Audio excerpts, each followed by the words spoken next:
And we are live. Let me go live on here.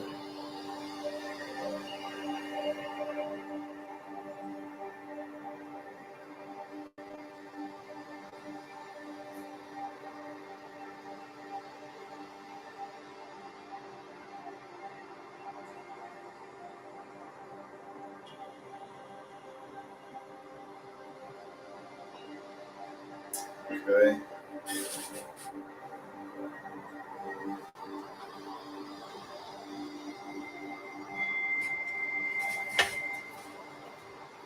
So now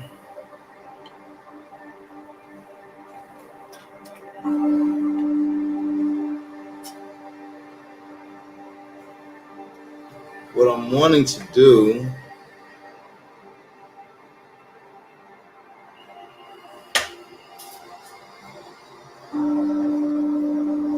we're going to go to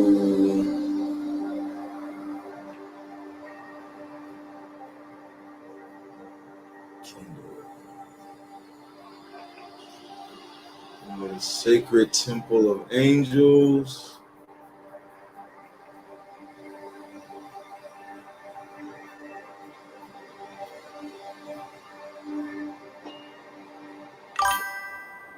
Okay. Let's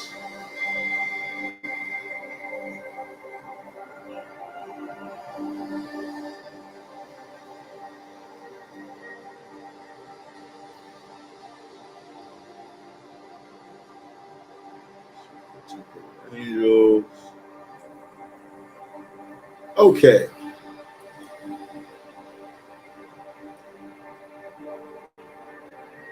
Someone says, should I take 5 melatonin pills? It's melatonin. It's not really going to hurt you if you do. Okay, let's go ahead and look into it, man. So we're going to dive into the Sacred Temple of Angels. 224 angels, 2 gods, and over 1,000 powers to change your life. Ars Aurora. Okay, now we have the Ars Goetia. Now we have the Ars Aurora. Now we've gone through the Ars Goetia. That's where we found spirits like Bel, Marbas, and things like that. Now these ones are going to be 72 angelic powers. So when we look into the like the Goetia, the spirits that we work with in the Goetia, those are more so to give a magician power. Just straight up. Okay, that is way more so to give a magician power. It's going to put you in a place that puts you in a place of chaos. Okay, you're going to go through basically chaos. All right, but the chaos that you go through is going to make you 10 times stronger. And the chaos that you go to is going to begin to teach you as well. Now, so you can use those spirits in the Ars Goetia, like I said, for it gives you power. But the angelics that we're going to work with now are for your day-to-day life.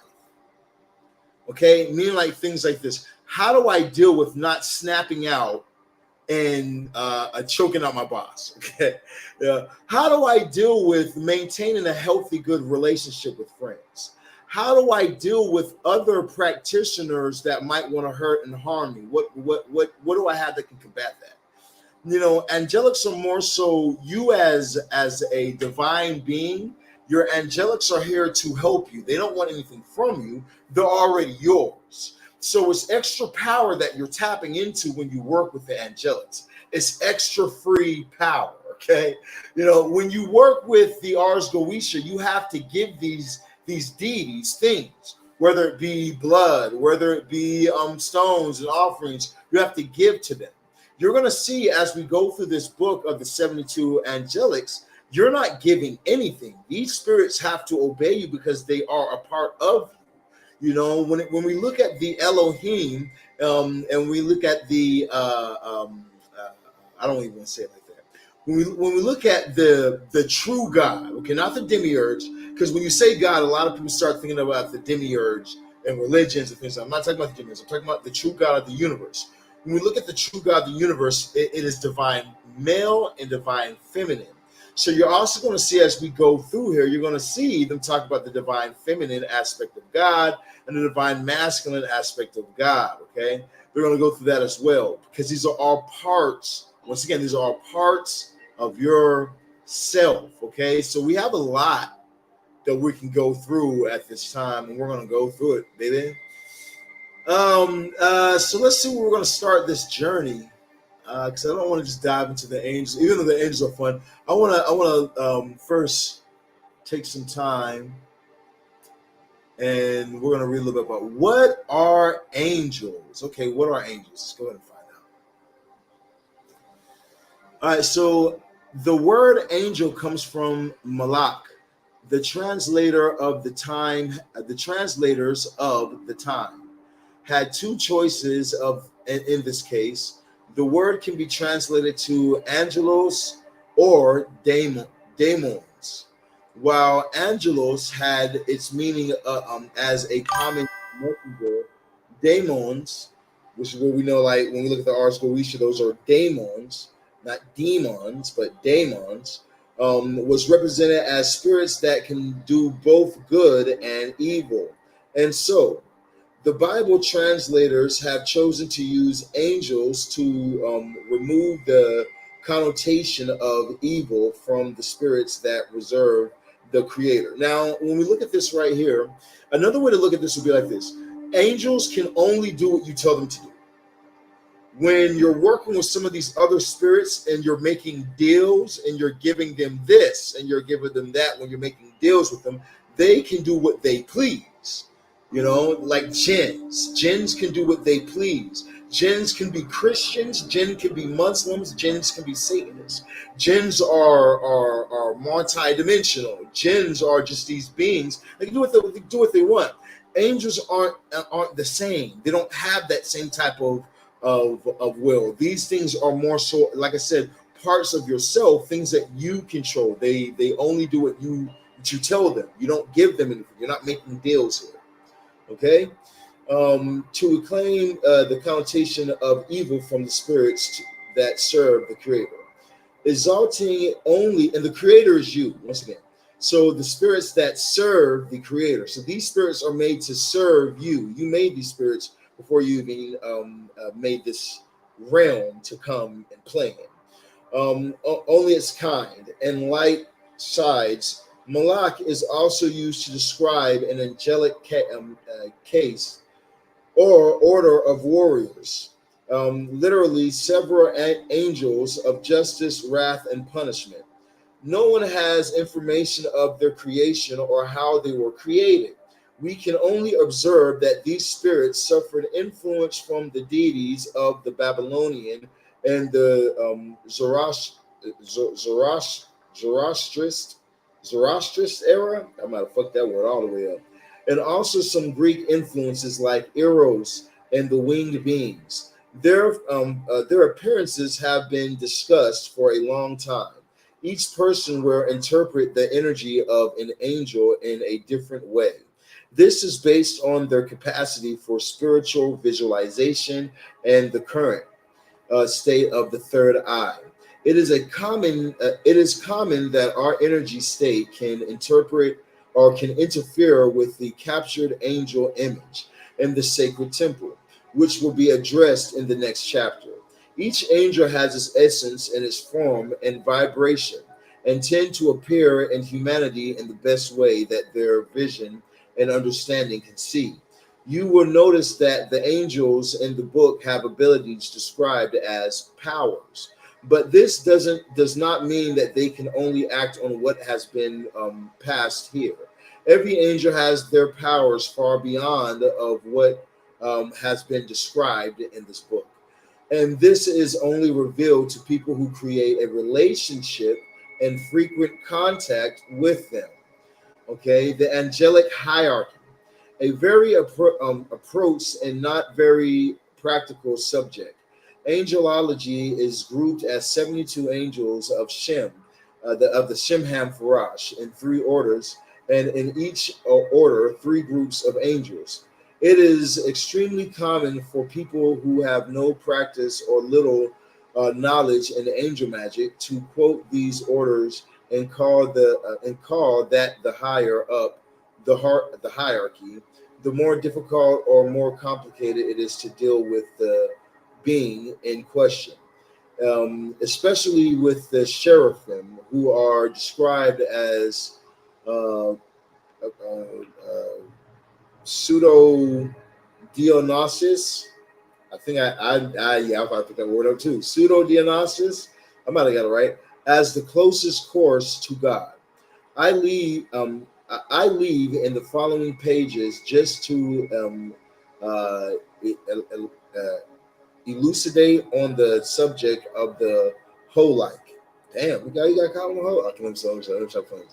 The subject to the people whole like, whatever that means. Okay, we just got whole like a lot different in our generation. Whole like means something way different.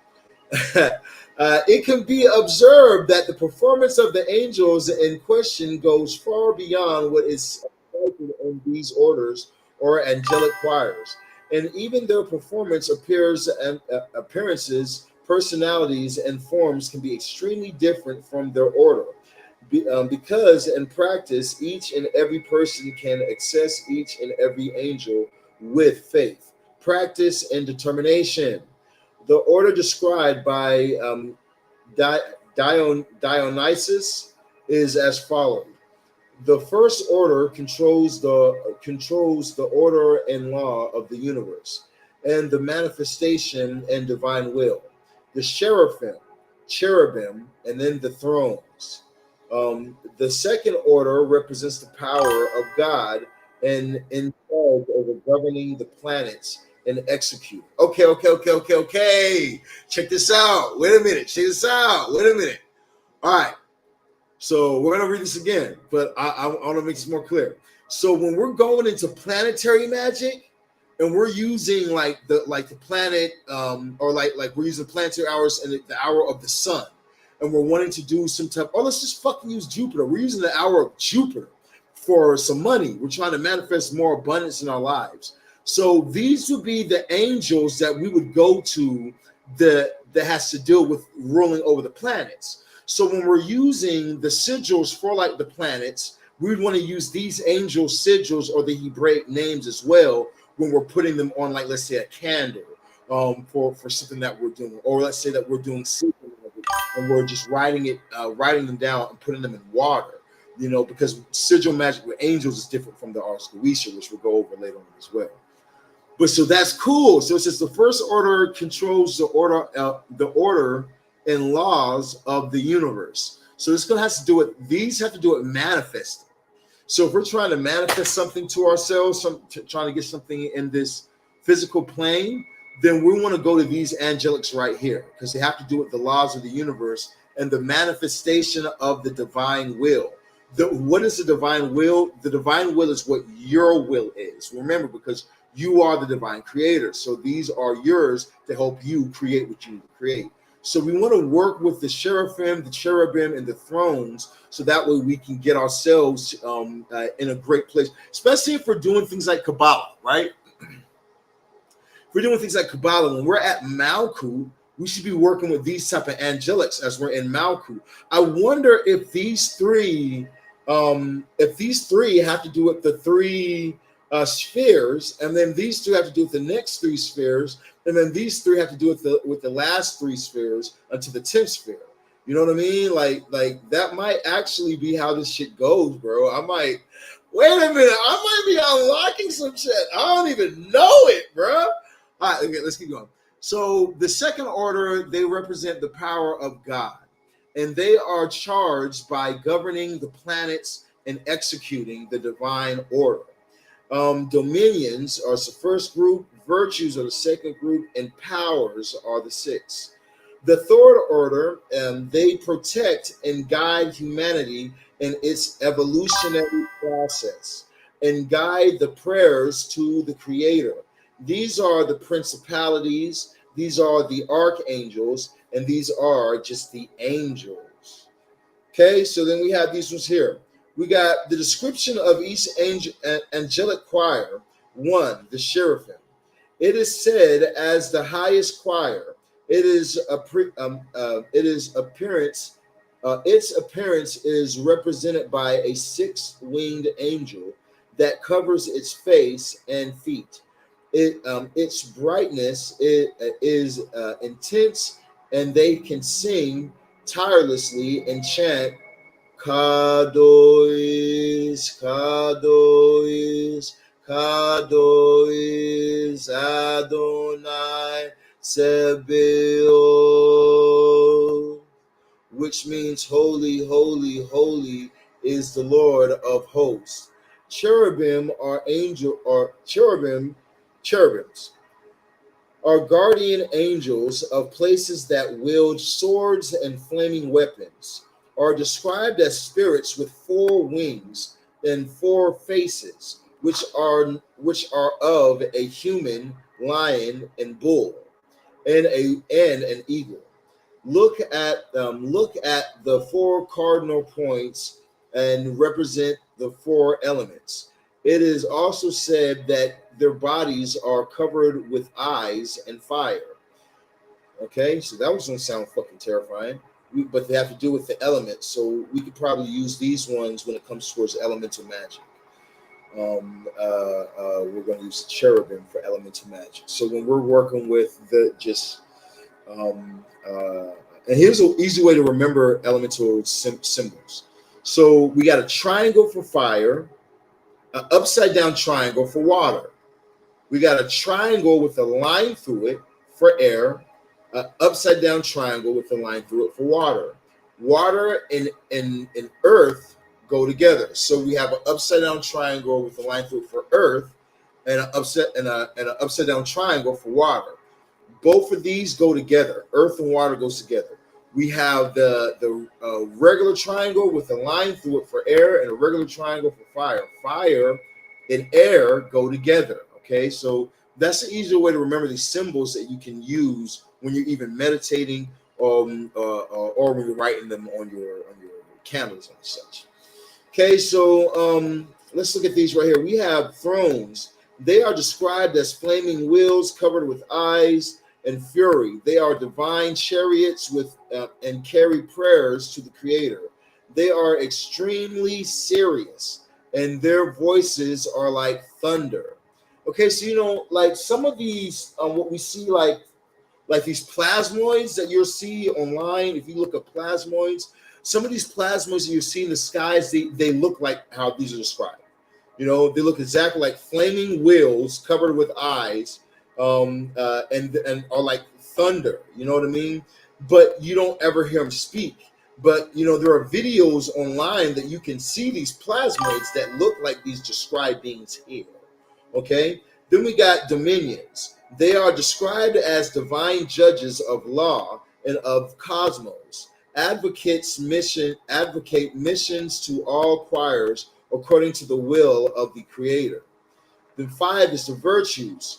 These choirs grant virtues and love to human beings, governs the evolutionary process of all creatures, and is in charge of stars, planets, and the cosmos, and so on. So the virtues are someone that we really want to work closely with, because we want to advance ourselves. Our whole entire goal in our spiritual evolution are in seeking these things and doing these spiritual workings and meditating and doing all that we're doing. Our whole entire goal is to evolve. We're looking to evolve ourselves. We're looking to get ourselves to the next levels. We're tired of being broke. We're tired of being lonely. We're tired of dealing with depression. We're tired of dealing with anger. We're tired of dealing with generational curses. We're tired of being stuck. We're tired of being in this place of feeling lost. We're trying to evolve ourselves. That's the whole entire goal in spirituality. So these virtues are the ones that we want to work with as well in our evolutionary process. These are going to be the type of beings that will help us to be able to evolve past these things that we're dealing with, feeling stuck. Okay, so let's move on to our next one, which is going to be, even when we look at something like with the planets, before I even move on, because I feel like there's more than one to say. So even when we look at something like the planets, the stars and the planets, in the cosmos. So, even when it comes towards us learning things like astrology, these angels will help us to learn our astrology. When you learn who you are, you can learn what you have to battle. When you can learn who you are, when you know thyself, then you can learn what you have to battle in your life. Everyone is given certain stars. Everyone is born under certain stars. And you're going to have certain struggles that no one else is going to have, unless they have star groups like yours.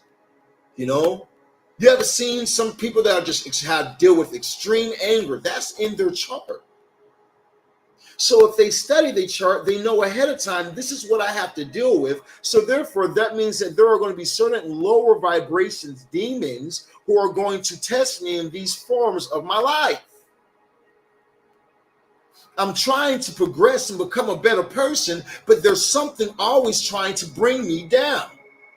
There's something always trying to put me in this negative place. I keep on trying my very best to go high. So what is that then? That means that I am battling with something. Something knows me better than I know myself. But once I start to know and learn who I am and understand what I am and the purpose of who I am, then now I'm starting to get, what is my purpose in life? Now I can learn how to battle. For our battles are not against flesh and blood, but of spiritual powers, principalities, and high places. These are where our real battles come from, within our mind. So when we connect with these energies, it's giving us our power back. We're able to take our power from these things that want to see us in this stuck state, that want to see us in these lower vibrations, because they feed off of us. But our goal is to be the one true God, right? For us to be able to be in control of our lives, basically. Not for something else to be in control of us. So next one, we have powers or potencies. Powers or potencies. I haven't heard potencies before. That's a new one. It says these are described as those who are in charge of divine justice, are a crier of war, weapons, punishment, justice, and destruction. So these are going to be some of your psychic powers. Okay. So, one thing that we have to realize that as spiritual people is that we have to, and I think a lot of us came into this and we learned this, you're going to have to fight. Okay. You are going to have to fight. But this right here is more so speaking on how to really fight spiritual powers. You've already learned how to do things to manifest money, how to visualize, how to visualize love in your life. You've already learned how to fight against life itself, but how do you fight against yourself? When you know that you drink too much, when you know that you're overly promiscuous and you're going to catch a disease if you keep going the way that you're going, when you know that you've already caught some type of disease, you know what I'm saying? When you know that you've been out here living a lazy lifestyle and you can't seem to get out of it, when you know that you're over here doing things that you don't even believe are right yourself, but it's like you're stuck. How do you fight these things? Because you can tell yourself, oh, I'm never going to do this again, but then you're right back doing it. You can tell yourself, oh, I'm not going to participate in this type of stuff, but then you're right back at it again. Now you're fighting against yourself. What can you use to help you conquer in the battle against yourself? These right here, the powers, these help you to move in justice and help you to move in war, the war upon yourself. If you can't even fast for 3 days, you're not in control of yourself. That means there is something else in control of you. There is a reason why when you fast, parasites die in your body. There's a reason why when you fast, parasites die in the body. Killing your body. You're killing demons in your body. Where do these demons come from? The fast food. the water that they give us, all the things that America or Babylon wants to use to keep us controlled and in a lower vibrational state. So we can combat against these things by taking care of our bodies and taking care of our spirits and working with these powers that are already ours, inherently ours. We just haven't been using them. So that's 7. 7 are princes or principalities. They are in charge of protecting and guiding all humans who have high authority or positions, which can help or harm humanity, govern nations, faith, and religions. Okay, so princes or principalities are spirits who are over the higher people. Okay, so this is like if you're wanting to affect your government, you need to go to these type of angelics. If you're wanting to affect somebody in a higher place of power, you're wanting to go to these. You're dealing with the police. You're dealing with ICE coming through your goddamn neighborhood, taking mothers and children and fathers. You want to work with something like this, things that are a bit over the governments. You're sick and tired of looking at what's going on in politics, the people in the White House. You need to look and start working with some of these type of spirits. See, we're learn magic, but we use magic in what is right directly in front of us. We're not using what we know for the bigger picture. Who's going to use this stuff for the bigger picture? Okay, so we got the 8. The next one is going to be archangel. Archangels are number 8. They are described as messengers of urgent cause.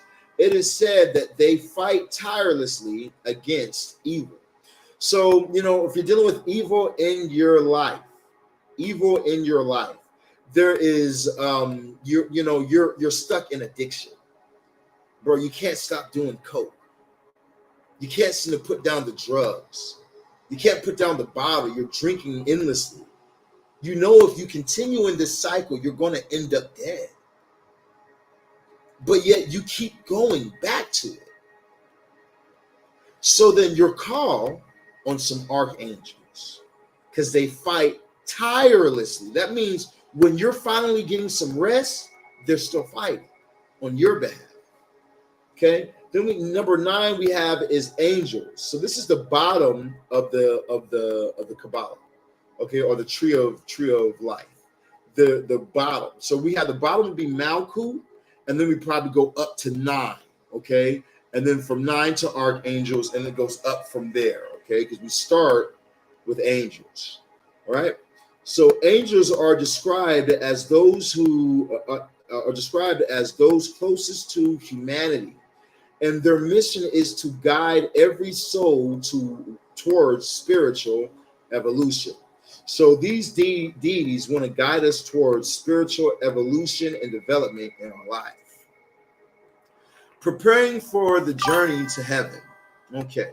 So, like I said, one thing I've been studying is Kabbalah.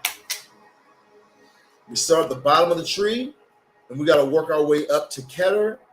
I might have said it wrong. Keter, I think that's how you say it. But to the top of the tree, okay? And once we get to the top of the tree, that's supposed to be where heaven is, or where we meet God, or we become one with God, right? So we're supposed to go through this right here, okay? So now we got preparing for the journey to heaven. There are certain practices that should be adapted for a more enriching experience. I'll leave here what I recommend to be doing to avoid problems during your ritual. Some things are essential and others are optional, but highly recommended. Essentials. On the day of ritual, do not have sexual intercourse. Avoid heavy foods. Do not do the ritual right after eating. Keep mind and body centered in the ritual. Avoid consuming any kind of content about death, aggression, and so on. Do not do the ritual and its steps running or in a hurry. Each part should be done and visualized as clearly and as possible and calmly until your mind can see a glimpse of the way you are being connected to do this. And then move on to the next step of meditation. Optional. 1. Do not ingest any kind of meat and egg on the day of the ritual. 2. Avoid any kind of sex or pornography for 3 days before the ritual. 3. Do your practice in a quiet place and without the possibility of interruptions from relatives or noises. For those that this is impossible, try to do it at night or at a time that no one will be disturbing you. Blah blah blah. We got do a meditation before the ritual to clear your mind. If you are feeling very loaded or heavy, take a breath in take a bath in white rose with basil and mint just after your normal bath. If the herbs are fresh, just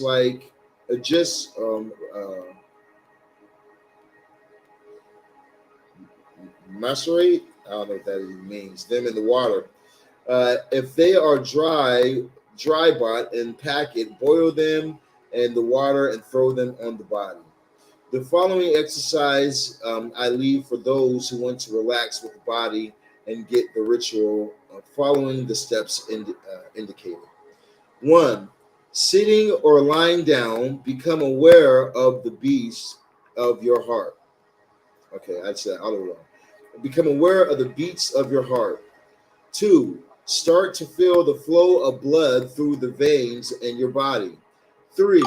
Focus your attention on your feet and visualize your skin, muscles, blood, and bones in this sequence. Relax each part as you visualize. 4. Focus your attention on your legs and visualize your skin, muscle, blood, and bones in this sequence, relaxing each part as you see it. 5. Focus on your torso and visualize your skin, muscle, blood, and bones in this sequence, relaxing each part as you go viewing. Focus on your arms, visualizing your skin, muscles, blood, and bones in this sequence, relaxing each part as you go viewing.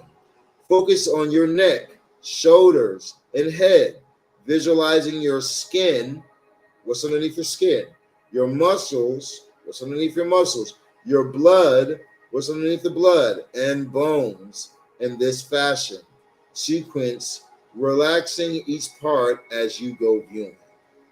Now we will work on cleansing the chakras. After we have relaxed, instruct the following below. 1. Focus on the base chakra, which is at the base of the spine. Now visualize it red energy expanding inside you. As the energy expands, let it flow and read. The recommended is to keep the visualization for around 5 minutes, and for each chakra. Focus on the sacral chakra, which is a little below the belly button. Now visualize orange light expanding as the energy expands. Let it flow. Focus on the surplex. Blah blah blah blah. Okay, we all know how to do chakras. Okay. Focus on the Clauneck chakra. Blah blah blah. Okay, ascension ritual. Let's look at this right here. Ascension ritual. The following exercise suits to enlighten your spirit and strengthen you spiritually. In addition to expanding your aura, now here we go, and creating a beneficial vibration field around you, let's go to the ritual. One, start observing your heartbeats and focusing on your heart chakra. See a golden light begin to emerge from it, and follow the pronunciations below. Okay, so it says one, observe your heartbeat.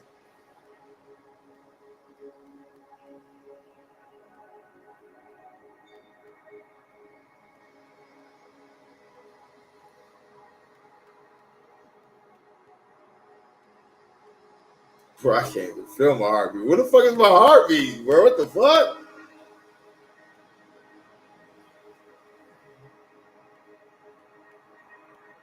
Bro, I think I'm dead. I do not feel a heartbeat. What the hell's going on, bro? Okay, well, for those of you guys who can, focus on your heartbeat, okay? And envision a gold light begin to emerge from it.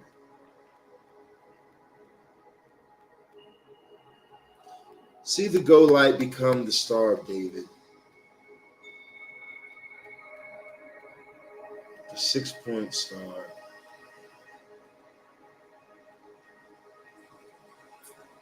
Then we say the holy name, Adonai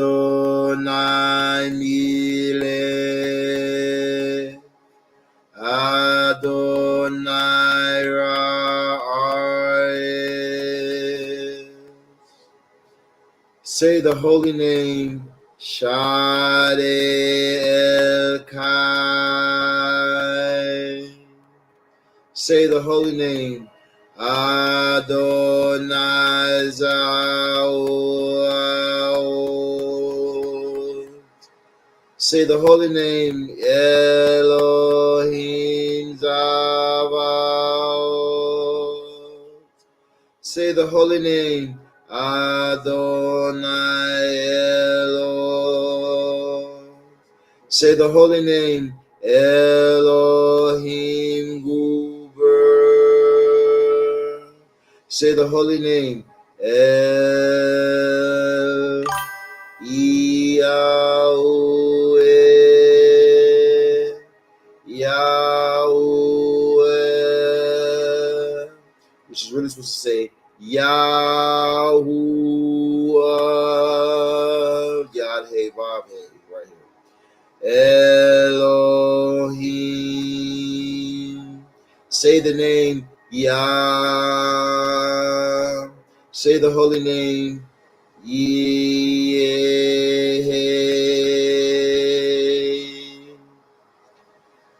For each name chanted, one should feel the vibration of the name starting from the center of the chest and the heart chakra, expanding through your body.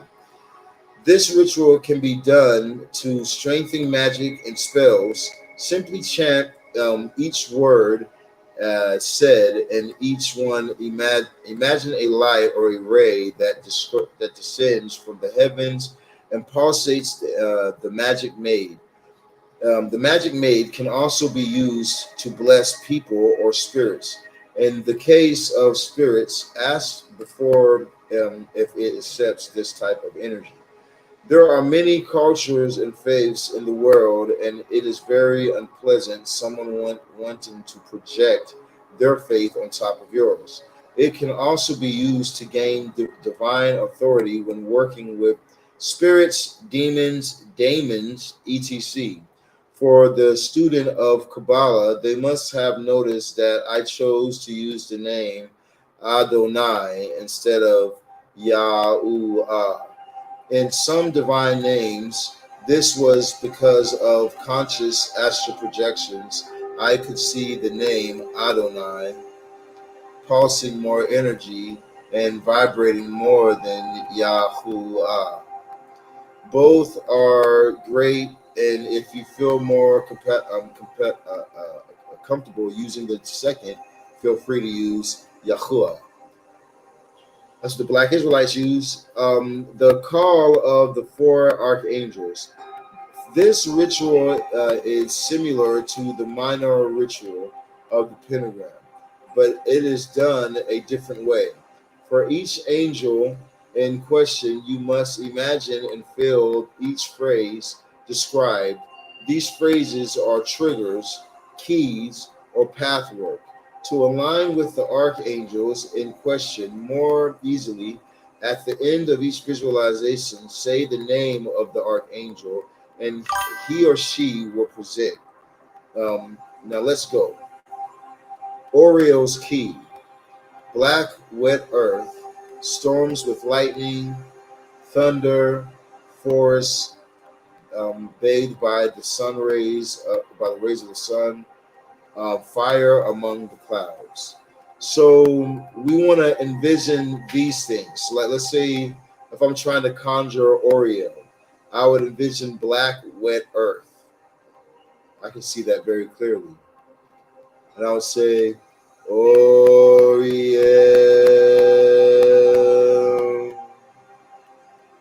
oh yeah,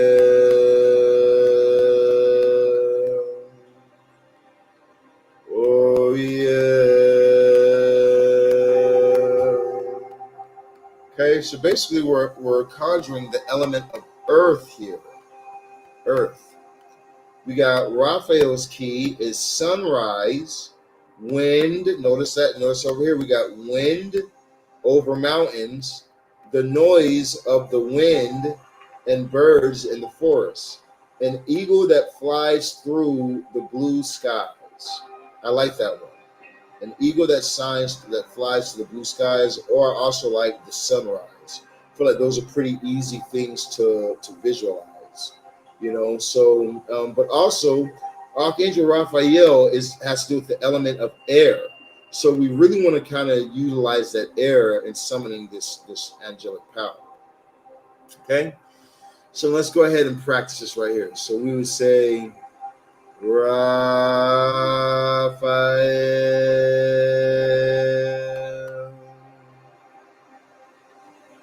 Raphael.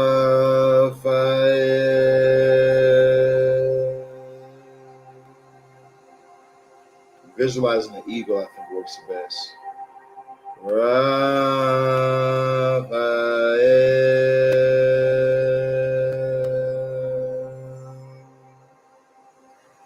Yeah, I think that the eagle works the best. We got Gabriel, a full moon reflected on the sea at night. That's an easy one to see. A white dove carrying a white lily. You know what's crazy? That's interesting. So Gabriel is ruler over Spain. Okay, Spain. When you go to Spain, and you go to like places like Malaga, shit like that, you're gonna find that Gabriel is over Spain, and they celebrate him very heavy there. You're gonna find Archangel Michael over other areas, you know, and like different people celebrate different angelics. Like Danny, you know, when it comes towards her family works with Archangel Michael. So, but what's crazy is that at night in Spain, you'll see a huge full moon on the waters of the ocean, and you'll see the full moon reflecting on the sea at night. That's really interesting. That's kind of cool. So I think we should use that one. I think that's kind of cool. But just to tell you guys, the other one is a white dove carrying a white lily, sound of trumpets, a circle of fire and water around you. Okay, I'm going to use the moon. So let's try that one. Let's just visualize that. I'm going to say, Gabriel,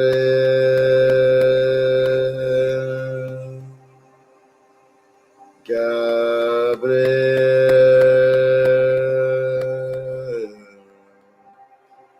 Gabriel.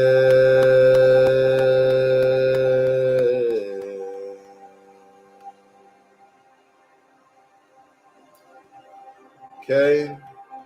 Mikael's key, the sound of a bunch of a church bell, blue fire cross, that's an easy one. A roar of a lion, a flaming sword. Okay, I think I like the blue fire cross. That might be an easy one. Or a roaring lion. Let's try the blue fire cross. Mikael,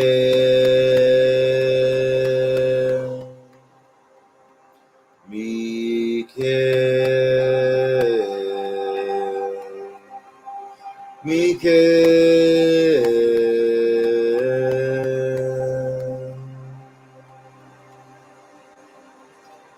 Okay. After the call of the four archangels, you must ask for protection, help in the ritual, and this can be applied to any desired ritual. Okay. All right, spirits, archangels, I just called. Help us with this ritual tonight that we're doing right now, reading this book. Do not limit yourself to using the techniques of this book, and only in this book. Sacred Temple.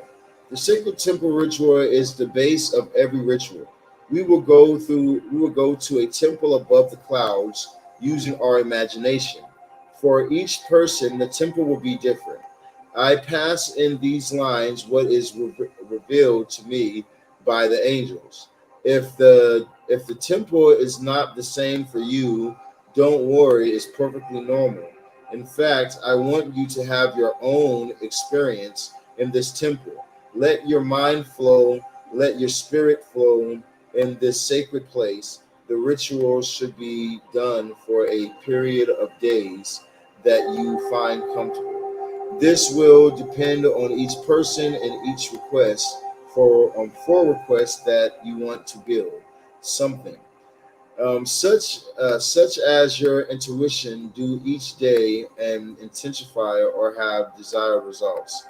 Everything will depend on the nature of your request. In other cases, do it once if you have positive confirmation that the angels will help you. Each part of this guide has a purpose. A meaning for behind each part must be done with calm and concentration, and should not be done in a hurry. At this moment, start looking at the seals of the corresponding angels. It should not necessarily. It should not be. I think this would be here. It should not be necessary that you know how to read in Hebrew. Just observe the Hebrew letters from spiritual portals. For the names in question, the seals are designed so that you can connect with the divine and align your vibration with the angels.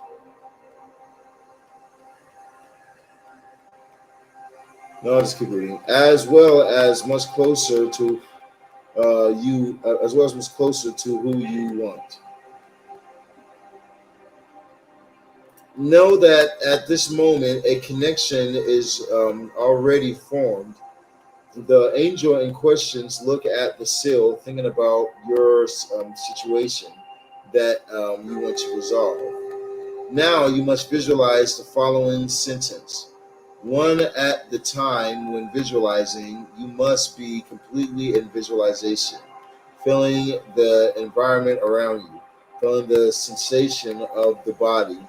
The secret is to tune all five senses, which are smell, touch, hearing, vision, and taste. Exercising each of these in visualization is it becomes stronger and more intense. It is not to you lick the floor or the walls in visualization to exercise the taste. Just be aware of your senses. You should visualize until you see a glimpse of the scene in your mind. Then just follow each one in order. In the beginning, it is perfectly normal to stop and read and find yourself. However, best results are when it is done in sequence without interruptions. The image that should be viewed are: you are standing on a ground where the sky is where a blue sky is reflected. So you're standing on a ground where a blue sky is reflected. So this ground has to be reflecting. You see a great stairs that, so it needs to be like a water almost. You see great stairs that climb to the highest heavens, and you see a great temple at its end. You start climbing these stairs. At the end of it, you come across two guards at the entrance. The doors open and you enter the temple. The temple is made of white marble, adorned by nature. You hear the sounds of birds and feel that their life manifests itself. That their life manifests itself. You see yourself in a room with an open roof and an altar with a scroll, with a sealed scroll. The angel calls. To call the angels in which blah, blah, blah, blah, blah, blah. In the temple, you see the sealed scroll. When you open the scroll, and in it is a seal of an angel. The seal is reflected in the universe, and then you call the angel. The angel manifests itself in the temple. After, just welcome the following with your request and be sure to use. Okay, so gotcha. Shouldn't take this long. All right, so now basically what this is saying that so when we're doing these angel meditations, we want to close our eyes. We want to envision that see a blue sky that's reflecting off of the ground. So all the way around us, we're in the middle of nothing. It's nothing but blue sky. But in front of us is a white staircase that goes all the way up to this temple. So we envision ourselves walking up this temple. Before we want to go up this temple, though, we want to try and make this place feel real. So we want to do things like touch the ground, try and hear what we hear around us, hear the air, lick the ground, try and see what we can taste, so we can taste it, have our taste buds taste what this realm feels like, sees like, tastes like, hears, sounds like, So when we do something like this, we don't want to actually have music playing. We don't want to actually have things in the background. What we want to actually have is just ourselves, in our focus. Because when we have ourselves in our focus, that's what's going to actually do it for us here. Okay, so we have the Shimham Faras is a set. We have the Shimham Faras is a set of 72 divine names of God. Each name has 3 letters each, and so was born the famous Tetragrammaton, known as Yad He Vav He, in 72 parts. These names are from verses 19, 20, and 21 in the chapters of Exodus. And the angels of God who went before the armies of Israel withdrew and went after them, and the pillars of the clouds withdrew before them and stood behind them. And it went between the camp of the Egyptians and the camp of Israel, and the cloud was darkness to them, and the night was light to them. So that in all night it drew near one another. Then Moses stretched forth his hand over the sea and the land, and made the sea to withdraw by a strong east wind all the night. And the sea became dry, and the waters were broken. To obtain the 72 divine names, 3 verses were written over each other. The 19 from the right to left, and the 20 from the left to right, and the 21 from the right to left. The names are recognized and in a way called Butrophidon, old method of cryptography. Okay, like it's just how you find these names. And in the following pages, I will leave the descriptions of each angel and his abilities, his or her abilities, and seals. All the Psalms are in Hebrew with their pronunciations. If you wish, you can use it as a way to connect with the angels. Just sing as I described. All right, so now we finally begin. Ha ha ha. So now, when we're looking at the angel, how are we going to do this? Here's how we do it when it comes towards the angels. So we're going to want to look counterclockwise. Counterclockwise. All right, so I'm going to show you guys over here. Oops.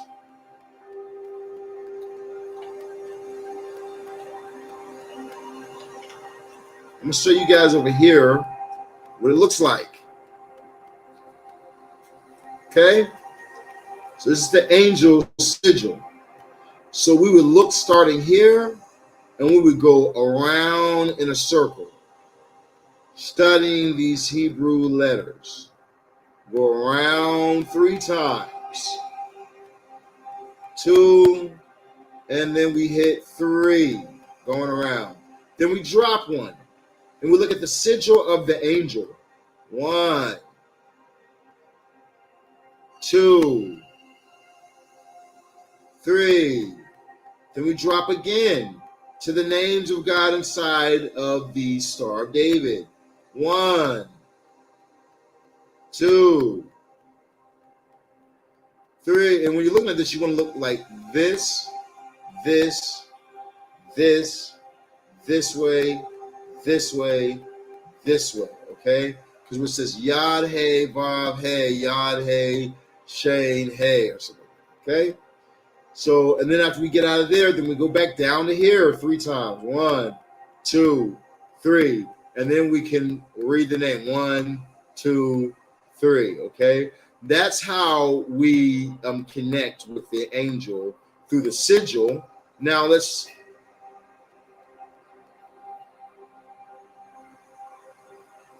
return here. Now how we're going to, the words that we're going to say, this is Vehuel. Vehuel. Of the choirs of the cherubim is leading archangel is Metatron. He's of the zodiac sign Aries, and the element has to do with fire. Astrological grade is 0 to 5 degrees Aries. So if you're in Aries and you look at your sun, if you see that your Aries is in 0 to 5 degrees Aries, the first couple of days of Aries, then this angelic is somebody that you can work very closely with, because this angelic has to do with your astrology. So you can literally look through your birth chart, through your astrology chart, see the degrees of your chart, and find the angels that are here that can help you on your path of enlightenment, of reaching those next levels. That's how you really can tap into angel magic, by working with the angels that are in the degrees of your chart. Okay, so then we have our sacred mantra for this angel. This angel's sacred mantra is going to be Iahavuha, Iahavuha,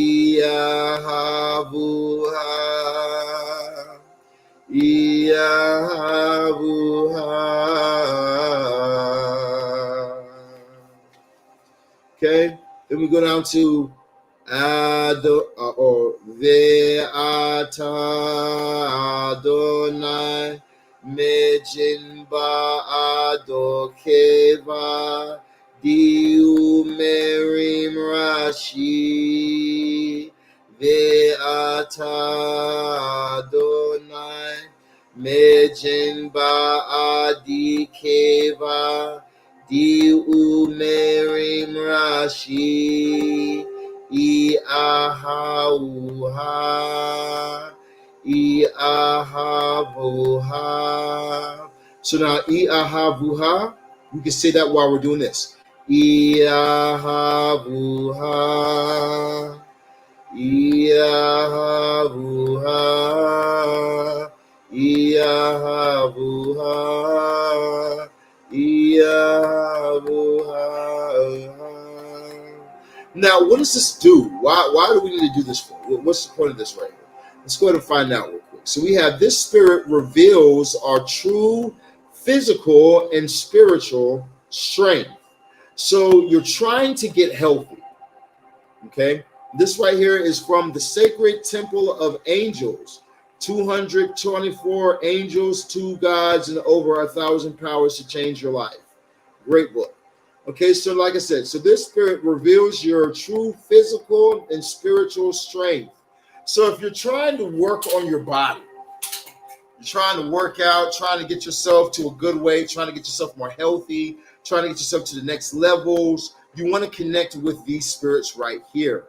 Or you want to work with this angelic right here. This angelic can get you where you're trying to go. It says it reveals, and then not only for your physical strength, but for your spiritual strength as well. You're trying to really build your work on your chakras, learn more about how you can do things to build your psychic energy and your power. You want to work with this angel here. We got can guide your spiritual journey, increase your willpower, brings knowledge of what can be done and manifested in all desired aspects. Okay, so if you're trying to manifest something, this angel will help you to realize all aspects or all areas you can put forth work to manifest what you're trying to work.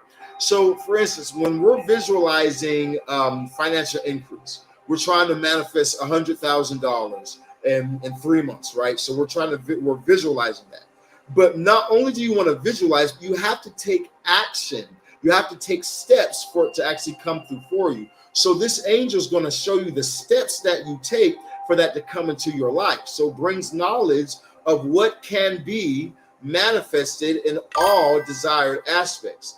Helps to overcome difficult moments and situations. So if you find yourself in some place in your life where you're dealing with things that are more difficult for you, and you find yourself in difficult things, you're like, I want to work harder, but I'm always tired. I always seem to get hurt 2 weeks into me working out, and I never keep going. I always stop myself from working out and get into the next level. This or that. This helps to overcome those difficult situations, as well as dealing with things like death and everything else like that. Has the power to work miracles, manifest any desire, makes you open-minded, helps in understanding science and mathematics, helps in persuading smart people. Okay, so this spirit right here is a great first spirit or angelic to work with if you have Aries in your chart. Now we have coming up next Yeliel as of the choir of the Seraphim, is of the Metatron, is the leading archangel. And then we have Aries. Okay, this is the spirit is of the sign Aries. Zodiac is fire. This is of the 6th to 10th house of Aries. Astrological grade is the 6th, from the 6th all the way to the 10th house of Aries. Okay. We got tarot card is going to be the 2 of Wands. It's a tarot card in summoning this angel. Then we have the time is going to be at 12:20 to 12:40. Okay, so and this is going to be AM, right? So then we have sacred mantra is going to be E ala via.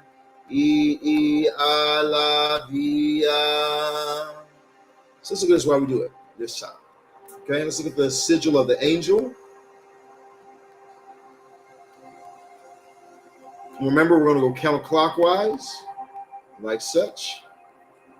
We're going to say a la via. A la via. Ala via, ala via, ala via, ala via, ala via, ala via,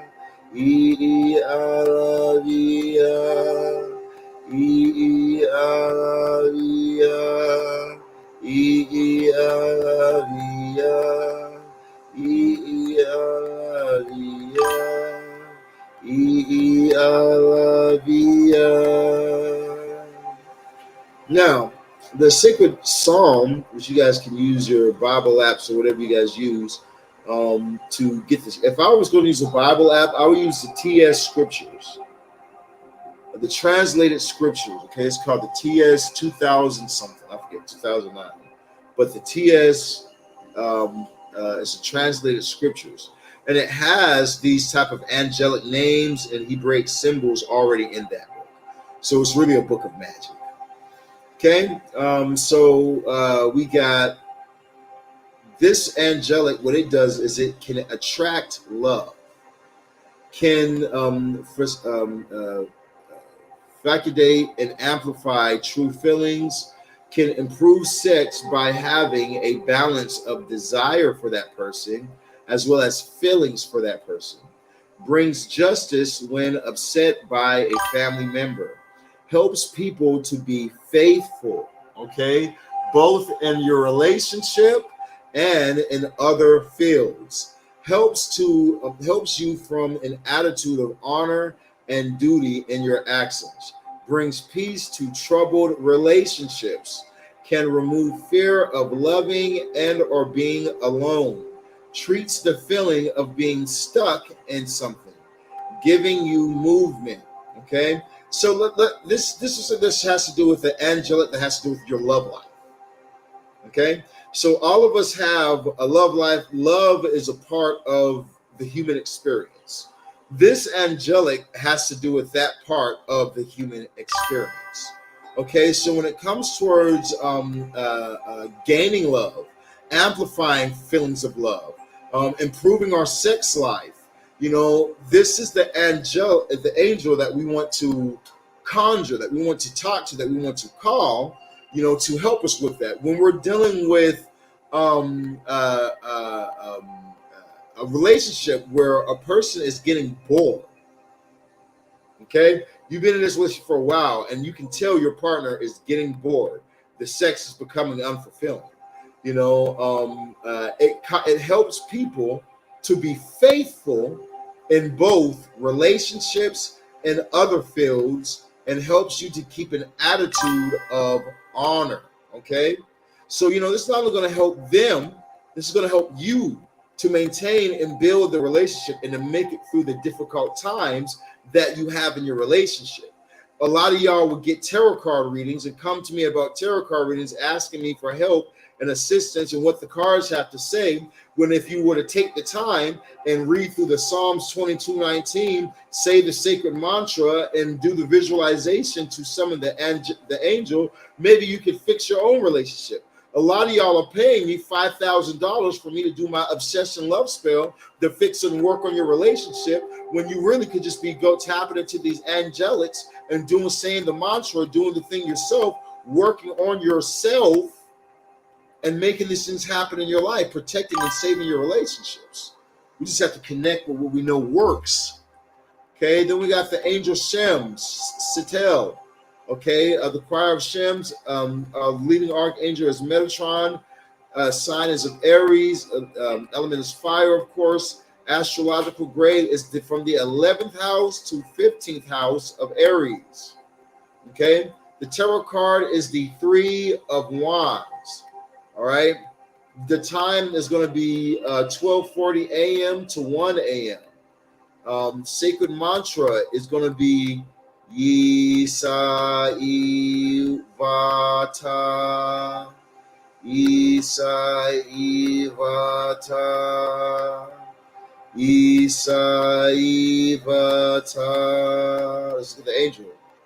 Isa Ivata, Isa Ivata, Isa Ivata, Isa Ivata, Isa Ivata. All right. So now, the sacred psalm is going to be Amar Shla Adonai Mexium et Adote Eluhai Evtechba. Helps discover the truth about a situation, stops hypocrisy, helps find a balance in life, protects against adverse situations and bad luck. Have you ever been in an adverse situation or had bad luck? You know what an adverse situation is? Y'all might have experienced adverse situations and you don't even know how to deal with it.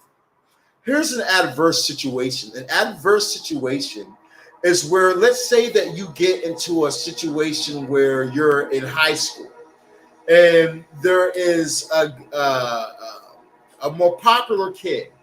And then that more popular kid tells you, shut the hell up. You don't even know what the hell you're talking about anyway, stupid.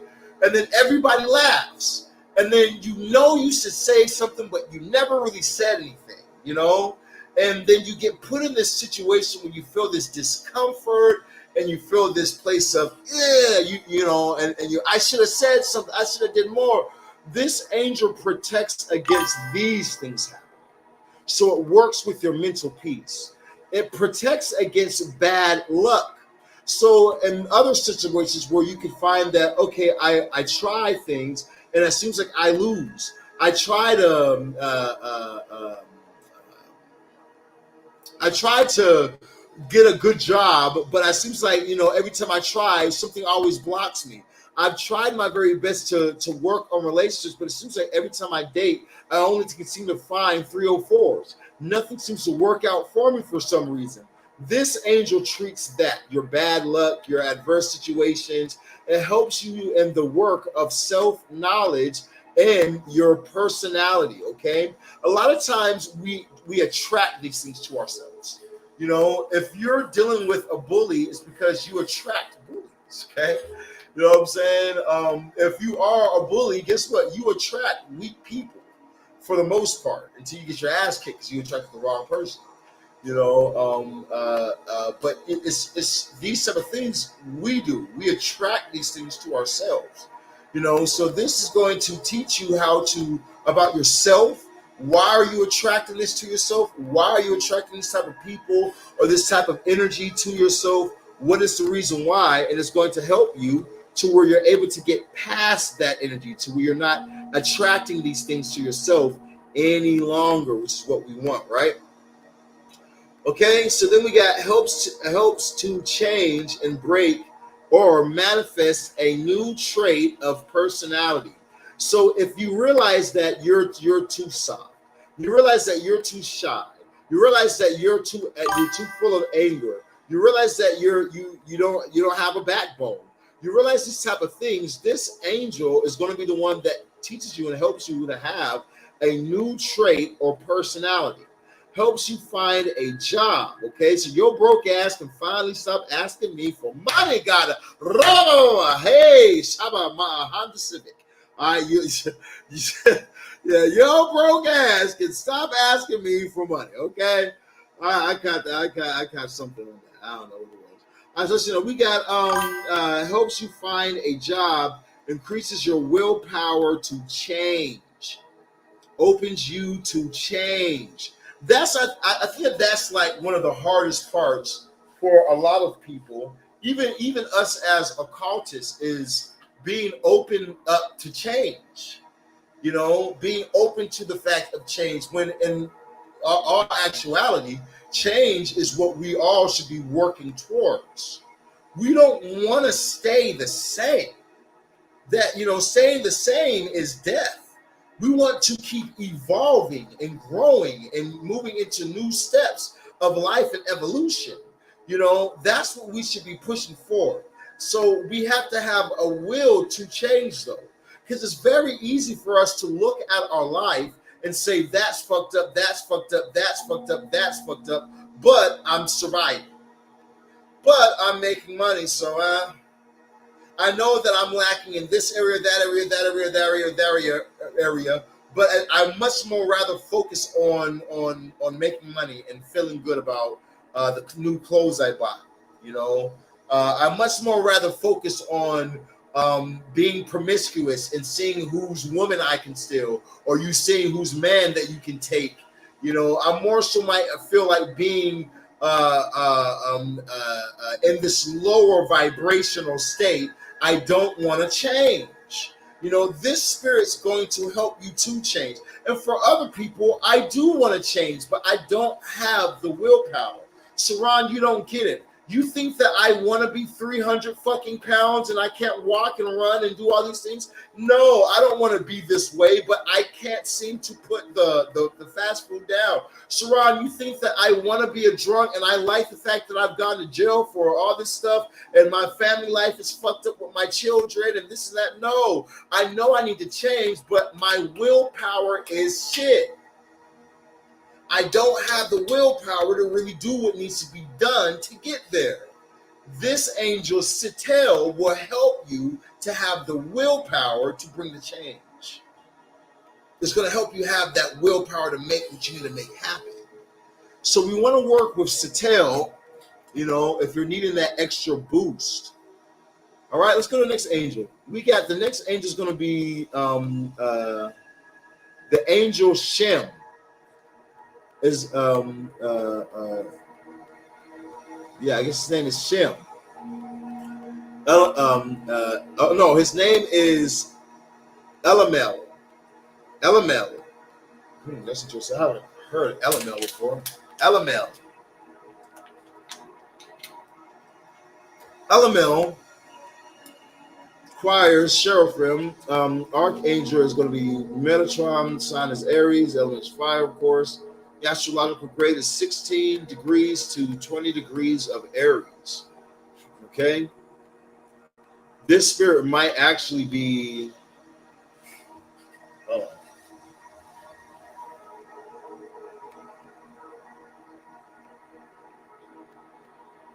yep. I got 20, my Venus is in 20 to 28 degrees Aries.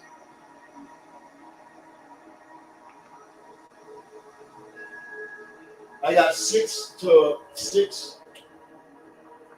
degrees to 49. I got 20 in Mercury and 20 degrees to 28 degrees. So this is one of my angels that works well with me. Okay. Let's see what he has to do with, you know. Let's see what this angel has to do. Wow, that's interesting. Okay. Let's go ahead and read a little bit about this angel.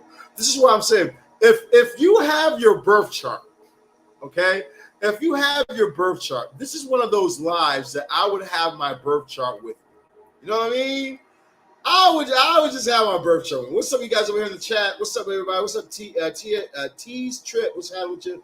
What's up, Mistress? How you doing, baby? So I'm just now seeing everybody's comments. My fault. We got this book open. We're live on TikTok too. So let me slide this over here so I can see you guys' comments a little easier. What's up, Elizabeth? I see everybody. Bow, slide down. Okay. To the wall of astrology. Oh yeah, man. You know, you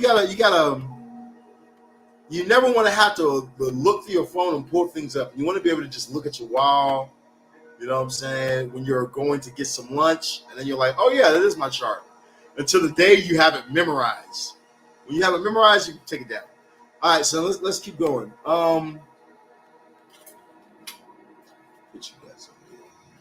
So, and for those of you guys who want to see the book, you guys need to go to my YouTube. Go to my YouTube channel. We're live on YouTube right now, Facebook right now, and we have the live directly. All I have to do is type in Surround the Shaman on YouTube. You guys will see the live pop right up. All right, so now let's keep going. So we have the sacred mantra is going to be Love ma, love ma, love ma. All right, I want to see that with this. Love ma, love ma, love ma, love ma, love ma.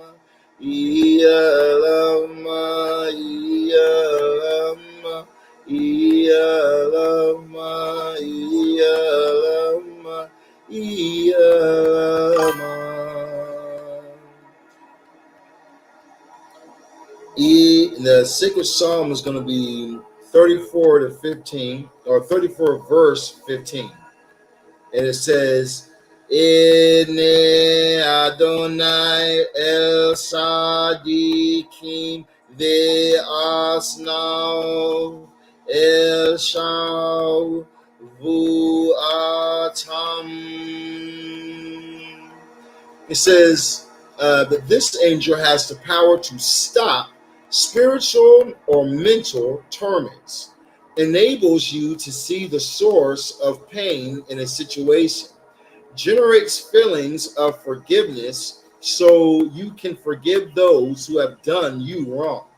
Protection in travels helps you to manifest your inner strength and feelings, helps you to understand your pain and healing enables you to see hidden feelings, helps you to find new methods, discovers traders, increases your capacity for original thinking. Yeah, that sounds like that could be one of my angels. That definitely sounds like it could be one of my angels. That definitely sounds like it's one of my angels, okay? Because one of the things that I do is I help people with stopping spiritual and mental torment with my spells. It's one of the things that I personally do. You know what I'm saying? And then it goes down to talking about how protects you in travels. I travel a lot. I travel the world.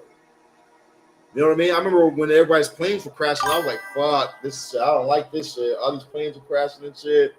You guys want me to get on planes and for going across seas. I'm on a plane for 12 hours and shit. Fuck. You know what I'm saying? But I was gonna protect it. You know? Helps you manifest your inner strength and feelings. Yep, helps you manifest things strong. Helps you understand your pain and healing it. Yep, for a fact. You know. All right, so let's see now. We already looked at that one.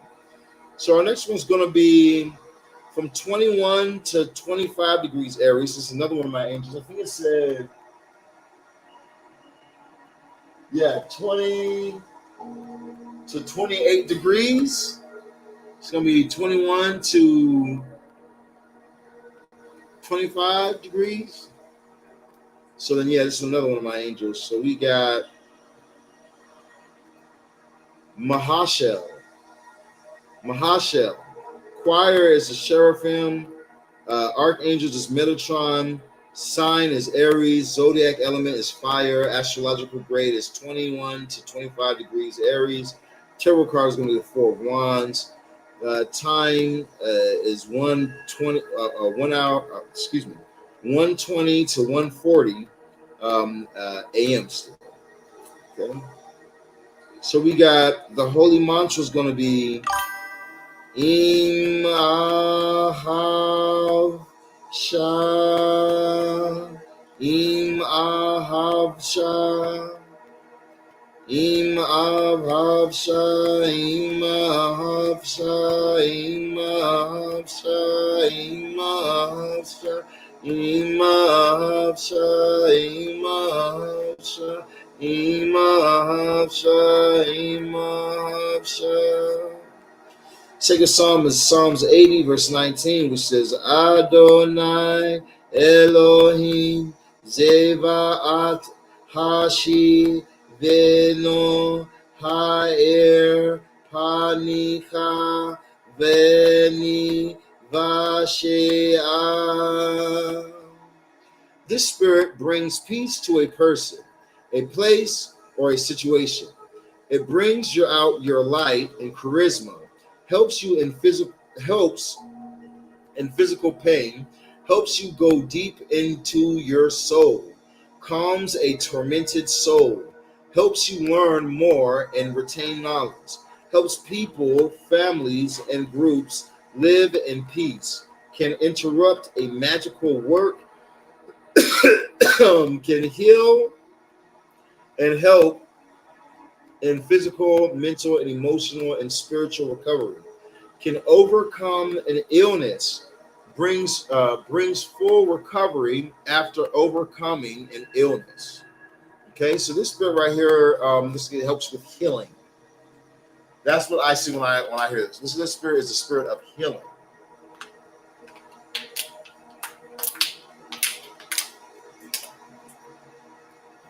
It even says, can heal and help in physical, mental, emotional, and spiritual recovery.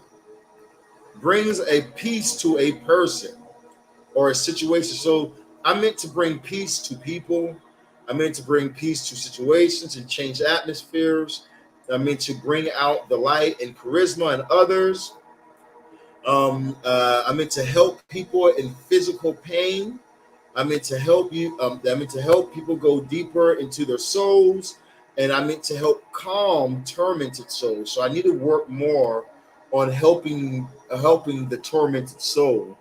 and helps you learn more and retain knowledge. I'm into learn and retain the things that I've learned and practice what I've learned, of course. Assuming the only reason why I'm on here helps people, family, and groups live in peace. So I need to be doing things that help families and groups and people live in peace. Can interrupt a magical work. I already know that shit. You know what I'm saying? I do that shit with banishings. Okay, so that's interesting. We got another angel that's in mine, which is Lilahel. Lilahel, where are you at? Are you in my Mercury? Lilahel's in my Venus. Ha ha! That makes sense. Okay, Lilahel's in my Venus. Yeah. That's why. Oh man.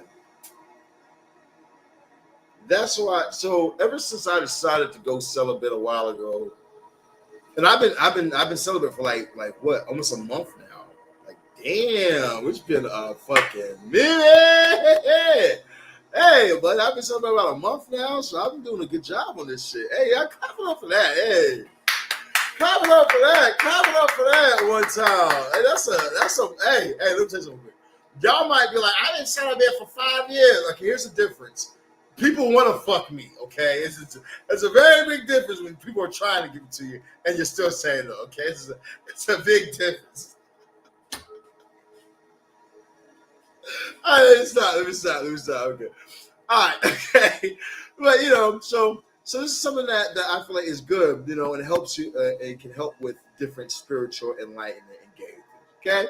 Let's go to our next spirit, which is going to be Lilahel. Okay? It's going to be the choirs is going to be Seraphim. The archangel is Metatron. The sign is Aries. Zodiac is fire. The astrological grade is 20 to 30 degrees of Aries. Tarot card is the Four of Wands. Hour is going to be 1:40 to 2 a.m. Sacred mantra is Ilalavaha. Ilalavaha. Ilalavaha. Ilalavaha.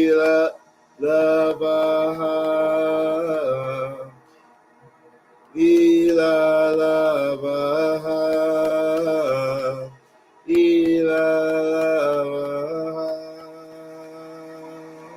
The sacred psalm is going to be Psalms 86, verse 3, which is Kanini Adonai Ki Elek Aikura Kul Hayam. Now, what can this angel do? We already know this angel. This angel, it means that what I can do is inspire love in a person. I have the powers to heal illnesses and reduce anxiety. True. Bring spiritual enlightenment, increase fame for my talents. Yes. Bring me more fame for my talents. Brings inspiration to artists. Frees you from material desires. Now that might be something that I need help with, because material desires, I feel like, is something that is embedded in my astrology, which makes it kind of harder for me. Because I feel like, I'm an Aries Taurus, so I'm very stubborn, but I also want I also like nice things because I'm a Taurus. I like the finer things. We want to see, when we get to Taurus, because there are angels that bring that. But when it comes towards this,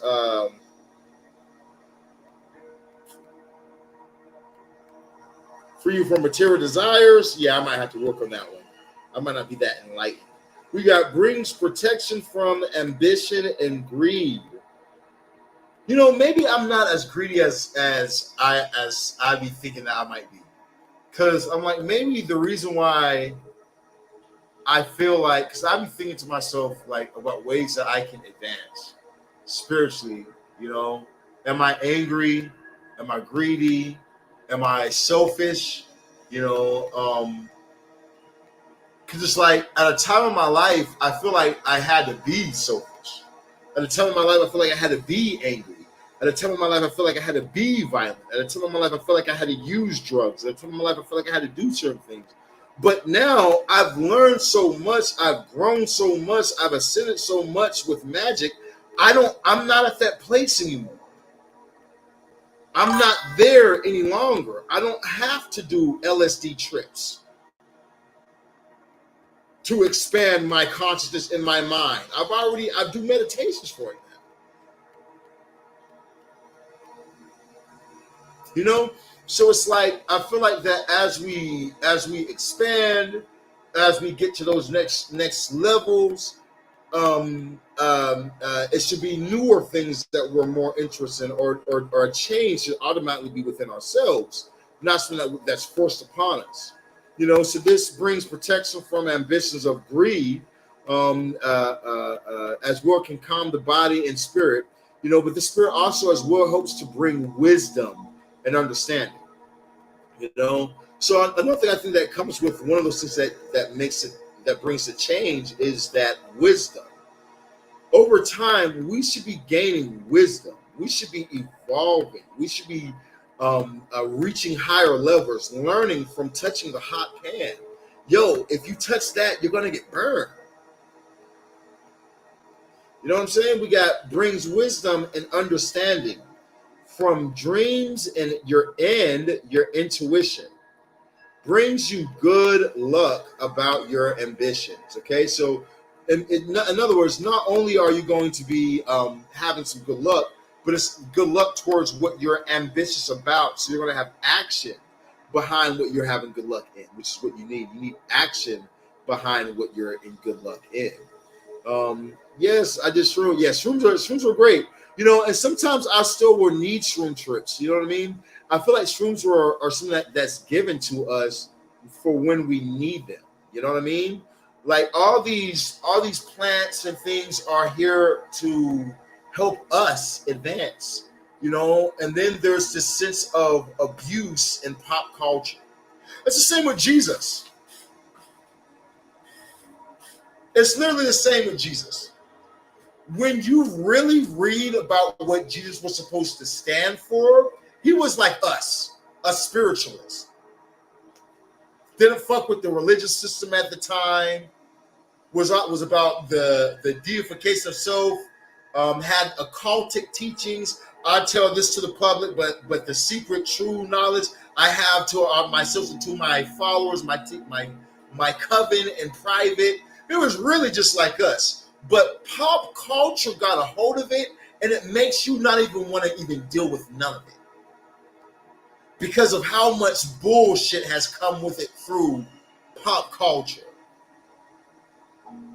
in the Catholic Church, you know. But when you really look at it from the in depth, you can see what really it's supposed to actually stand for. You know, so things and people, they ruin things. You know what I mean? They really ruin things or whatnot. Pop culture itself does.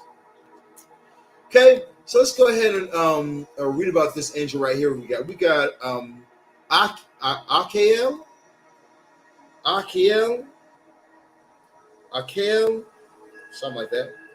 Is a choir of seraphim. Choir is seraphims. Archangel is going to be Metatron. Sign is going to be Taurus. So we finally got into Taurus.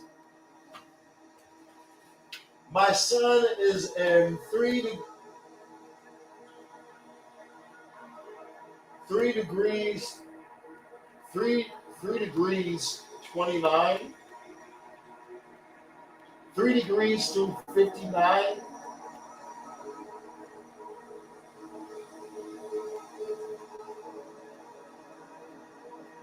Am I reading this shit right? 3 degrees through 59. I hope I'm reading this shit right. Am I reading this right? 3 degrees to 59 degrees. Let's grab this chart.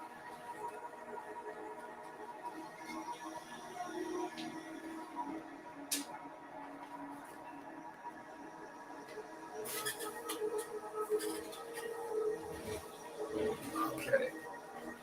Sorry, y'all. Hold on.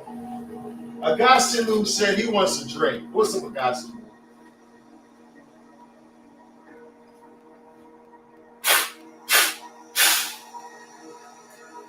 You know my brother?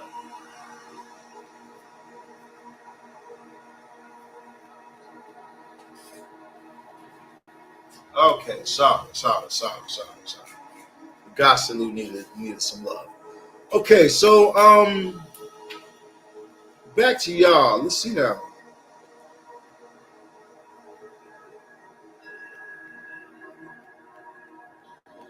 Yours is 3 degrees, 59 minutes. Okay, so when we see ours, we're seeing 3 degrees, 46 minutes, 20 degrees. Got you. Understood. Okay, so then when we're looking at our chart with these mugs, 3 degrees. So then, oh, damn, all those planets are in retrograde? What the fuck? So Uranus is in retrograde, Capricorn is in retrograde, Scorpio is in retrograde. What the fuck? So my Pluto's in retrograde, my Neptune's in retrograde, and my Uranus is in retrograde.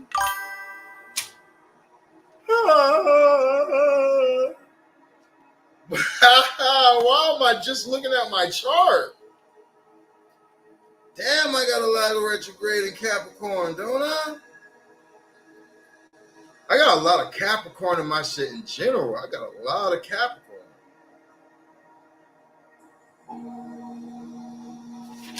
Okay. All right, let's keep going. So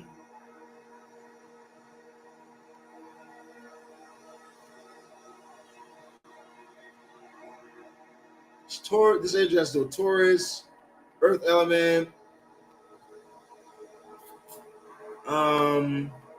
Astrological grade is 31st to 35th Taurus.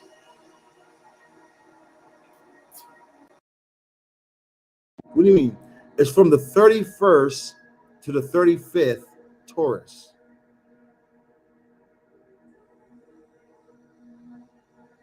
So, but are we just counting from 0 degrees, 31?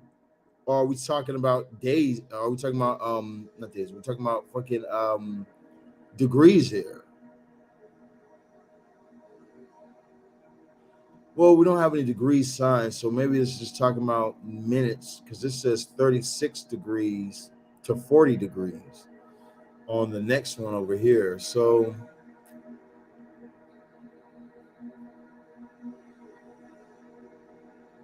yeah, but here we don't have no degrees or nothing.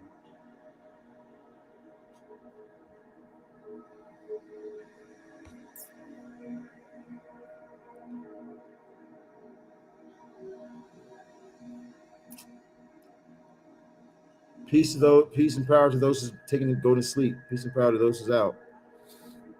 So let's look at this, man. So we got the time is going to be 2 a.m. to 2:20 p.m. Holy mantra is going to be Iakeua.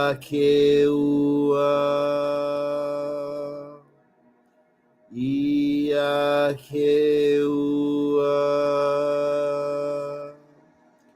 Iakeua.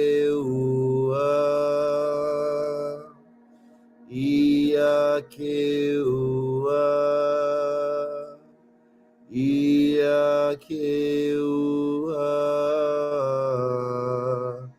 Iakeua.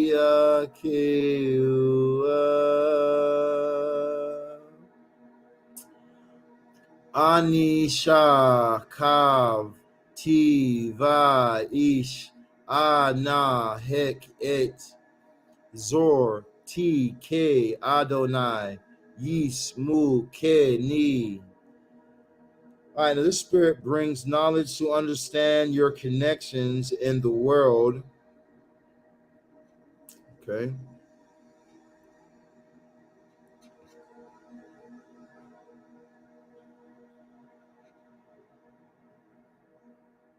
as well as strengthens or change back to them. Helps you let go of fear in any situation. Helps you break chains and vows that bind you, bringing patience, help and connections with people and challenges. Break slash create strength in one.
Okay.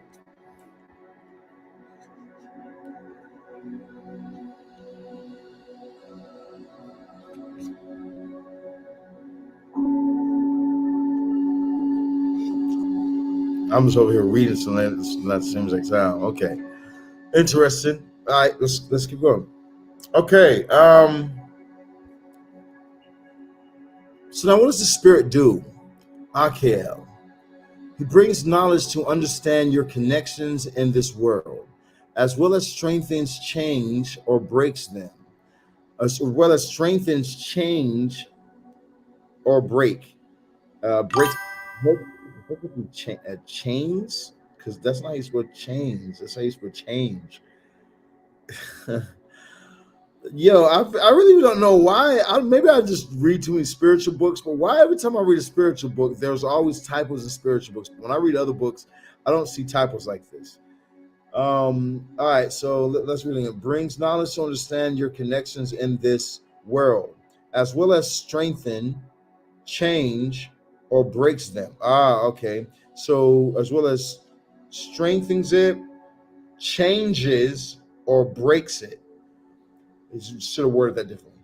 Helps you to let go of fear of any situation. It helps you to break chains and vows that bind you.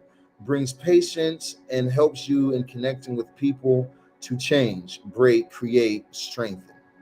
Okay, so Kihatel, this spirit right here is another angelic protects against spiritual attacks, strengthens your voice, enables you to see things beyond the veil, removes negative influences, blah blah blah blah blah blah blah, increases your spiritual abilities.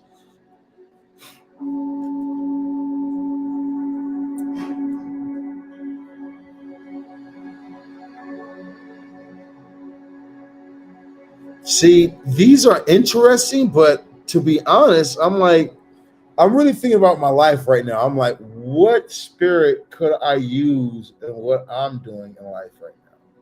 But what I'm doing in life right now, I don't really. I'm like, I'm already successful. I could be more successful, I guess. But I'm like, if I don't work a 9 to 5, I'm successful. If I'm doing what I love to do, which is what I'm doing now, I'm successful. So what do I really need an angel in? You know what I mean? Like, what do I really need? What can you really do a working towards? Um, yeah, I feel like right now the main thing I want to really work on is conquering the Kabbalah. And as I conquer the Kabbalah, going to the next level from there. I think that's ultimately the next, or the goals from here. Okay, so we read something interesting though. It said that which angels were over.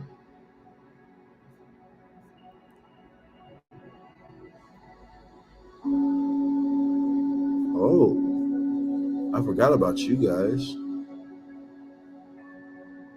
42. But we've read about the angels that were over the planets.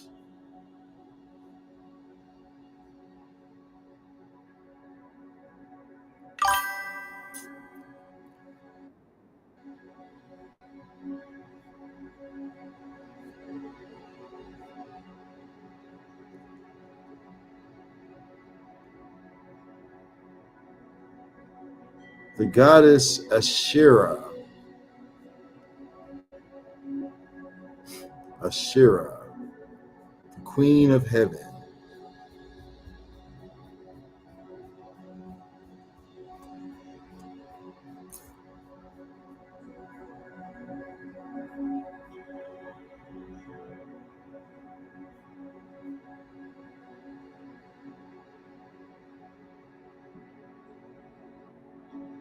Oh, here we go. Found it. Found you. Okay. So they're matching with days too.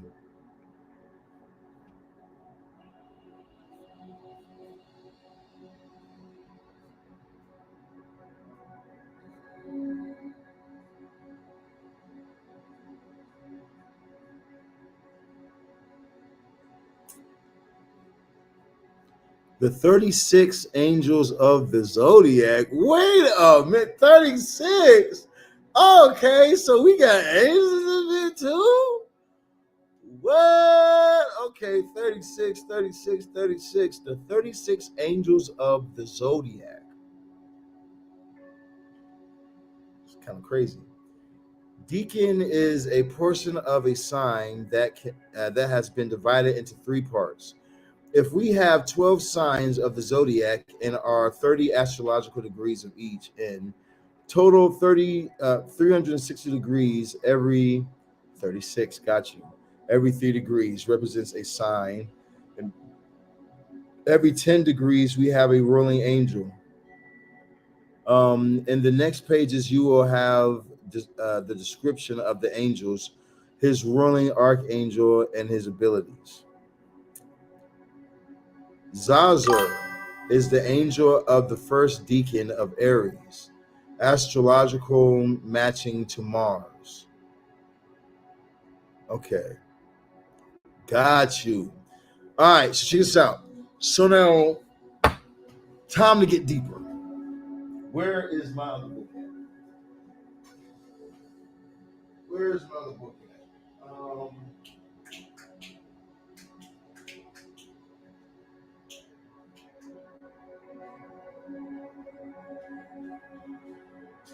Where is my book? Where is my book? Yeah.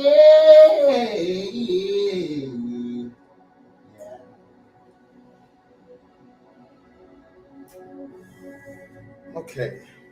All right. Let's look at this. So, when we're working with the planetary spirits, right?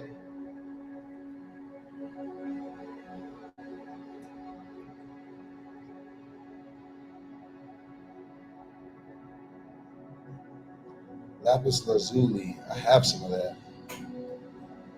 So when we're working with the planetary spirits, let's take like Oach, right? This spirit of the sun. So all this is tied in with planets. Then we would use these angelics when using planetary magic, because these are the ruling angels in this planet.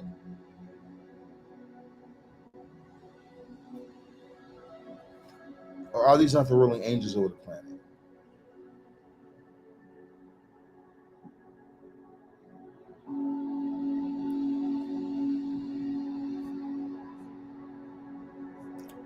Ah.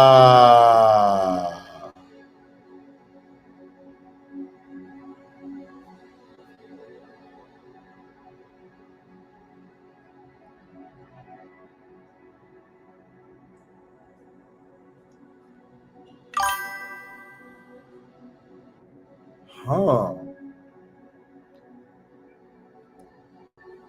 So this spirit day is Thursday, is Tuesday, Tuesday, Tuesday.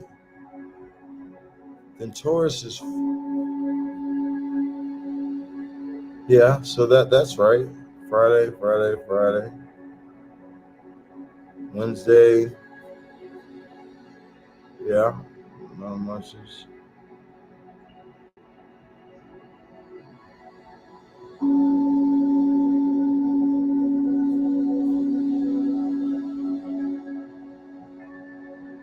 Wait.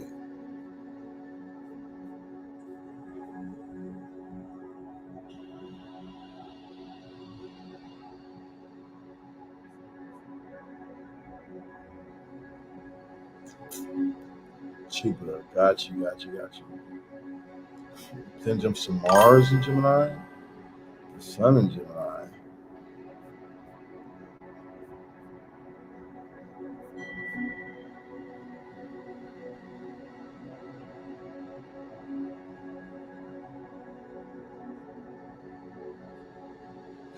Huh.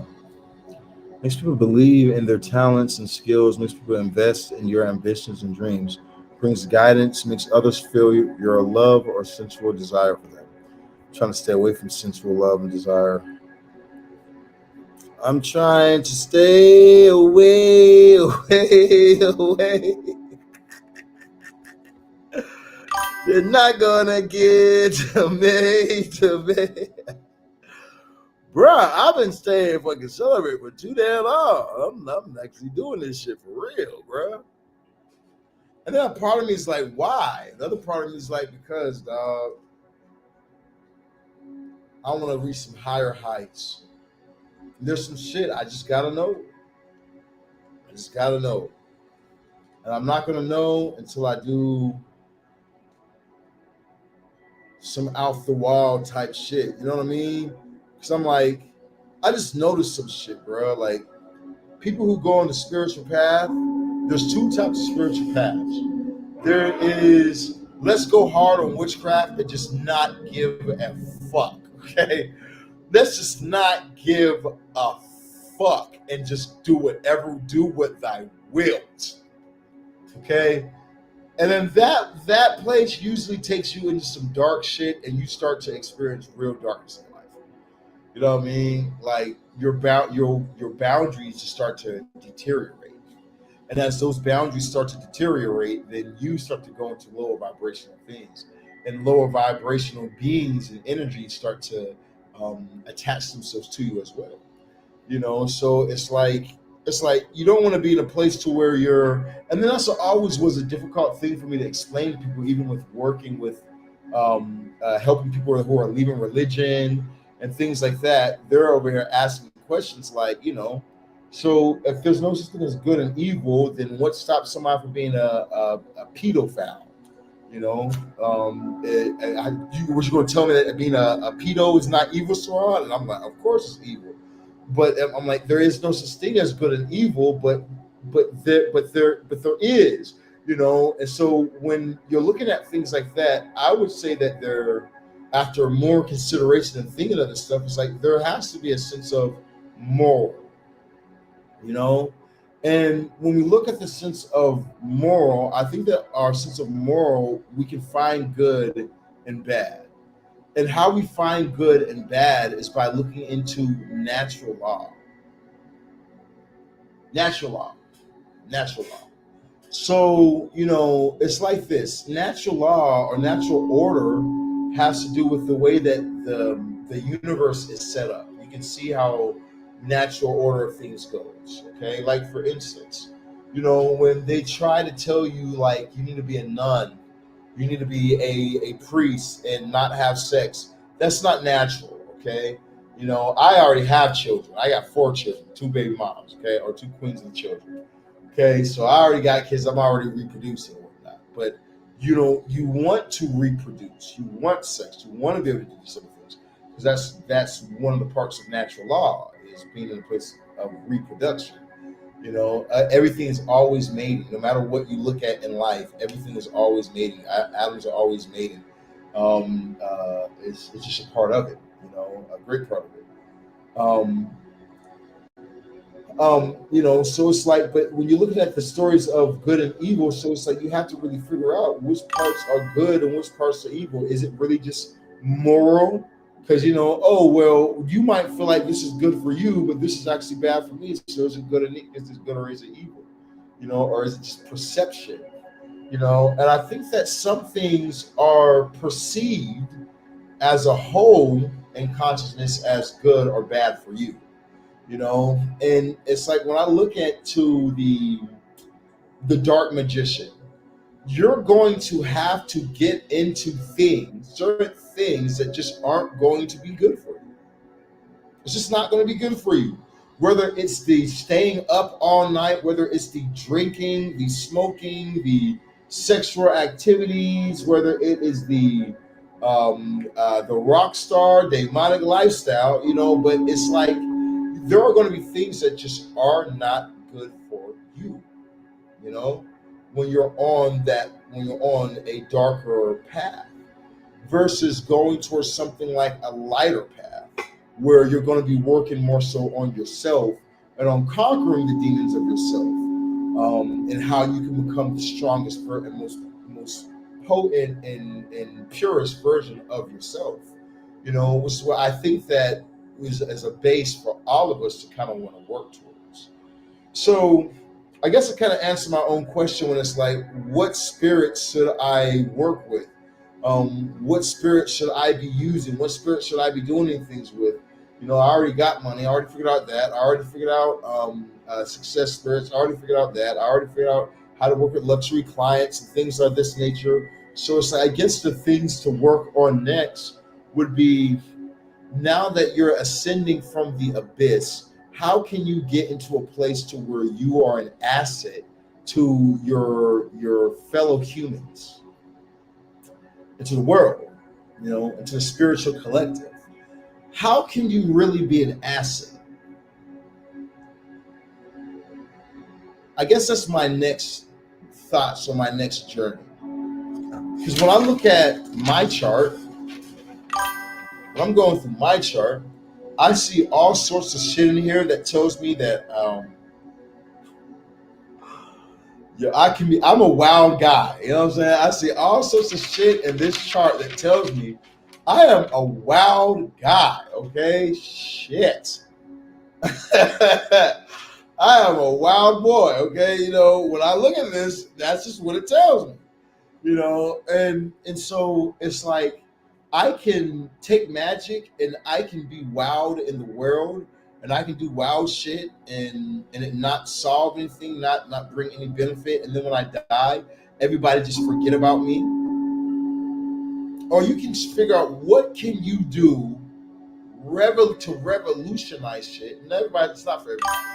Because some of your charts aren't meant to revolutionize. Some of your charts are meant to just be nothing and just live for a moment, die, and then go on. Some of your charts are not even supposed to work with magic, but I guess if your chart says that, you wouldn't be here. But so it's like, ultimately, what are we supposed to do? I feel like at this point in my life that I need to go ahead and just look through my chart, find ways that I can help humanity by helping myself. You know, because it's just a big need or a big cause to do something for more than just you. I feel like it's just so weak, so meaningless for us to have spiritual power, for us to be able to do all these things to work on ourselves, but we're not giving anything to a collective. We're not bringing any sort of elevation to our brothers and sisters in the spiritual community. We're only just gaining things for ourselves. You know what I mean? Like I feel like that's dead, done, and over. I feel like moving forward, there needs to be something done to really hit the collective to help people to reach the next levels.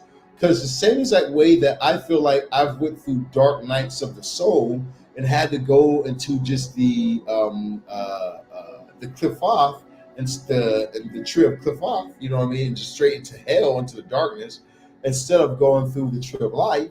You know, first, I feel like I've gone through the darkness. I've already experienced all this shit. I've already done all this type of shit. Now I feel like it's time to take that knowledge and how can we really, as I've said like 5 times now, affect the community. And I feel like affecting the community starts with affecting yourself. You know, let's say that the Ars Goetia stops working. And I mean just finishes, finito, done. You just Ars Goetia, you can never use the spirits any longer. You can't use Clauneck for money. You can't use Lucifer for enlightenment. You can't use Hekete. You can't use Nama. Or the Ars Goetia is finished. Working with spirits is finished. What are you going to do? The only thing you have is you, yourself, your elements. What are you going to do?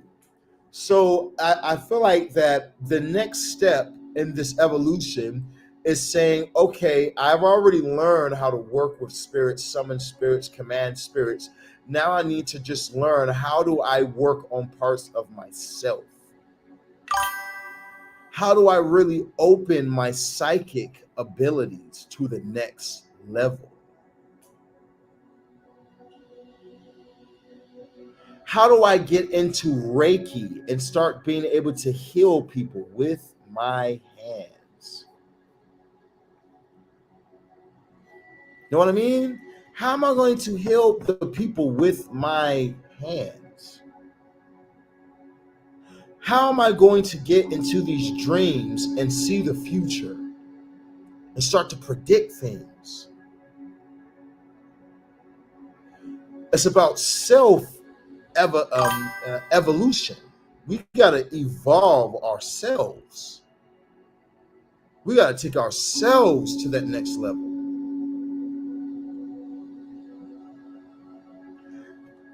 We're writing these sigils to these deities, and we give blood and sigils and candles and incense and all these things to these deities, and then we turn around and then we do all the work. We work a 9 to 5. We do everything that we have to do, but we're giving these demons, these spirits, all this energy. What about if you pump all that energy into you?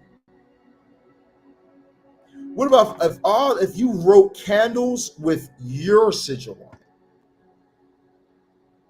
and you put pictures of you on your altar in your sigil, and you said, you know what my astrology is? My astrology is this right here. So what stones align with my astrology? I'm gonna get these stones and put these stones on my altar.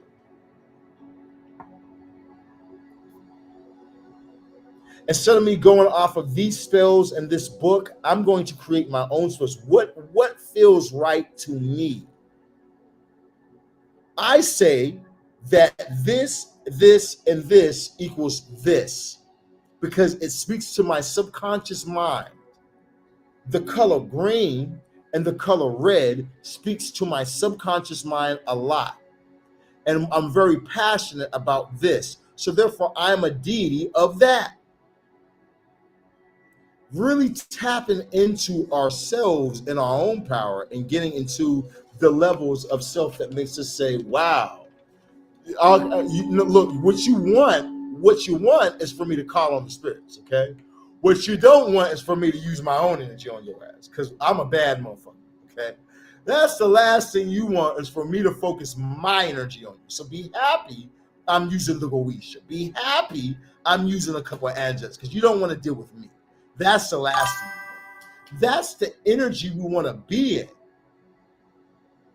We don't want to be in the energy, oh, don't make me have to go summon some spirits to get you.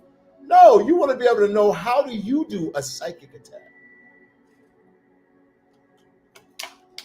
So we got to learn. And we got to teach. And we got to go through these books, because that's the only way we're going to find out. Okay? So these are the angelics that are going to help us along this way. Now, and what I'm doing personally, once again, what I'm doing personally, meaning that this is for myself. Y'all ain't got to do it. Y'all can keep doing whatever it is that you do. But what I'm doing personally, take me to the beginning, is focusing and working on me. You know, and for me to do that, a lot of spirits I've discontinued working with for the time being, so I can concentrate and connect fully with these spirits I'm trying to get to the levels I'm trying to get myself to. So, and one of those things are not working with certain spirits that just have a darker vibration and a darker energy. They know how to, it's like your old friend from college that's like your drinking buddy, and you know that when you start hanging with that old friend, you two get in some shit. They start bringing out parts of you that you're like, shit. Let's do it, my name. They start being able to bring out those type of parts of you. That's how it is with me and certain spirits. So I've had to discontinue working with certain spirits for just a little while I master this other aspects of my spiritual path. Because I'm like, I feel like the worst thing that we can do is stay in the same shit. I feel like staying in the same shit is going to get us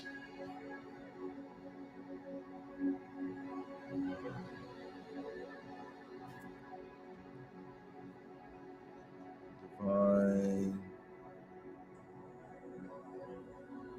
What the fuck is this? It's just a Bible, magic in the Bible, some shit.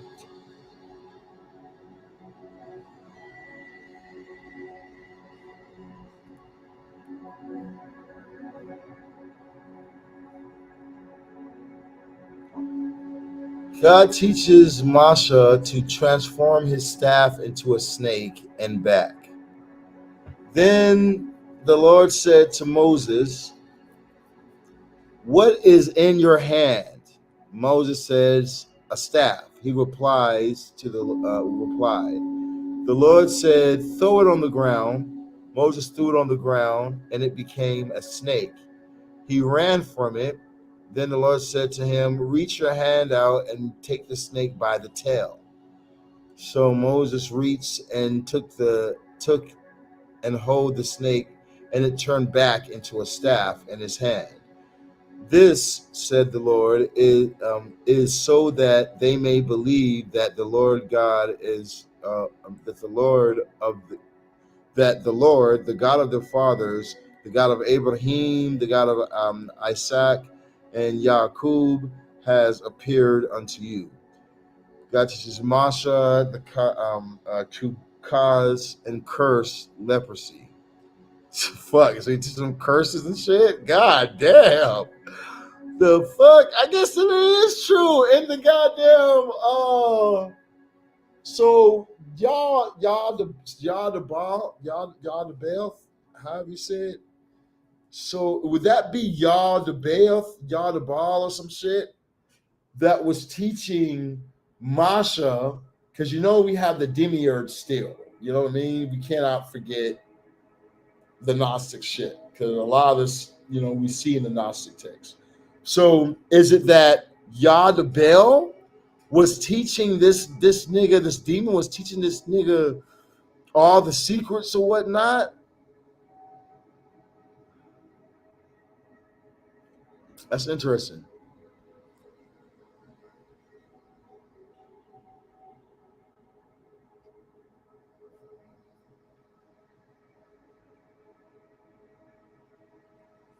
So these are all places where he's telling them to do some magic.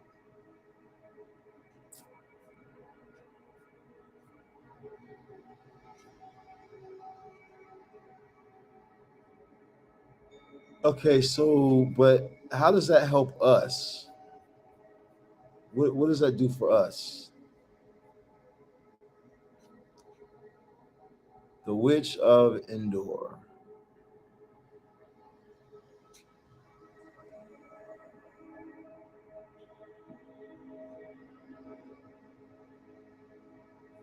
Oh, when they summon the dude from the dead. Yeah, I already know about that.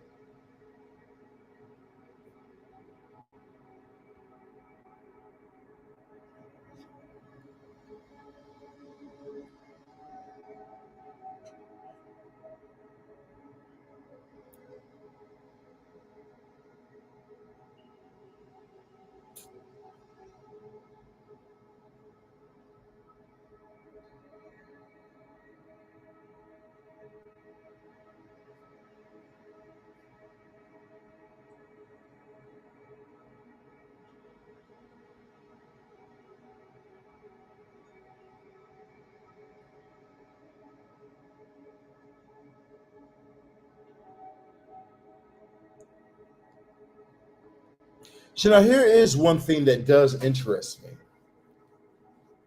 This thing right here, this shit right here does interest me, because I'm going to explain why. He says, "You cast out Beelzebub," said the Pharisees. "You cast out demons by Beelzebub," says the Pharisees.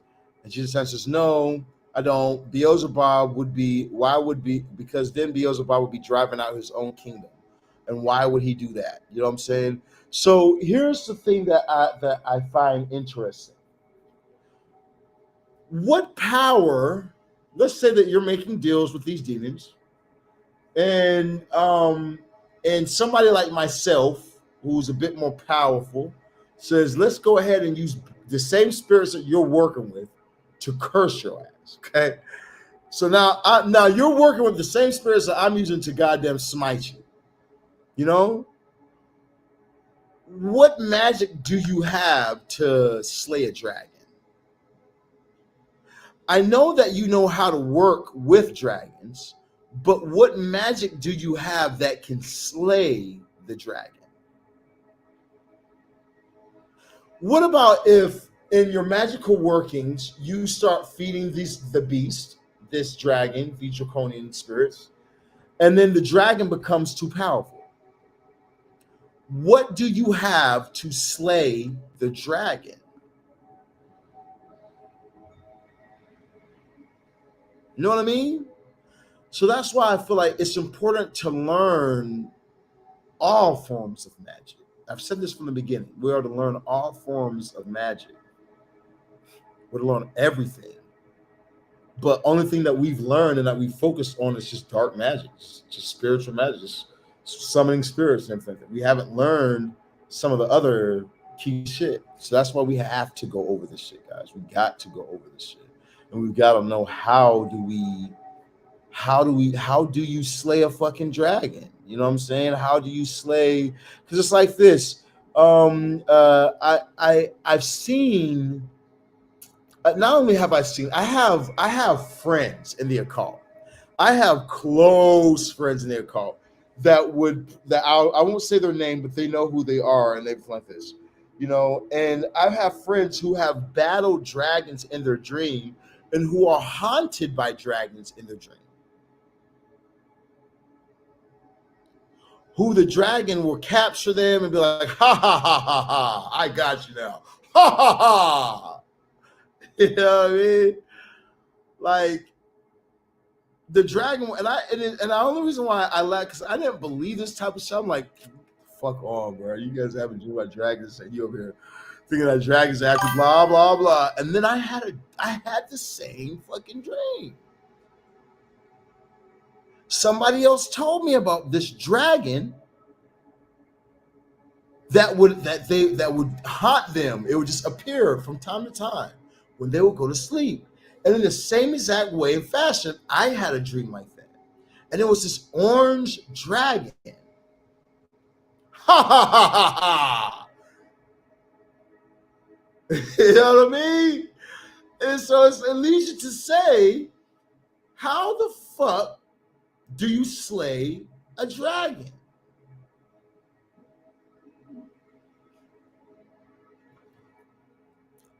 There's one guy that's hated in the occult realm. Okay. There's one guy that's kind of hated in the occult realm, okay? You know, and that's because this guy is said to have defeated a dragon who the occult world loves, okay? Now, a lot of these things are metaphors, allegories, but when you see the imagery of Archangel Michael, you always see him stepping on a dragon, destroying a dragon. But what is Archangel Michael? That's our fire element, right? That has to do with summertime, right? So if it has to do with summer and fire, and we already discussed that we are the universe,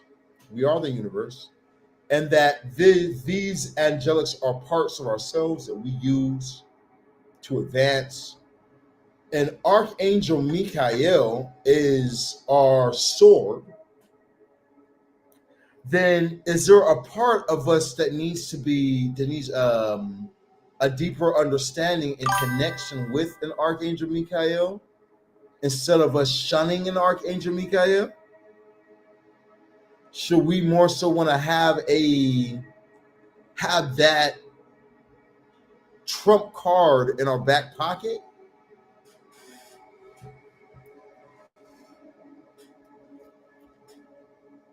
Because, you know, I do believe, as in with working with any spirits, just because you call that spirit does not mean that spirit is going to help. Okay. Oh man, I believe that to the fullest. You know what I mean? Just because you call that spirit for help does not mean that spirit is coming to help you. You know? But we already read that angels kind of don't have a choice. Kind of don't have a choice. We also read that there are certain things that we can do to raise our frequency to a level to where working with these angelics are easy. But we didn't even go over some other magic that's not in these books. Something known as the fruit of the spirit. Anybody know the fruit of the spirit? Love, joy, peace, patience, kindness, joy, I don't know, sympathy, blah, blah, blah, some. Okay, so these fruits of the spirit, right? It makes it easier for you to contact and commune with angelics when you walk in these fruits of the spirit. These fruits of what they call fruits of the spirit, or these fruits of the tree of life, are to help you. Because let's look at these fruits of the spirit. That's why I said that mainstream religion has taken spiritual truths and spiritual things that are for us, that are for our good, and they've taken it and they've tried to make it their own, and it pushes so many people away who need these inherently good things for us, but religion makes us want to stay away from it. You know what I mean? We hear things like the Holy Spirit. You know what I mean? It makes you be like, what the fuck is a Holy Spirit? You know what I'm saying? You talking about Ashura, the Queen of Heaven? Is that what you're talking about, Ashura? You know, but we hear these religious terms that wants to push us away, but really it's actually good for us and good for our spiritual development.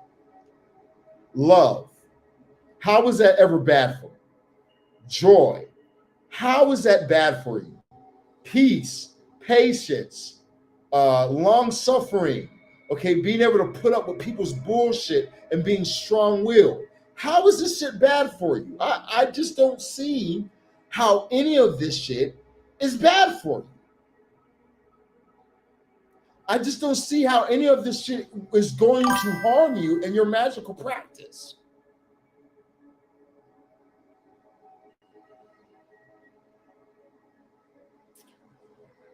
But I do see how it can raise your frequency. I do see how it can lift you in such a frequency, in a high frequency, that it makes it so much easier for you to see these psychic things happen, to see things that other people can't see there. I guess is a good way to put it. To see things that other people don't see there. I think that in working with these spirits or working with these angelics, it will help you, but it's like in working with these angelics, if you're in such a low frequency, you can't get to the angelics. They're not going to be able to help you regardless.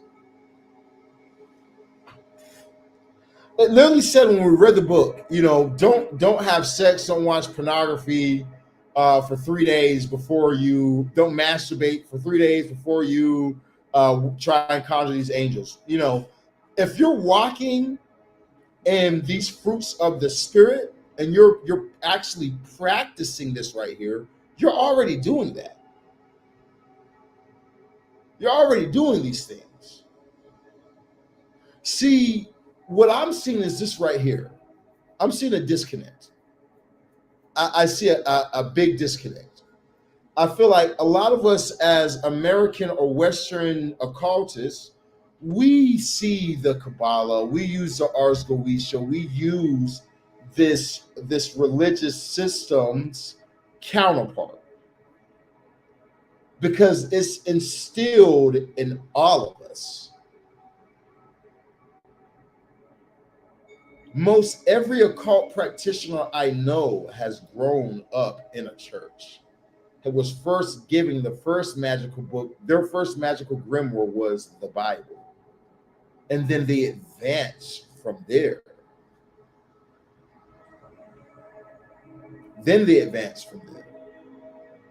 You know?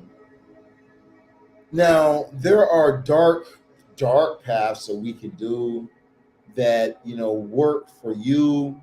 And this is the path that does the best thing for you and your movement, you know, and you completely hate the word Yah Deba, all that type of shit. You really are gung ho for it. Well, you know what the crazy thing is? A lot of this shit was already in like the Egyptian text. You know what's really crazy? You know, people like when you even look at the story of Amasha or any of these quote unquote prophets, right? That are renowned in multiple religions. You know, they always go through the Egyptian studies. Moses gone through the Egyptian studies. Even fucking your Jesus, right? Even him, when he was a child, he was studying in the temple or the synagogues in the temple in Egypt. So what was he studying? He was learning the Egyptian mysteries, same way Moses did. Moses had to come up out of what? Egypt. What did your Jesus have to do? He had to go to what? Egypt, and had to be what? Called out of what? Egypt. All these people, same story being told over and over again. Everything, something about Egypt, the Egyptian knowledge, the Egyptian mysteries. There's something in that can be evolved.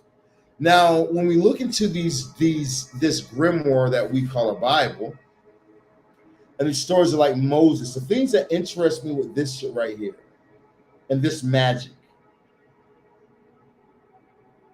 When you look at their story of Egypt, they had their two serpents thrown down.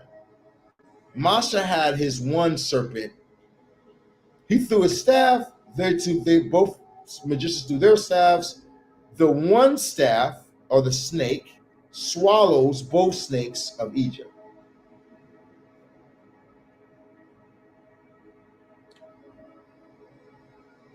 When we look at the state of Egyptian mysticism at this point in the world, and we look at the state of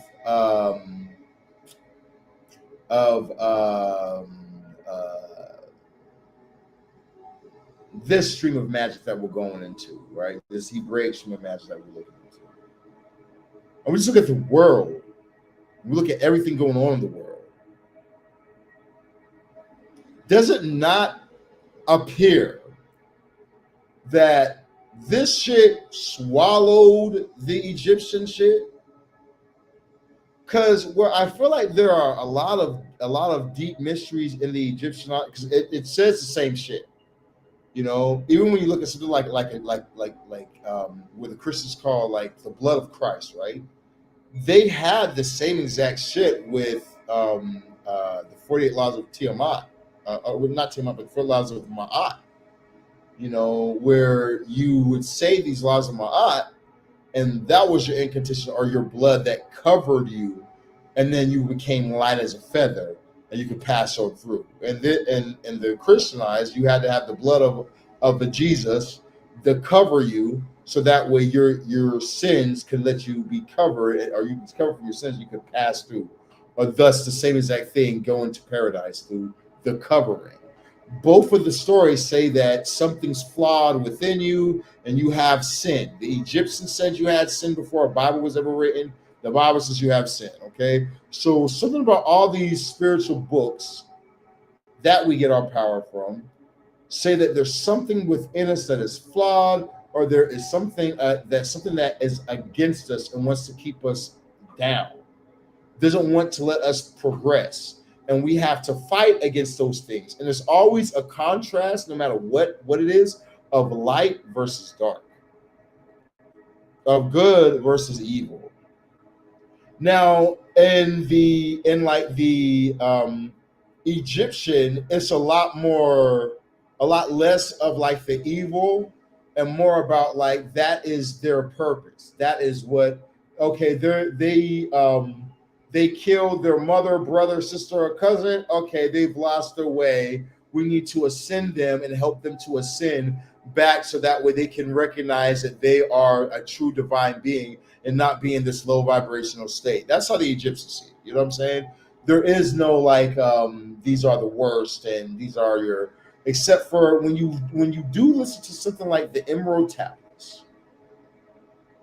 You know, when you do listen to some of the other Egyptian knowledge books, they do talk about these dark beings that want to destroy what they call the children of the light, which would be us. You know, and how these dark beings that live further off into the realms of darkness, like beyond the sun. I'm talking about in our galaxy, beyond the sun, like way further off. That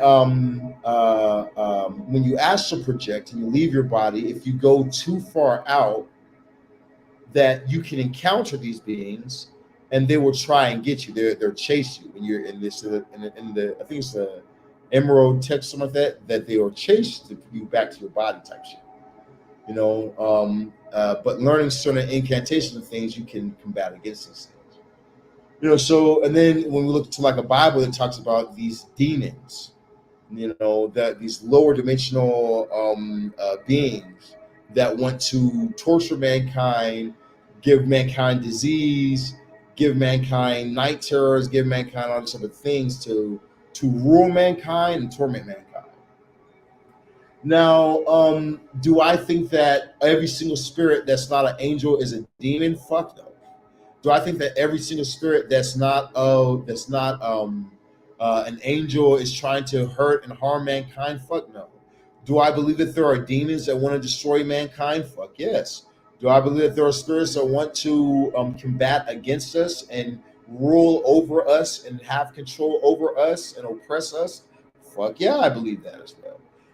So we have to have discernment in everything that we do, and we have to ascend in our spiritual strength and power, so that way we can fight against these type of things that try and rain havoc in our life.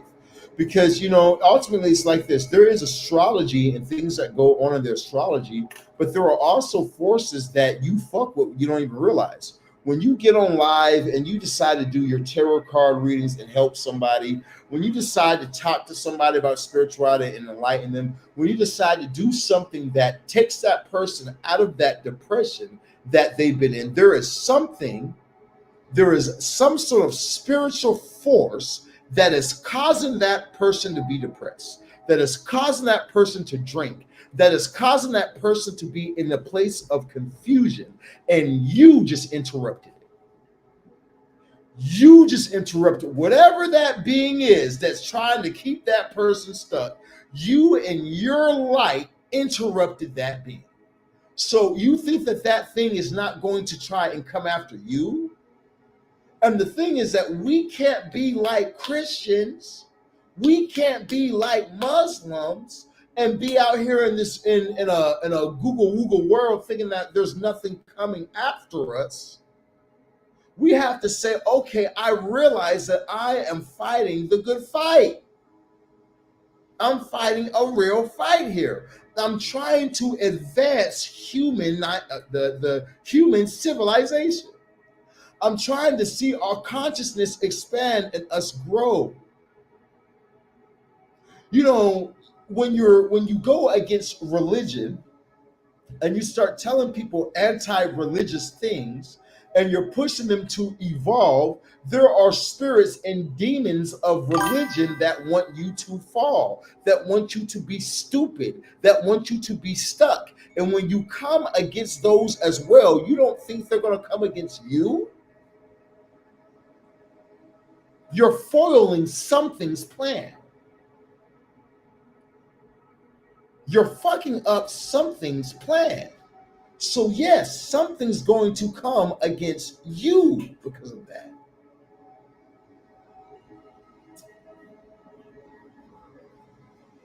So how do you kill a dragon?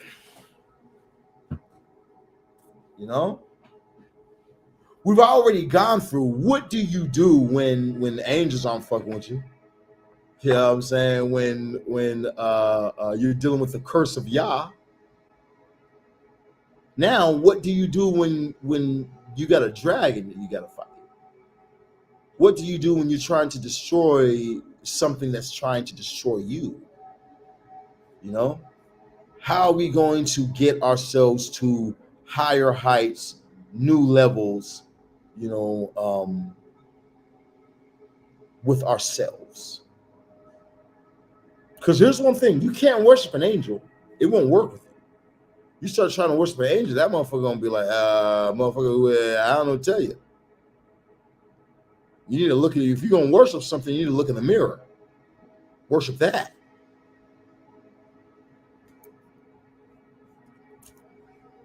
Another deity is going to say, oh, here's a little bit of something.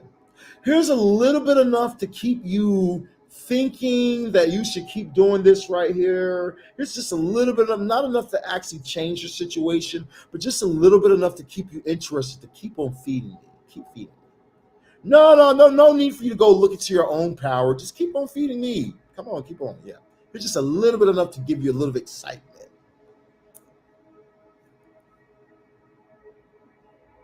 So we got to see, how can we get to that next level? And I think the ways that we do that is by gaining spiritual strength. This book doesn't look like it's giving us any spiritual strength. It looks like it's just a book trying to prove that people did magic in the Bible, which we don't give a fuck. And here's another thing, man. Let me tell you something real quick. This is another thing that we also have to get to the point of being on, which is not giving a fuck.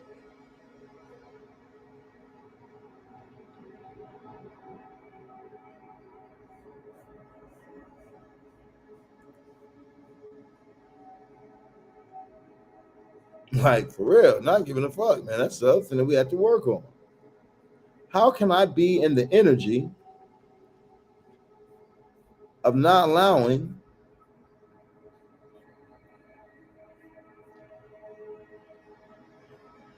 what others think and what the brain dead population has to say? Because when like the grounds that I'm touching on right here are dangerous fucking grounds, bro.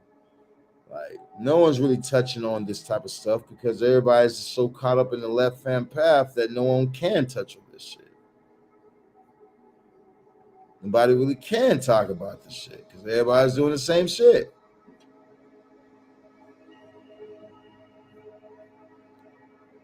But there needs to be some type of balance.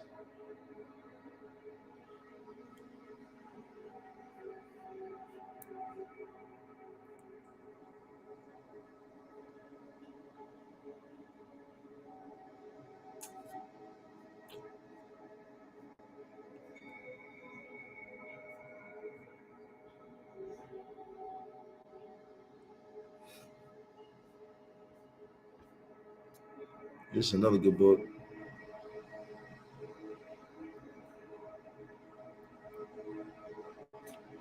But they were like, this book was a little bit different because like their angelic names were spelled a little different in this one from the other one. I do like the sigils that they gave in here though.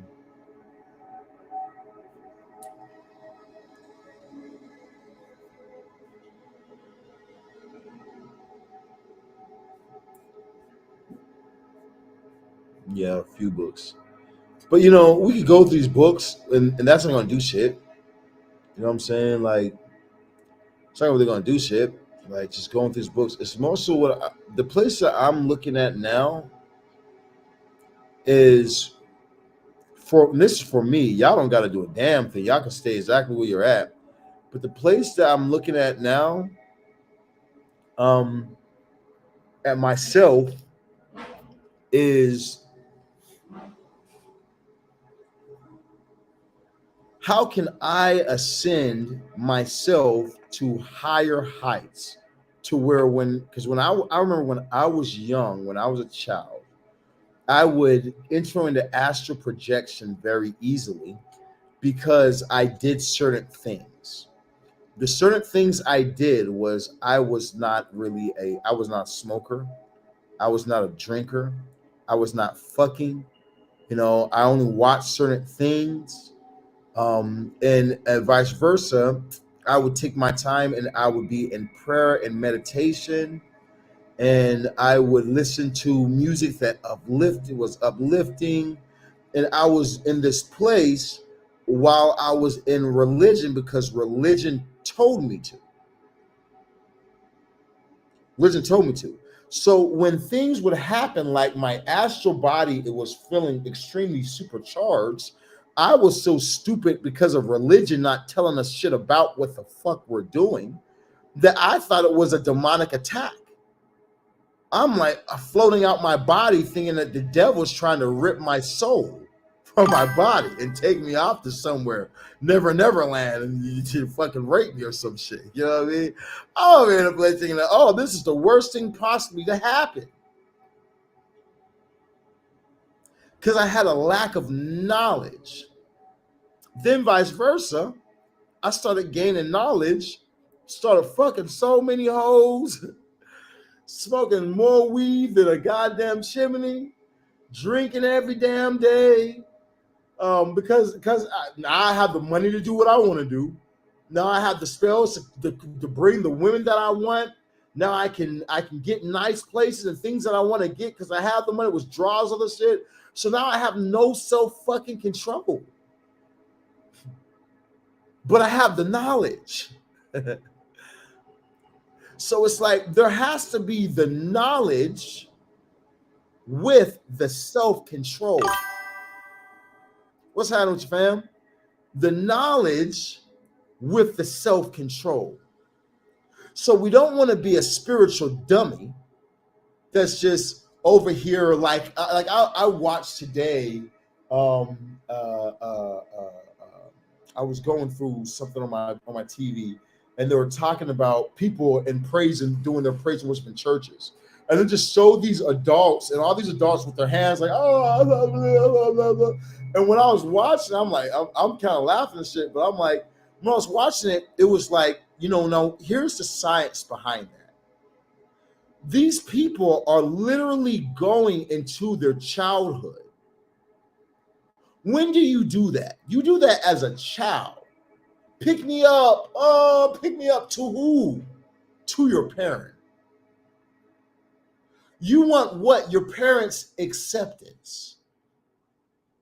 When you know that you feel like you've done bad because your parent told you, don't do this, don't do that. And then these people come in and tell you, God's your father. That he says in his book, you don't do this, you don't do that. So then what is this doing? People are after this or feel, I feel so refreshed. I feel so brand new. God is good. I feel brand new on this forgiveness. But when you are a kid, and after you get a whooping, or after you don't even have to get a whooping, but after you cry and you throw a tantrum, and after you get that out, all of a sudden you feel, I feel ready to charge today, because it's not that you're having some type of real spiritual experience. You're releasing an energy. You're like releasing energy. And at the same exact time, as an adult, you're going back into that childhood memory. And it's a sense of comfort. So, we can't be dumbasses. We can't be over here going backwards and going to like a church and getting in a religion and starting to do all the things that we were freed from, but instead we need to take the knowledge, the logic, the things that we can see that we can do to live a better life, that we can do to progress ourselves and our magical abilities and power, that we can do to help the community, and maybe even that we can do to affect these other religions. Because it's so easy for us as occultists to come through and point at every fucking little thing that the religious communities are doing wrong. But what about if we show them how to do it right? If I can understand if you are Caucasian and you grew up with never going to a Baptist church, but I just want to tell you about the Black community. I just got to tell you about the Black community. When you are growing up in the Black community, you have two options: church or the streets. You're going to become a gangbanger or you're going to become a Christian, okay? One of the two, all right? And you might become both, okay? You might just do both, okay? And the church was somewhere that was safe. You could go there and you can learn how to play guitar. You can learn how to play piano. You can sing. You can meet friends. You can stay out of trouble. You can stay alive. You can stay alive, motherfucker. So we can, but I just don't think that it is the wisest thing for us as occultists to come through and to throw the complete church out with the rest of the bullshit that's at the churches as well. Because, just because the church does a lot of good doesn't neglect their evil. It's a two-way street, But I feel like we would be doing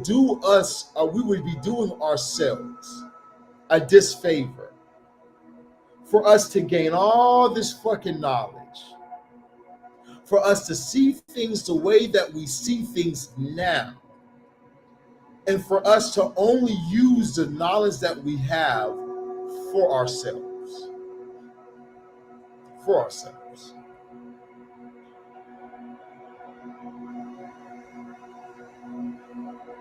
Here's what I mean. I mean that you can save somebody, and I'm not talking about with religion. I'm not talking about with a belief in some deity. I'm talking really save somebody.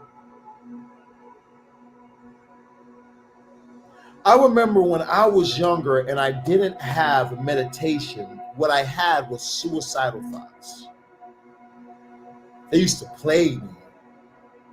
I used to have this feeling of, what is the purpose of life? Why should I even keep going?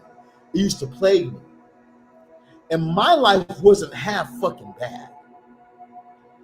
So what about the kids who are out here who are dealing with these things in real time? In real time. In real time. Most people as a youth who have been troubled, whether you found it when you went to juvenile, whether you found it when you had to go to some type of group or you were out, but like I said, you were able to find some sort of peace around certain people who were spiritual. They might have been Muslim, they might have been Christian, they might have been Buddhist, but you were able to find some sort of peace. So I just really feel like on my path where I'm pushing, where I'm trying to get to, the things that I'm on, is that I have enough for myself.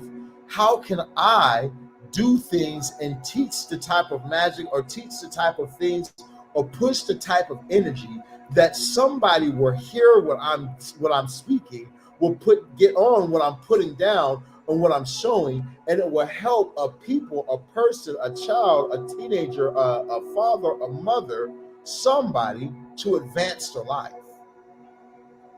But if all I ever talk about is fucking money and love, how am I doing that?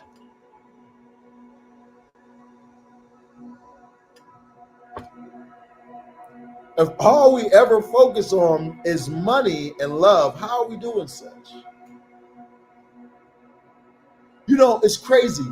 When you focus on work, love comes to you.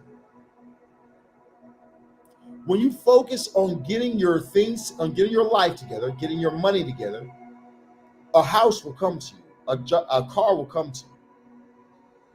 It's almost like if you put your focus in the right places, everything else falls in line. For a lot of us as people, we take our focus out of the right place and we put our focus on the wrong things. And here's what I mean by putting your focus on the wrong thing. You took your focus out of how can I elevate myself? Because, you went through a bad breakup. You got off that breakup and then you started working on your health. You started working on your friendships. You started working on your education. You started really working on you. And then you met a guy. And then that guy was seemed like he was great at first. And then next thing you know, that guy started tripping. And then you guys got into this type of argument. And then he just ghosted you out of nowhere. And then you went from progressing yourself to, I need a love spell. Then you went from, okay, I went to this person, that person, that person, that person, that person, that person, that person, that person, and nobody has brought him back to me. I've wasted time and money and energy, but I need this person. Now you're starting to lose weight. Now you're starting to deal with depression. Now your finances are starting to suffer. Why? Because you were on the right path, but you got distracted.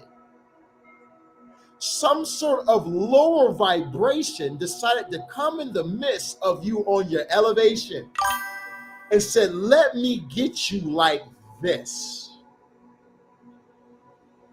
Let me get you like that.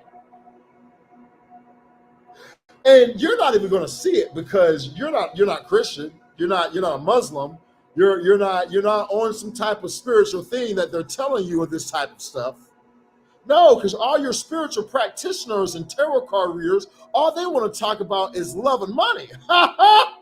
Gotcha. So it's so easy for me to rain havoc in your fucking life. And here we are, the so-called shamans, the so-called goddesses, and all we're doing for people is feeding off of them.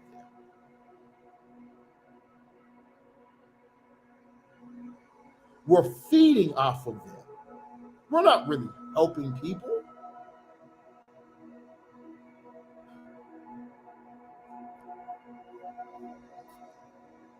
So we gotta evolve, man.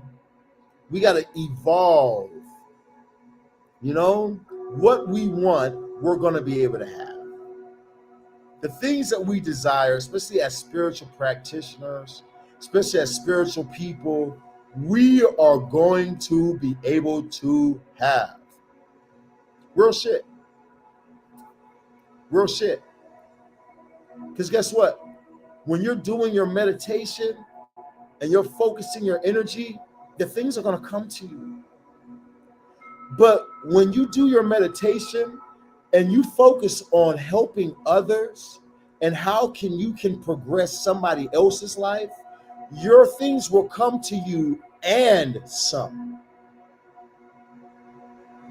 I can easily focus on me 24/7, but when I do rituals for myself, and then on top of that, I give out free things, and I give to people, and I look out for others, more comes to me.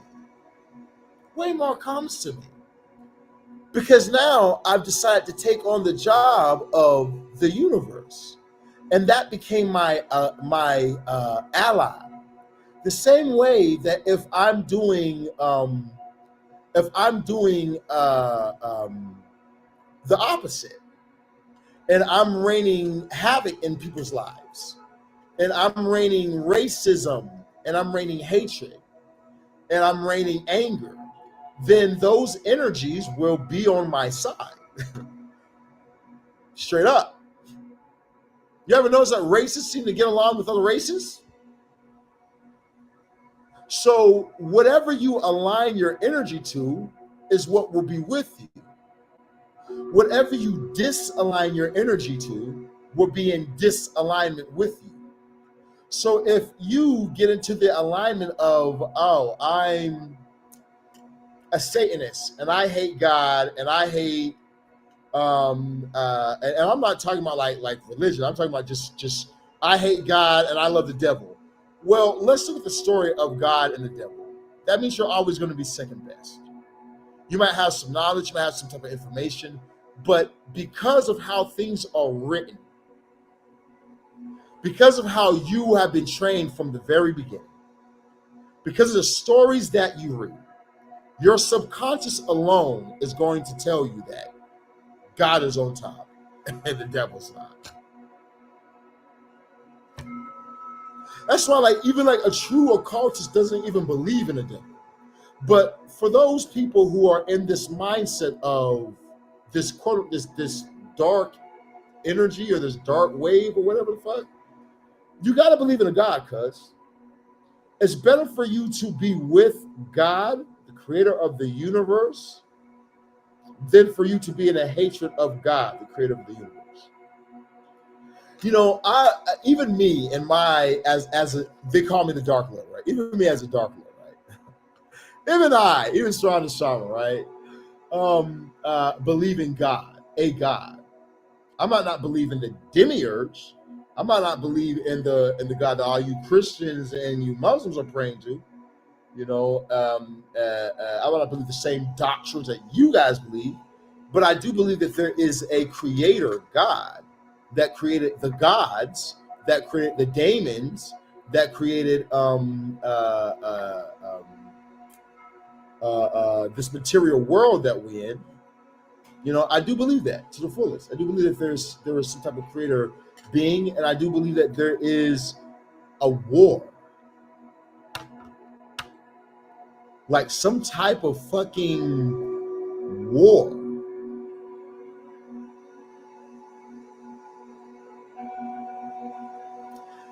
Like, you know, they say like as below, as above, so below. Like if you just look at in the world, there's a war between legal and illegal. You have the natural world, you have the celebrity, high class, and then you have the underworld. The underworld, where crime lords and these people live, right? You have to be in a certain life to get to understand their world, right? So if as above, so below, it's like it just kind of makes sense to me that there would be, I don't know. You know, another thought that had came to me was this. In this flat earth theory that people be having, what about if the ice wall is fucking space? Hear me out. Just hear me out. If you go far enough into space, right? Or if you go far enough up and it gets colder and colder and colder. If you go into outer space without the right gear on, you will turn into a what? An icy. Because it's too fucking cold. What about if the fucking ice wall is really fucking out what they call outer space? Because they're like, we got to get past the wall to get to Mars. We got to get past the wall to get to Venus. So wouldn't the wall be fucking what we consider to be space? Because the one thing that makes me not able to get on the flat earth theory, like the one thing that makes me not able to fuck with it, how I would like to fuck with it, is that y'all don't believe in, I gotta fix my camera. Y'all don't believe in astrology.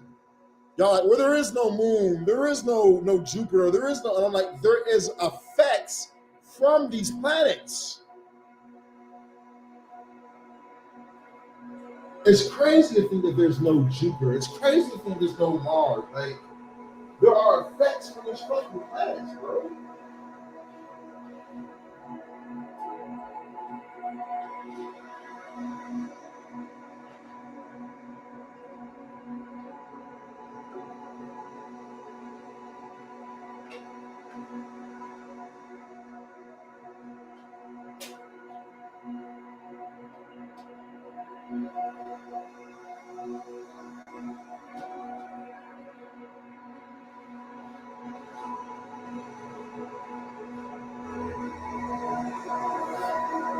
There are effects from each planet. So I'm like, you can miss me that way. But outer space being the ice wall, now that is something I believe.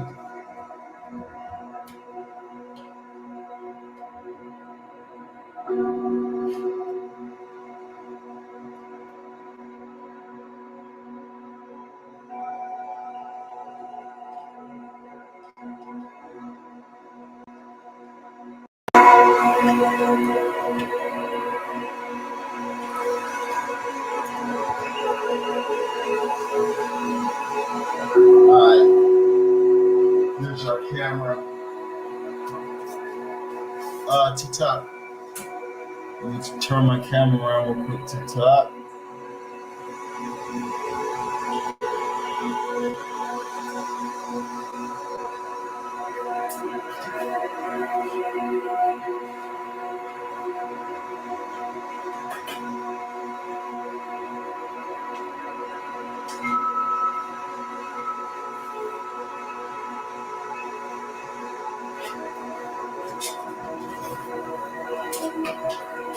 So that's what I think.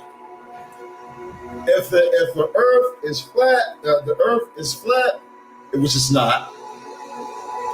But when it comes to flat Earth theories, if there was such a thing, then it would be now.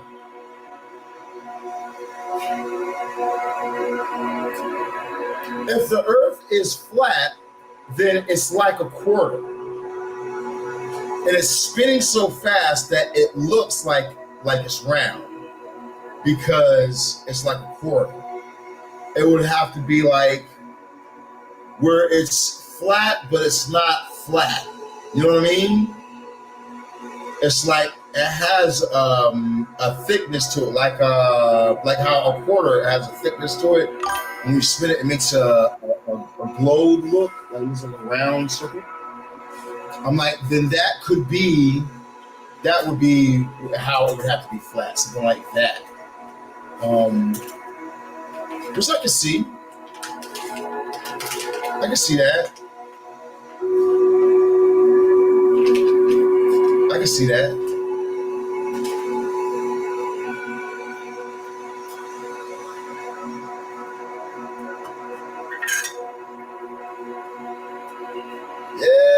Yeah, I never heard nobody say that they from the ice wall in space, huh?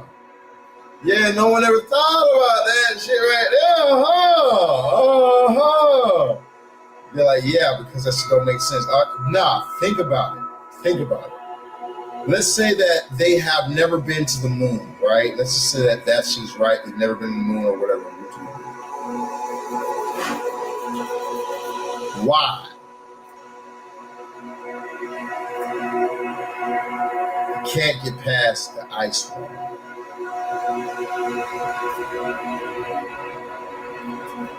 On the other side of the ice wall is supposed to be other worlds. What's on the other side of space? Other worlds. We can see them. Y'all ain't, you know, man.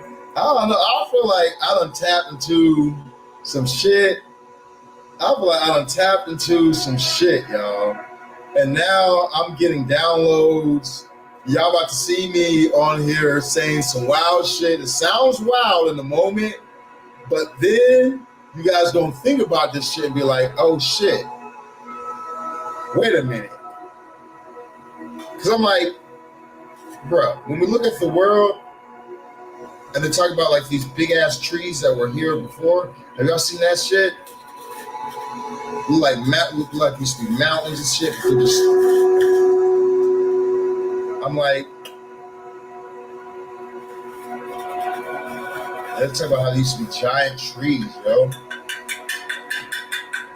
These gigantic trees,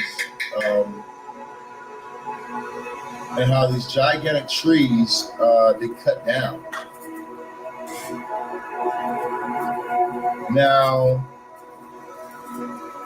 these gigantic trees would have been here during the time of Atlantis, when the Atlantean people was free to reign here. Before the people from Mars came and decided to try and take over the world. And once the people from Mars came here, they cut down the tree. Those big ass trees. They cut them down. And people from Mars are not little green men. I don't know where that comes from, little green men. They're pale.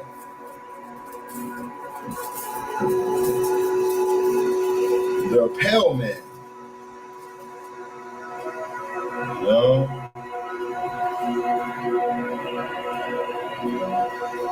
But have y'all ever heard of the Greys? Alien species called the Greys?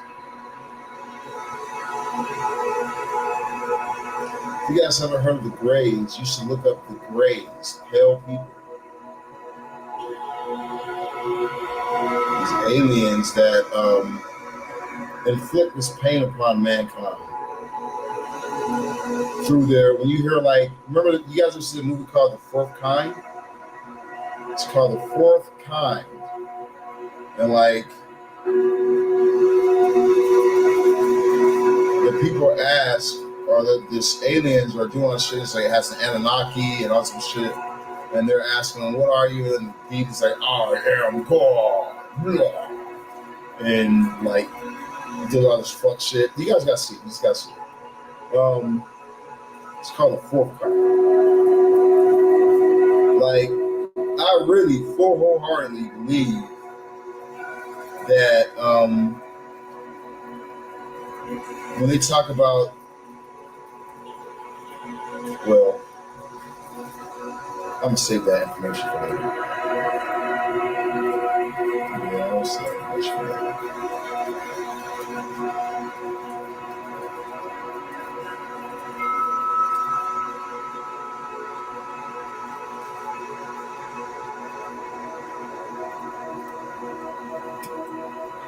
Let's not say that out loud. I already been saying some crazy shit though. I told you guys the firmament is outer space, or the ice wall isn't here on Earth. It really is outer space. That's some shit that, yeah, man. You guys gotta let that sit down and really settle, because that's some shit that I really do believe. If there is an ice wall, I really feel like that was given to me from something. Like something told me that shit.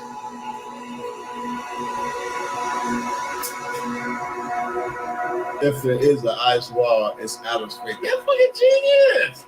Because it's fucking cold! Y'all never seen the Magic School Bus? Have you ever seen remember the episode on the Magic School Bus when I think it was Ronald or some shit? The little redheaded guy. Remember when he took off his hat in outer space and he turned into an ice cube? Come on, bro. I am not the only one who remembers the Magic School Bus. Right on the Magic School Bus. Something in lava. Right on the Magic School Bus. Stop again. Got you. Come on, y'all. Y'all remember the Magic School Bus. Can't tell me y'all remember the damn Magic School Bus. Like I'm the only kid who didn't have cable. All y'all bougie motherfuckers in here. No, Magic School Bus. What is this Magic School Bus? We didn't watch that. We watched cable. Poor boy. I'm just laughing at me. It's all right. The real ones know about the Magic School Bus. The real ones, they know. See, but that's what see, this is what I mean. The deep sea, I feel like, is the firmament. I feel like we got this shit upside down. What is really up is really down, and what is really down is really up. That's what I be thinking, yo. I definitely feel like the ocean is really outer space. The ocean is the real outer space, and outer space is the ice wall.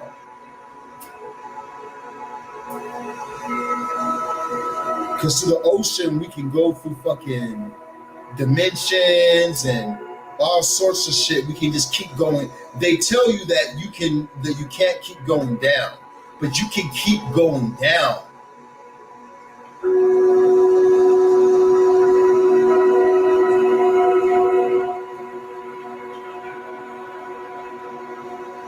You can keep going down and don't stop. I really feel like there are 7 layers.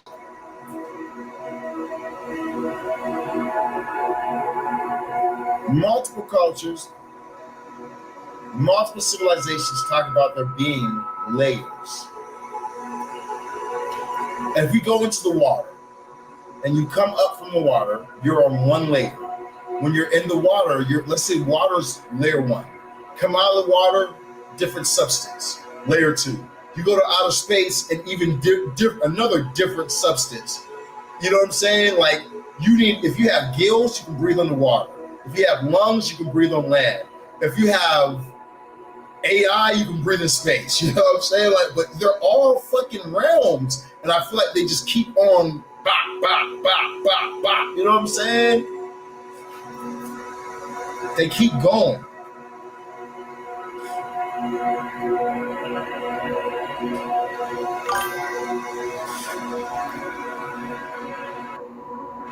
But something wants to keep us stuck here.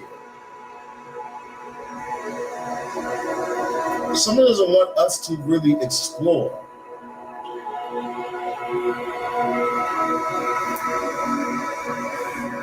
Let's think about there's such a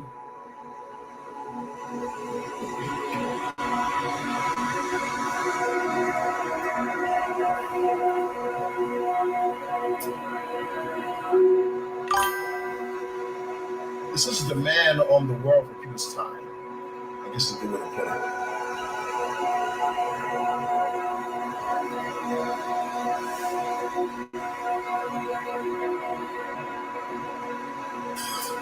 Yeah, I guess that's a good way to put it.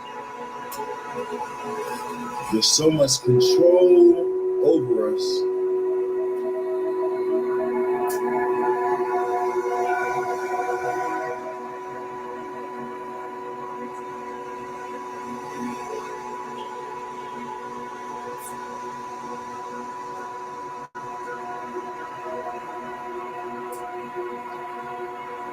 Okay.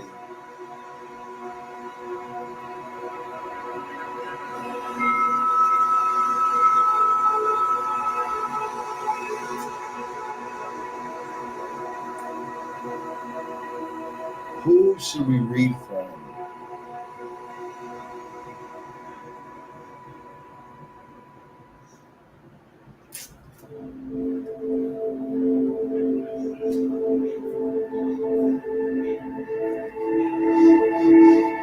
All right, so this one is a little deeper on the angelic magic because they're using sigils here.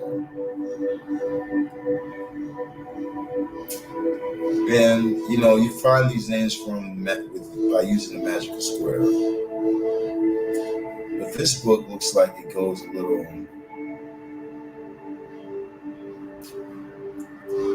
deeper.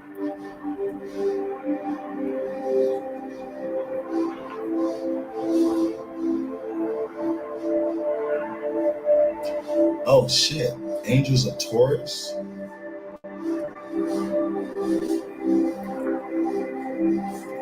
Degrees of Taurus 271 to 275.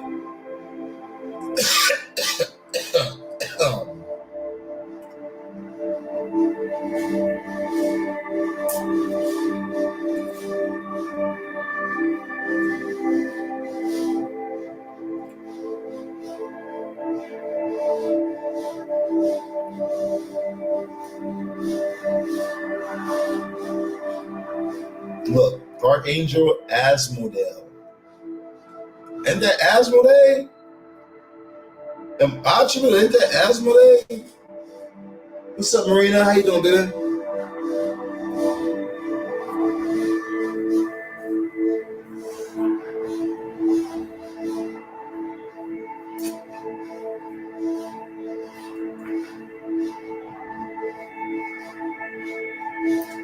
Emerald Shin.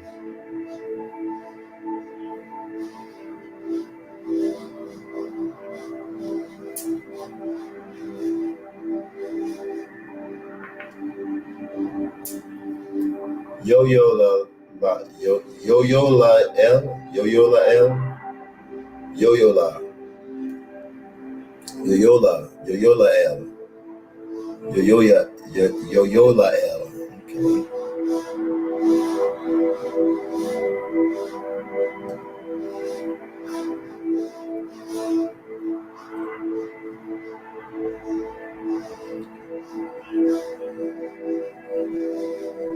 Yo-Yo-La L is the desire to possess wealth, goods, or objects with intention to keep it for oneself. She becomes unbalanced when she takes to beyond basic survival and comfort. She is the angel of those who have a high desire for pursuits of wealth, statues, and power. Yo-Yo-La L is the force which provides the competitive edge to do better than others. Ah, really? Yo-Yo-La is more often unbalanced than not, as she is bottomless pit which exhausts the person and the endless efforts to satisfy the need without ever reaching satisfaction. Okay, got you. So, like, look how these paint some of these paint angels. You know what I mean? Like for instance, this angel right here. This has to do with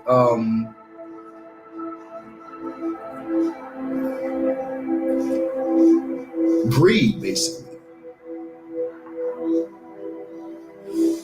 You know, this angel will put you into a place to where it makes you work so hard because you want to keep going to the next levels, which you use to your advantage. But then at the same exact time, it's like you never can reach the highest heights because it's like enough is never enough. But at the same exact time, it's like this is an angel that you can use. This is an angel that is already in Taurus.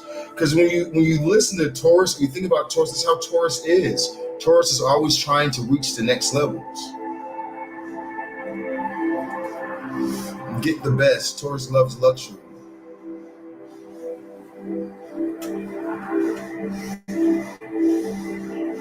Although Yo-Yo Lael is associated with material wealth, more than anything else, she can also apply to the need to feel more excessively moral, social, or otherwise better than someone else.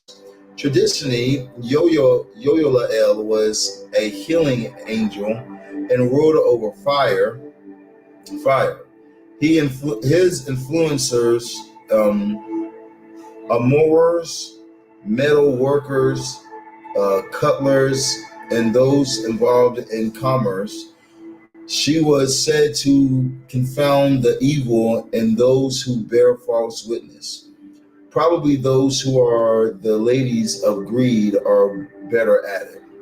Unbalanced Yo-Yo Lael is the cause of anger and influence the evil of and homicide. Wait a fucking minute. Wait.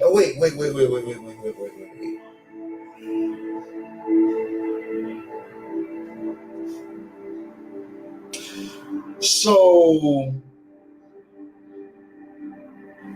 when you're using this spirit, it has the power to do. So then you're saying that there's the balance of the negative aspects of the angel. Because in the other book that we just were reading, there was talking about like there is no negative aspects to the angels, but that could be because they could be going off religious dogma. So they're not giving us the negative aspects of the angels, and this book actually is. Or are these deities just celestial beings, not in the same exact realms of the angels? Because they say that jinns are angels. They say that jinns are just a group or a tribe of angels. That's what they say that jinns are.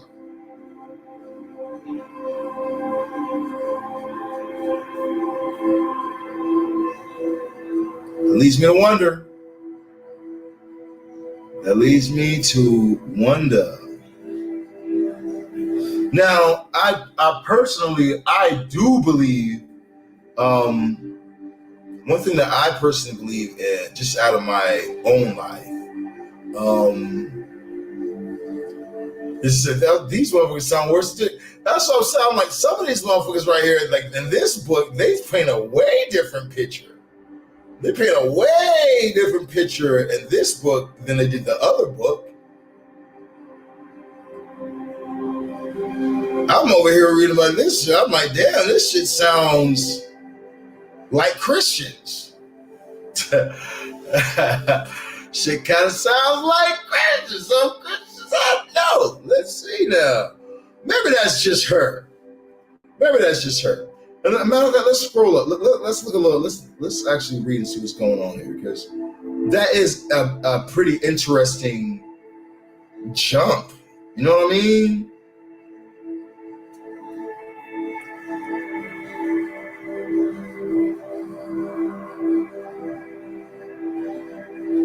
Yeah, because even look at their symbology.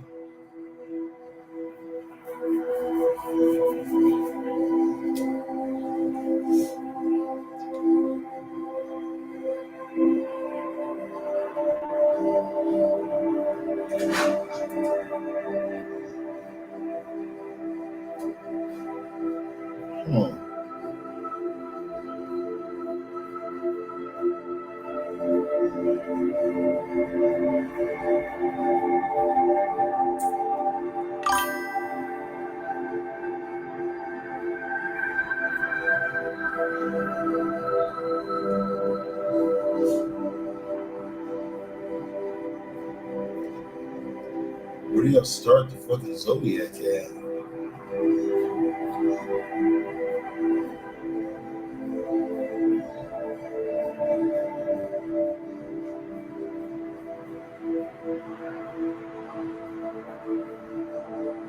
So where did y'all start the zodiac at? I'm going backwards. I already passed Aries. Fuck.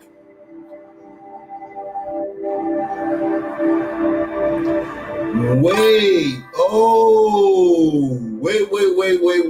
Wait, you guys. Okay. That would make more sense. So that was the dark aspect of the angel that we read about?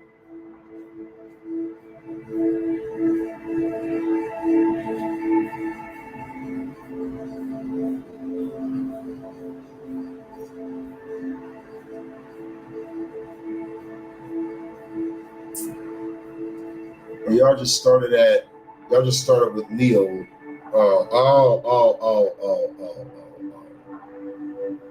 Okay, so y'all did it like the 12 tribes of Judah type shit, I'm guessing. Because they started with Leo as the first. Ah, got you.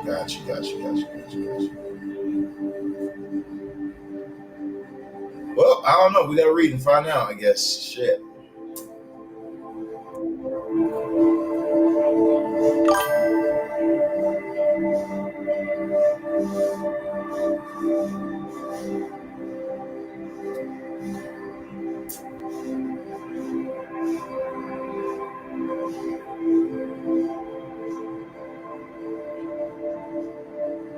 Invocation to the Shem angels.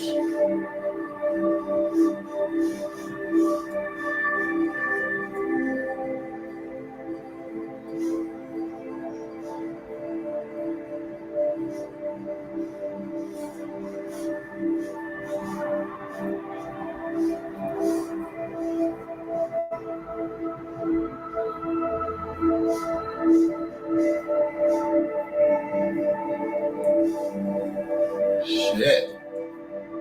Yeah, this guy might know a little more because this book looks a lot more.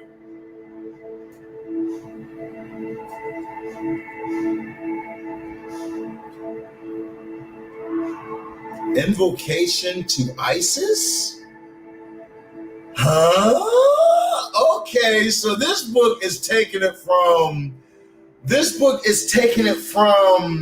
an Egyptian theology when it comes towards the angelics. It's not going from a Judeo-Christian. It's not going from a Jewish. It's going from the Egyptian, because you guys know that the Egyptians, they talked about angels first and shit. They have a whole bunch of shit on angels. All the Egyptians should talk about it. They describe the beings and everything. You know, everything that you guys see in Judeo-Christian or the Muslim faith, the Book of the Dead or the Book of Going Forth by Day, Book of the Living did it first. Okay, they did it first. All right, so that's interesting. So this book, that's why. They're going way more deep. That's interesting.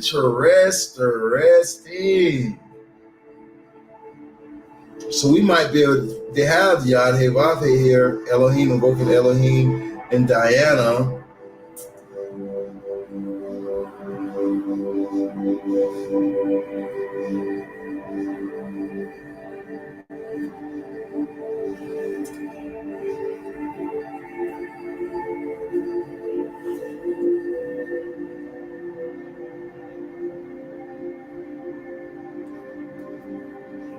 Yeah, they had the sun first.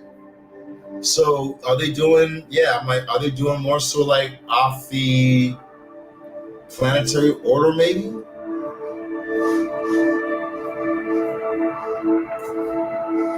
Prayer to Yahuwah Elohim.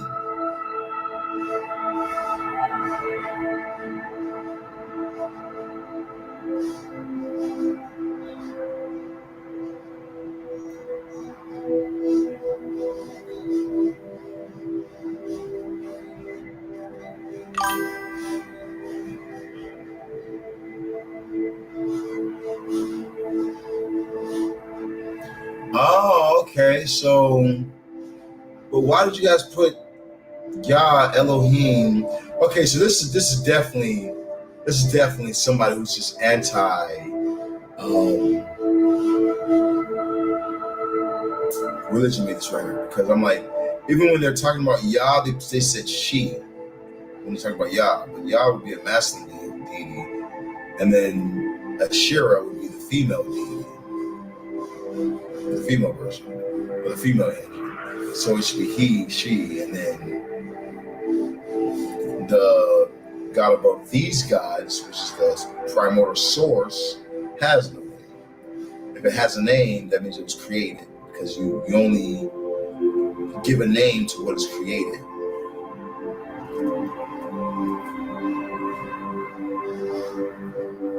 She who dwells in the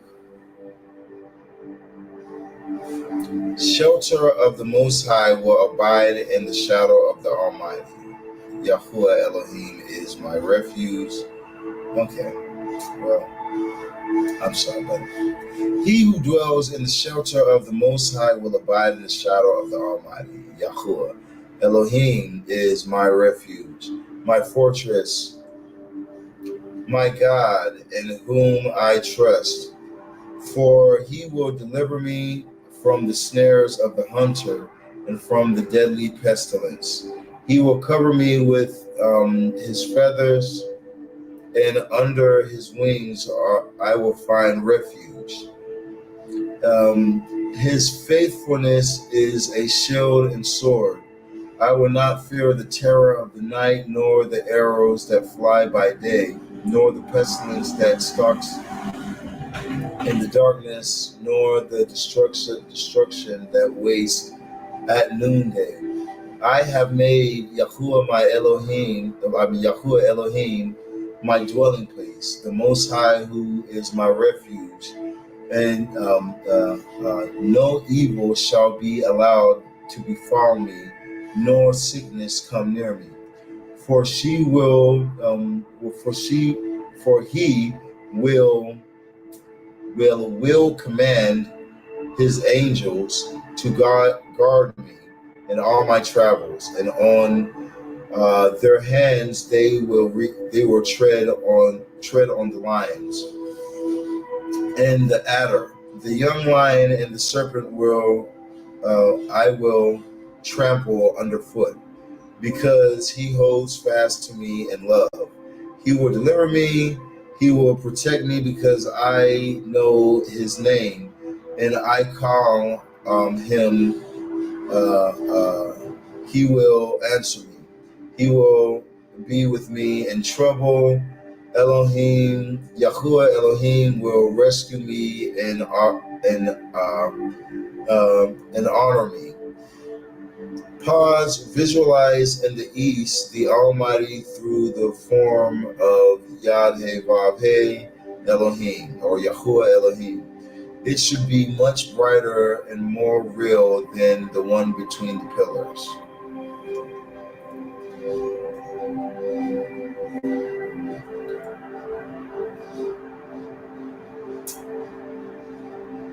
Damn, that's a long evocation. Shit.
Can y'all see me?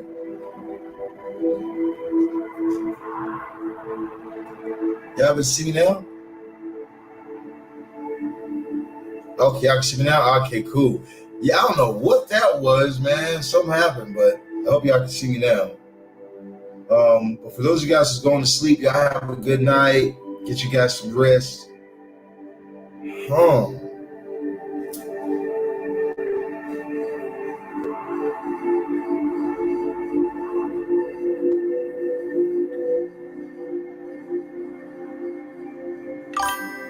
Somebody said, Medusa's been calling to me. That means that you need to start putting up some protection, my friend. Medusa is a deity who will protect you. She's for protection. I got Medusa around my neck. She's a great deity for protection.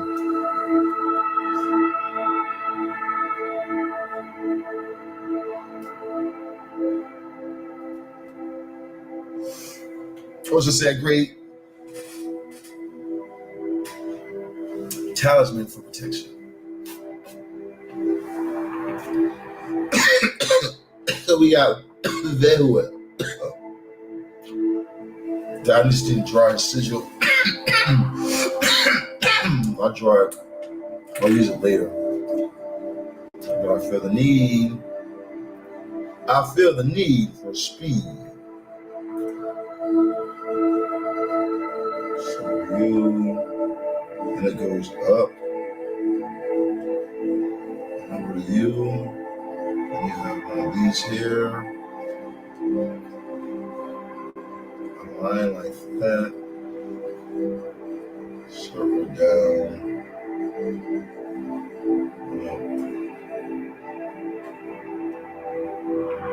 Circle down. Okay.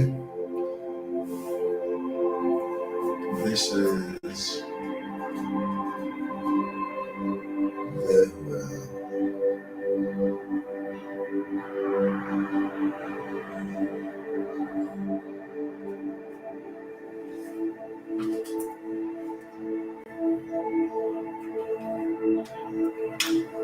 yeah, let's do a little bit of it. Cause I feel like I'm on the verge of something, man. I feel like I'm on the verge of like, yeah, I don't know what's going on, but I feel like, oh, I thought you went out. Yeah, the internet had bugged the fuck out, yo. I don't know what the hell that shit was. My phone's still on because I just turned on my phone Wi-Fi with it. Even the music cut off for a second.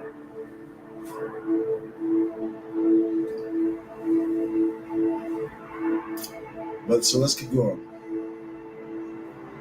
In books on magic relating to Shem, you will often find 72 seals, which are supposed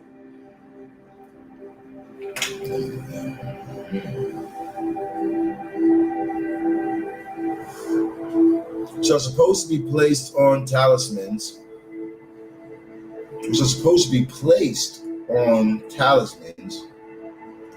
or pinnacles, and used to call the angels. These seals were used in the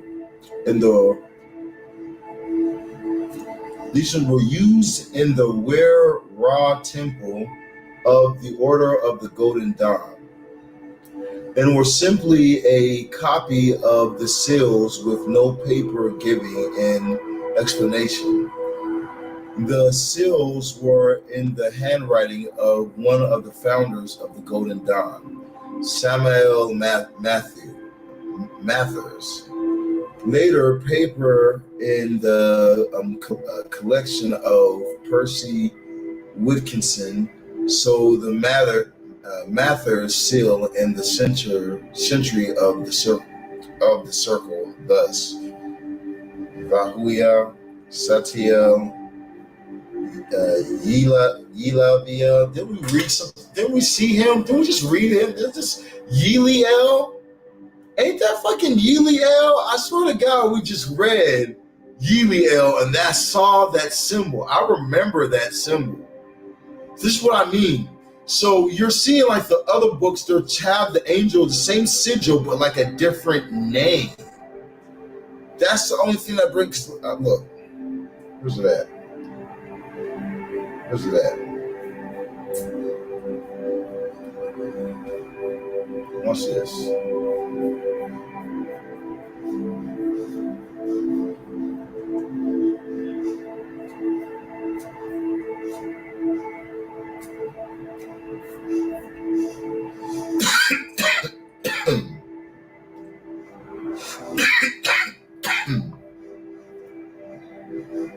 Look, right here.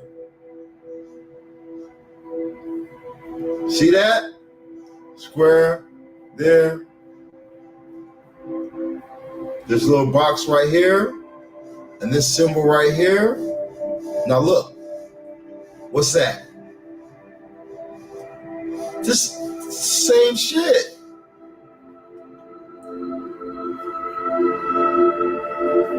Can't tell me that's not the same shit. So, but look at that. Look, they call this nigga Yeliel. They call him Yelaviel. Yelaviel.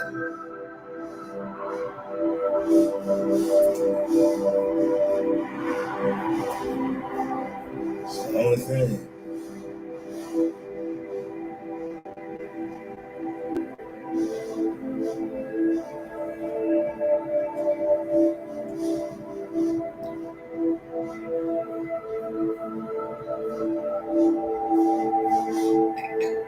I might know how to do this. You already give us the angels.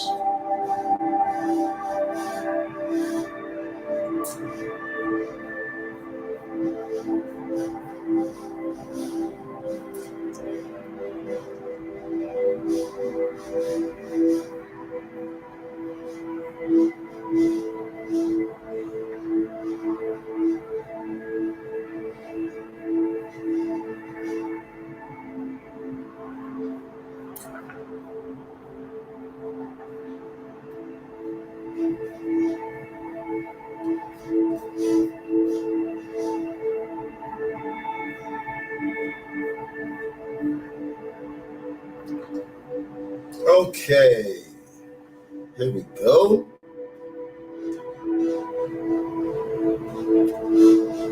Vahevael.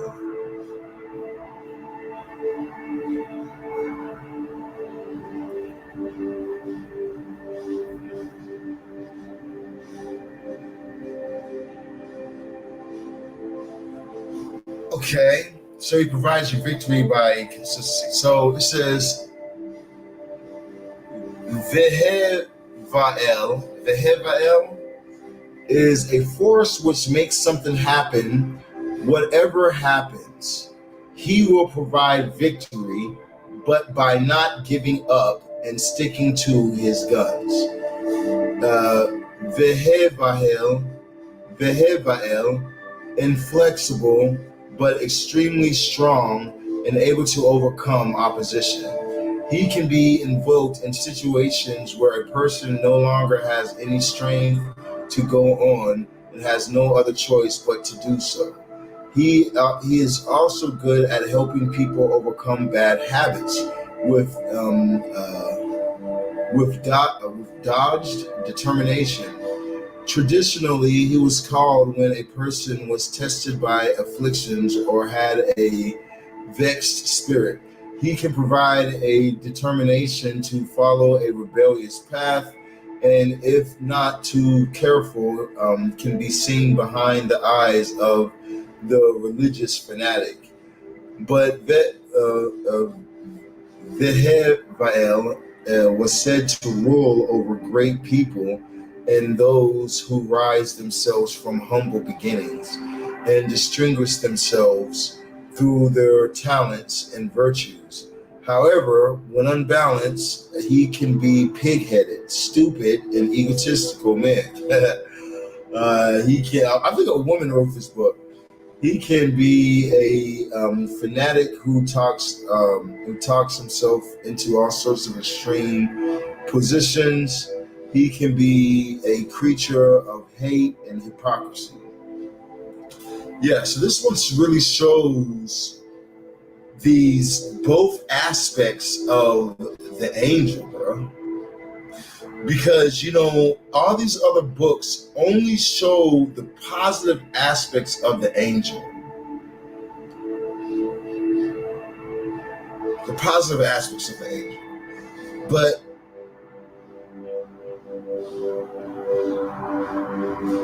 I don't know.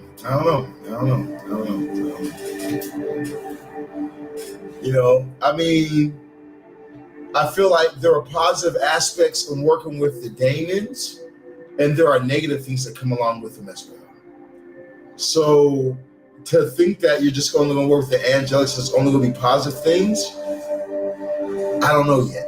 I haven't done enough work with angelics. I haven't done enough workings with these mugs to really know and to really say.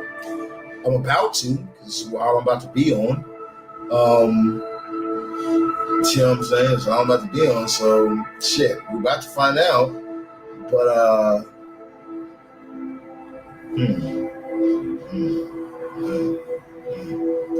right. So,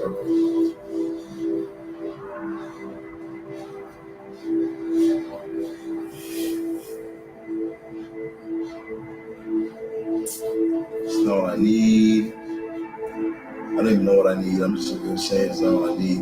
What do I need, Saran?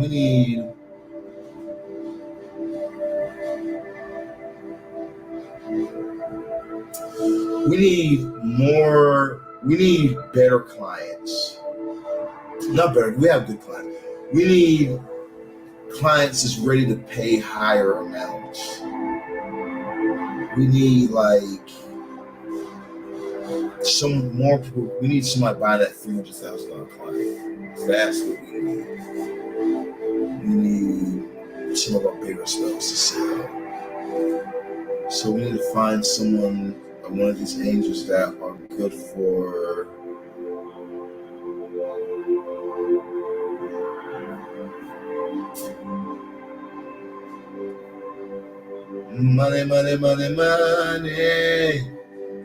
money.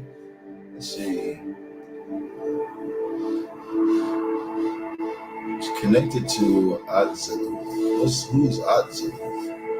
Only perfect work is which is closest to God.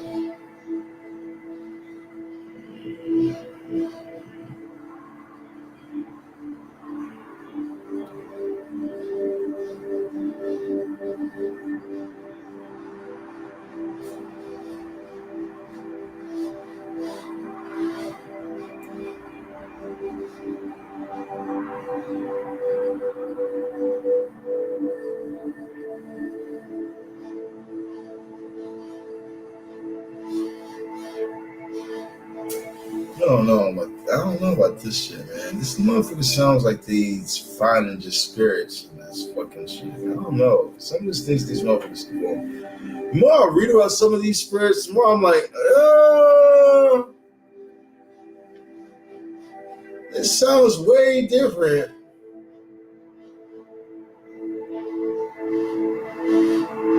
And then the person called Yash, I'm like, maybe this person just has a bad taste in their mouth for this type of shit. Or maybe they've gone through it and they're saying exactly what it is. I don't know. Shit, we gotta find out. Can only find out by one way.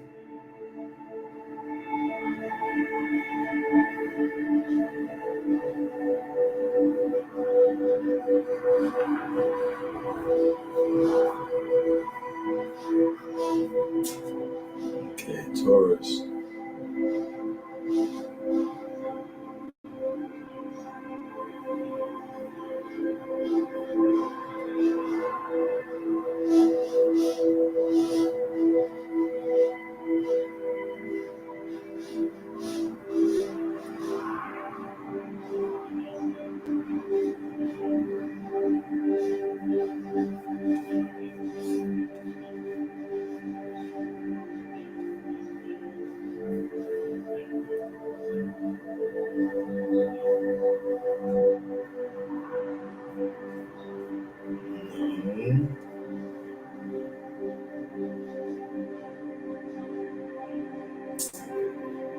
He can be also invoked for wealth, generosity, and nobility. Aha!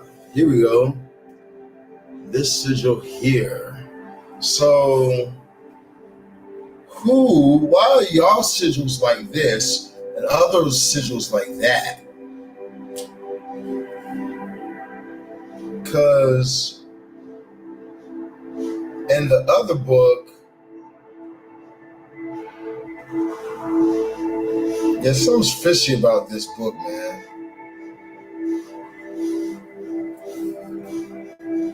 I'm not gonna say it's fishy about this book, but something's fishy though. I gotta figure it out.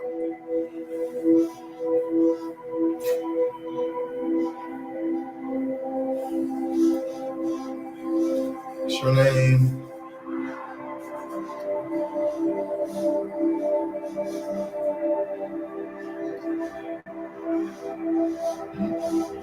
Niminia?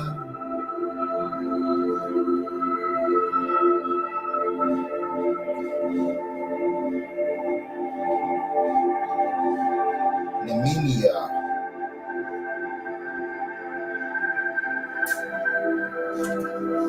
Okay, Niminia. And you're ruled by the moon. So you have to do a manifesting. Ruled by the moon. 28 degrees Taurus.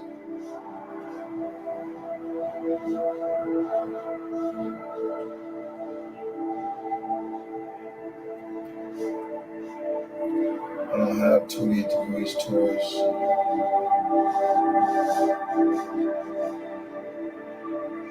Yeah, I don't have 20 degrees Taurus. Fuck! But I have Taurus. That means enough.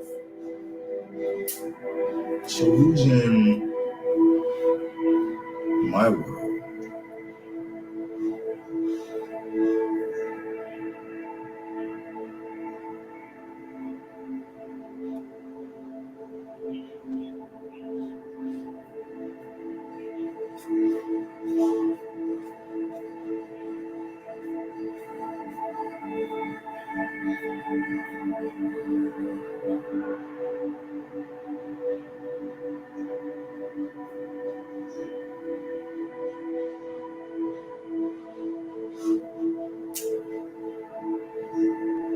Oh, got you.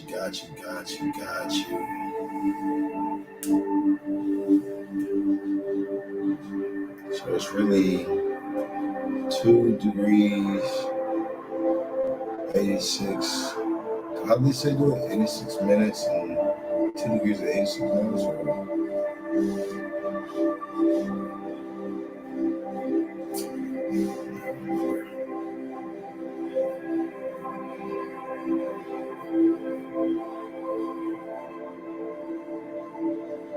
Okay, so here we get to 3 degrees. So it's 2 degrees, 3 degrees. So we're at 3 degrees. I'm 3 degrees. Goddamn Taurus. What does this one do?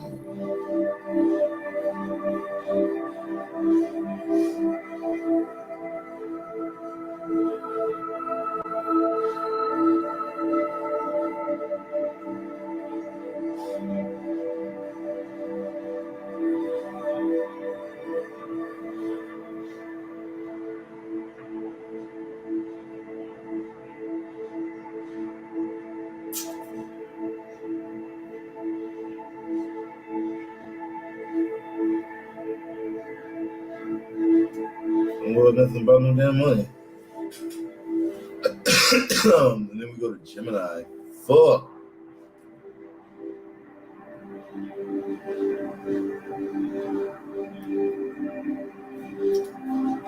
Shit on you. Okay, let's go to Capricorn.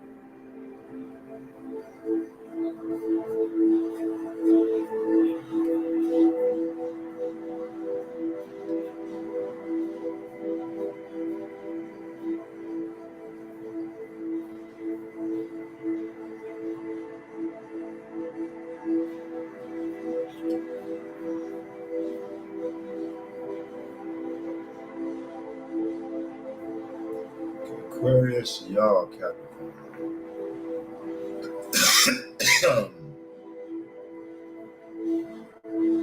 All right, what I got on Capricorn? We got 18, 2, 7, 23. Shit, I probably got every damn angel in goddamn Capricorn. Oh, this fucking Capricorn I got on my chart. Fuck. 1,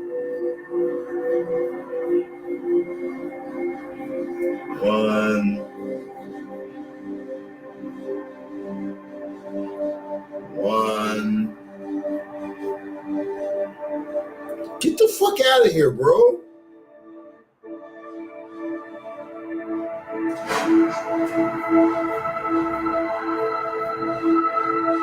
Bro, you're not telling me all of them are directly like that. Get the fuck out of here. All the rest of them jumped and shit like that. So why are those ones? Let me look at this shit. 180, 190, 195, 2.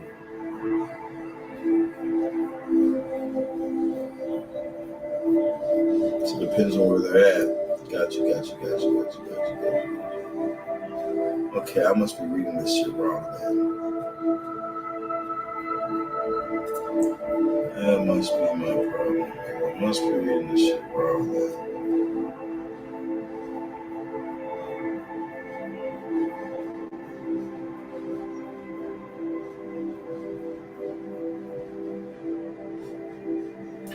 $151 degrees to 155 degrees.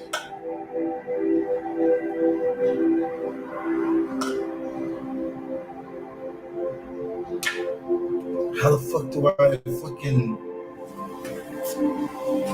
Where the fuck's my other phone at? Oh, matter of fact...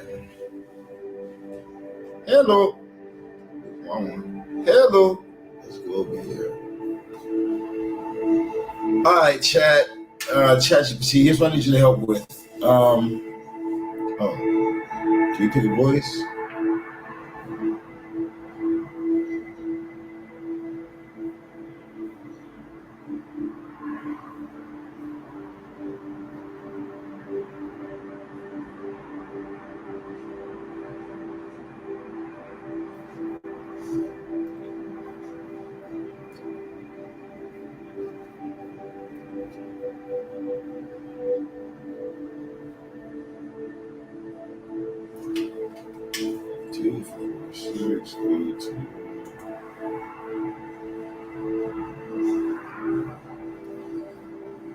You guys got no options where I can just not have to put my password on fucking that. Okay, there we go.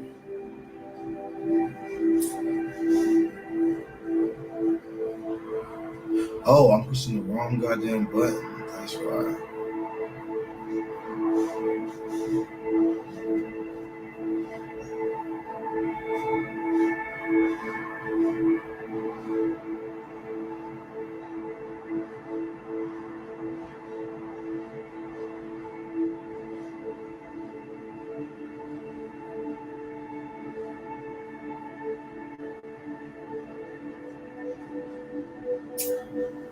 Okay, why isn't that here now?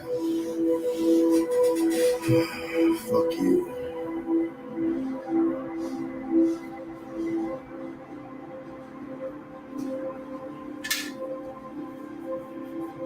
Okay, let me grab my other phone. We're asked ChatGPT on that.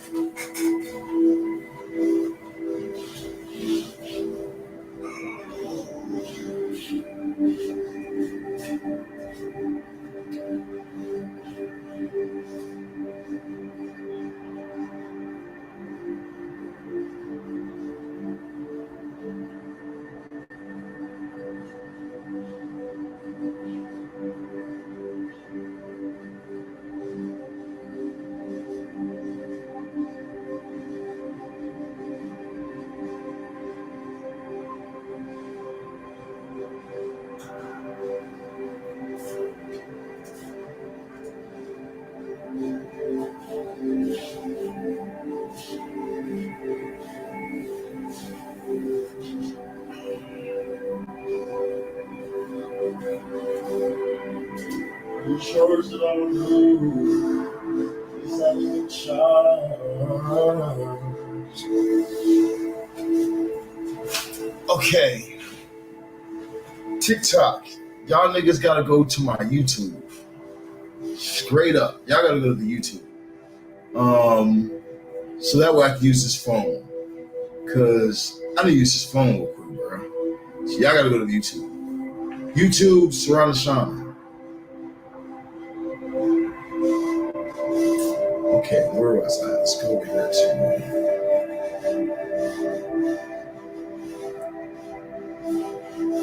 Okay, Chad. So here's what I'm trying to figure out. So I'm reading this book on angels, and it says this angel is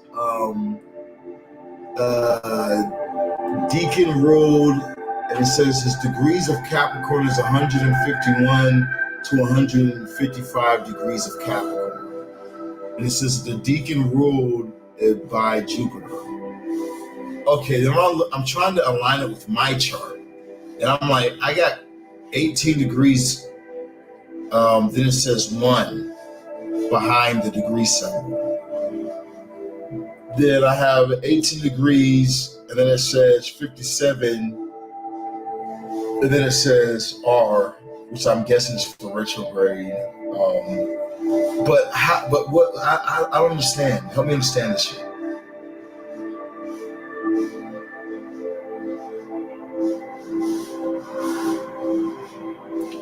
Because I'm trying to match the degrees, and I'm trying to match with the angels. I'm trying to figure out this shit. So help me figure this shit out.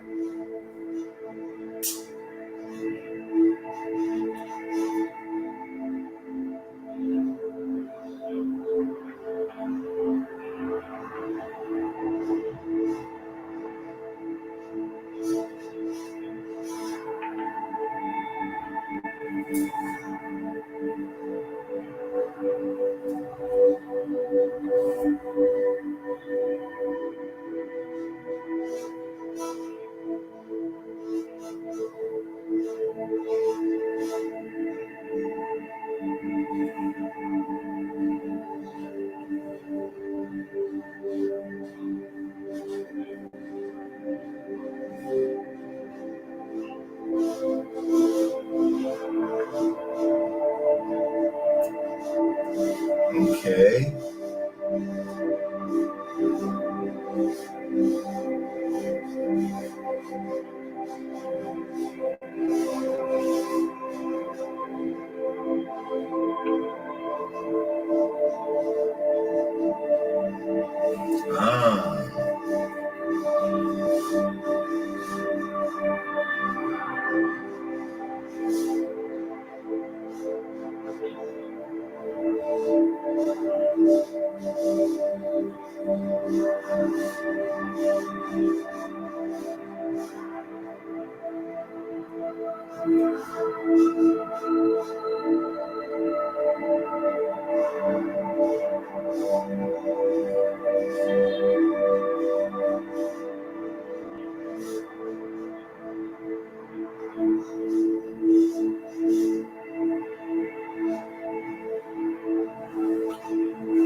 Yeah, what the fuck are they talking about, bro?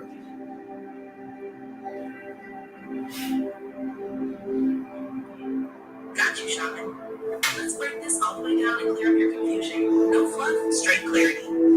You're trying to match an angel's rulership by degree with your astrology chart, but the language is tripping you up.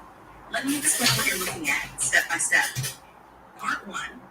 What does 151 to 155 degrees of Capricorn mean?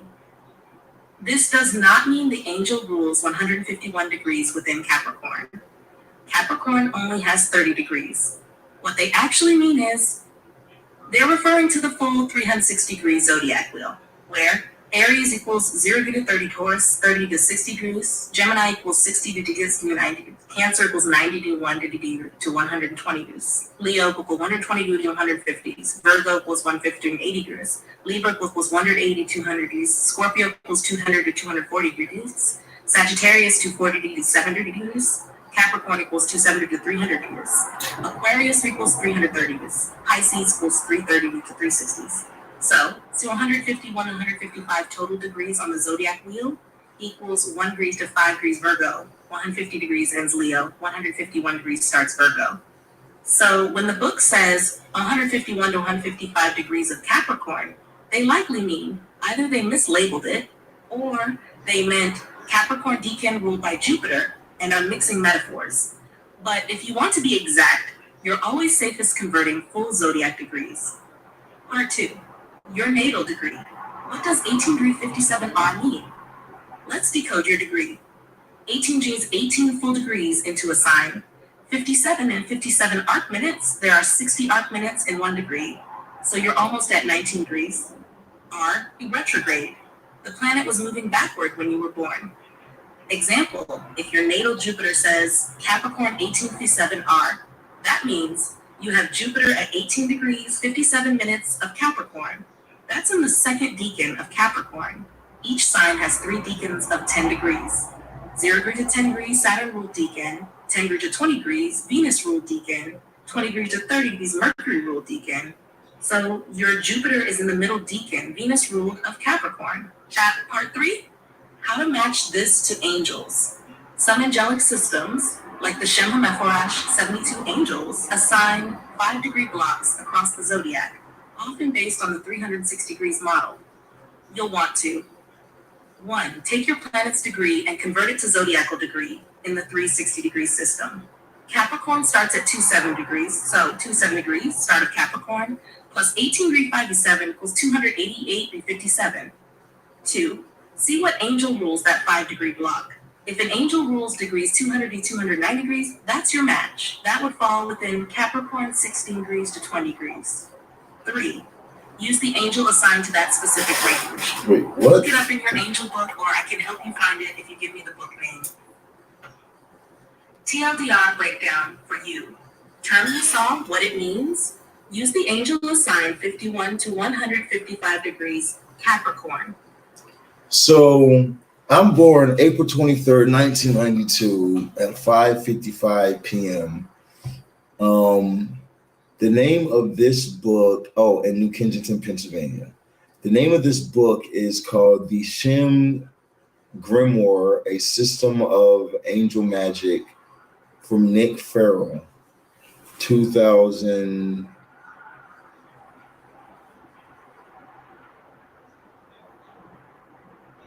24 or 2014, excuse me.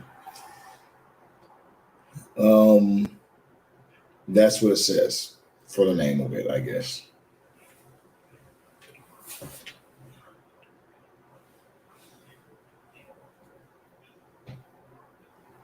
Okay.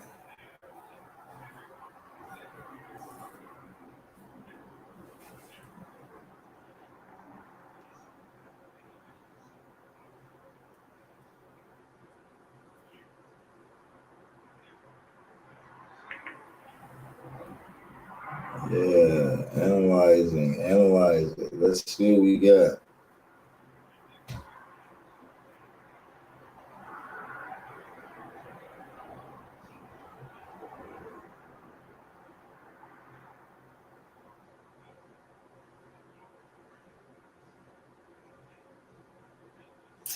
Come on, chat. Push harder. Think harder.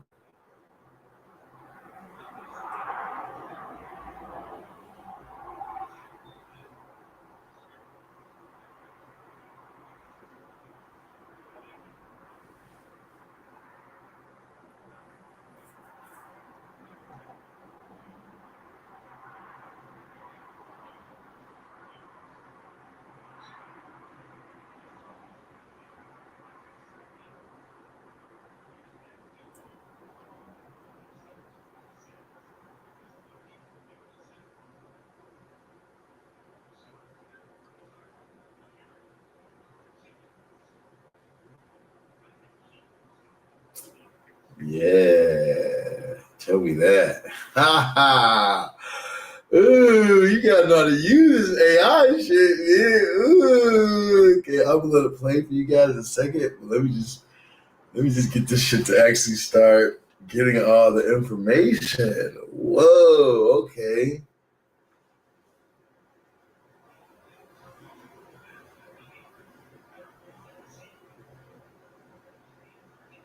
So you can find the information on that. Huh.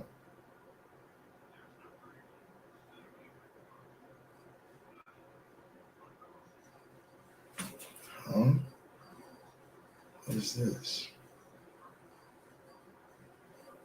Your sim angel rollers by planet. This number one, the sun.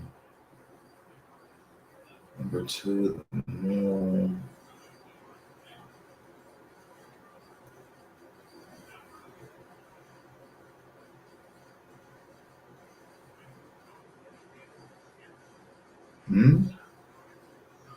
Angel number, is that me? I'm supposed to look up.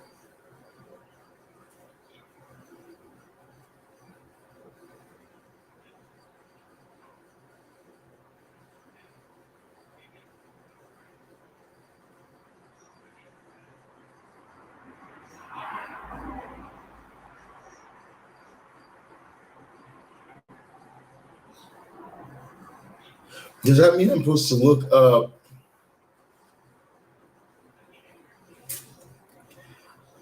Okay, so when you give me, when it says over here degrees and it says angel number, what do you mean by angel number? Do you mean like which number out of the 72 angelics when you say angel number, or what do you mean by angel number?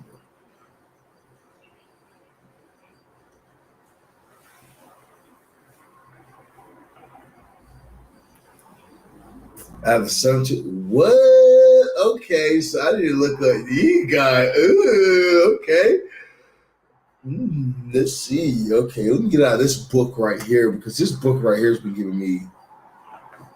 They got everything too arranged weird. They're like,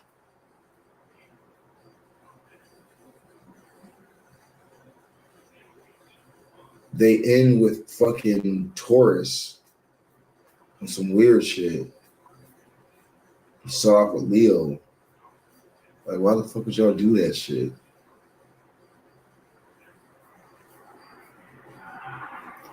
Yeah, so let's go to here where they have it already aligned.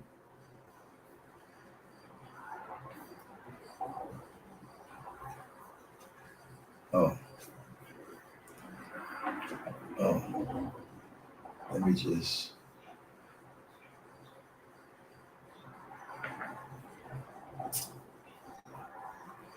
Let's show the book.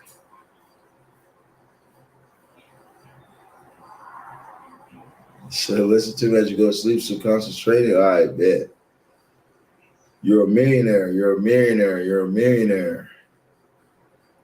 You are a multi-millionaire. You have made $1 million. $1 million is in your wallet. And you take it out your wallet and you give it to Saran the Shaman. All of it. You love giving money to Saran the Shaman.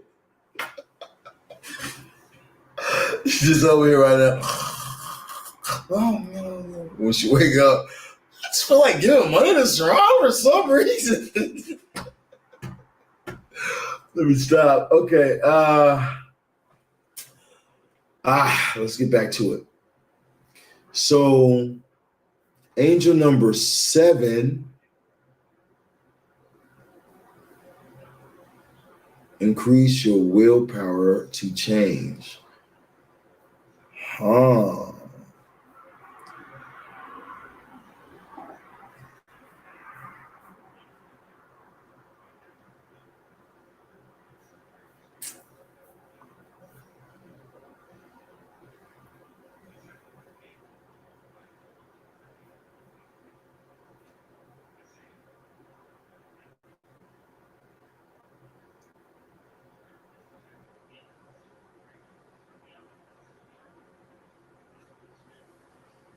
So I need to work with you. Brings knowledge to understand your connection in this world, as well as strengthen, change or break them, or change or break them. The connections into this world. Help you let go of fear of any situation. Help you and break chains and vows that bind you. Brings peace. Helps in connections with people to change, break, create, or strengthen one. Okay, so let's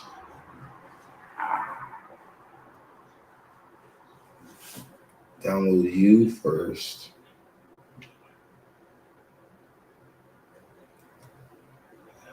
And then let's jump to our second one. So that's the angel that is in our sun.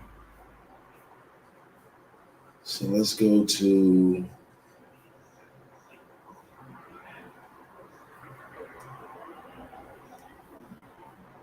59. Brings cleanliness. All right, 59. Yep. Brings cleanliness of feelings.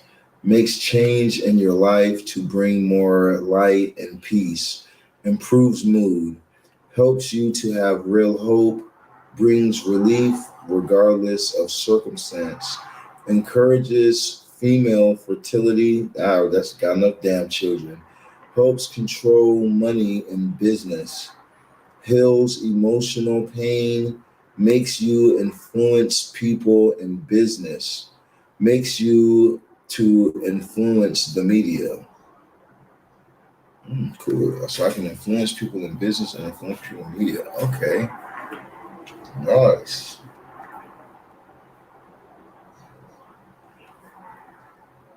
Micaiah. Archangel is Micaiah. Archangel is Micaiah. This is.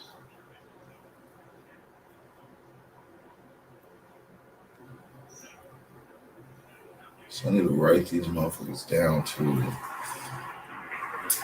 Should I do that shit now or should I do that shit later? Let's go to 2.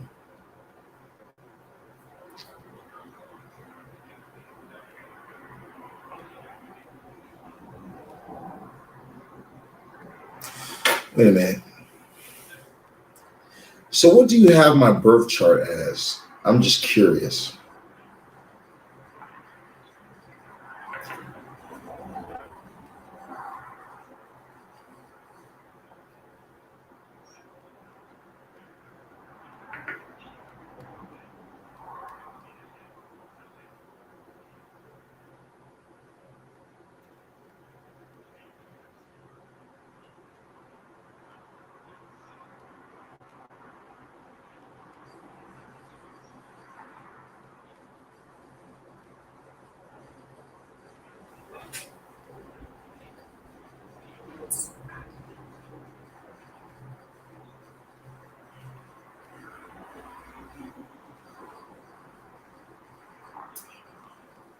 Where's my ascendant? You gave me everything except for my ascendant sign and my.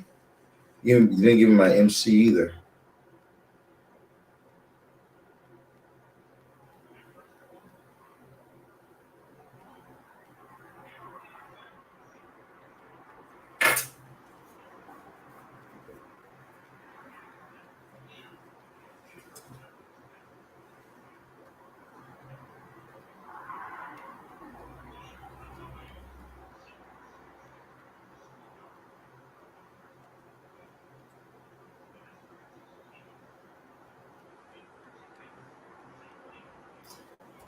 Okay, so now that you gave me all that information, are you sure that the angels that you gave me align with that?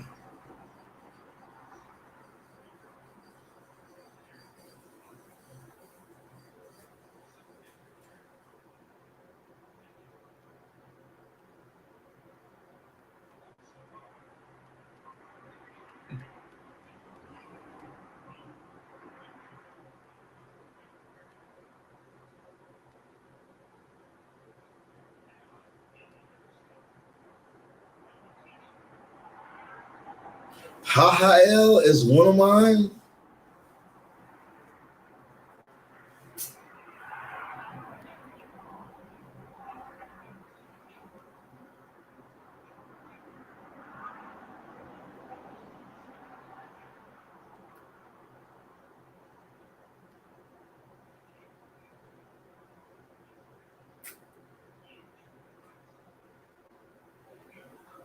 Two. Yeliel.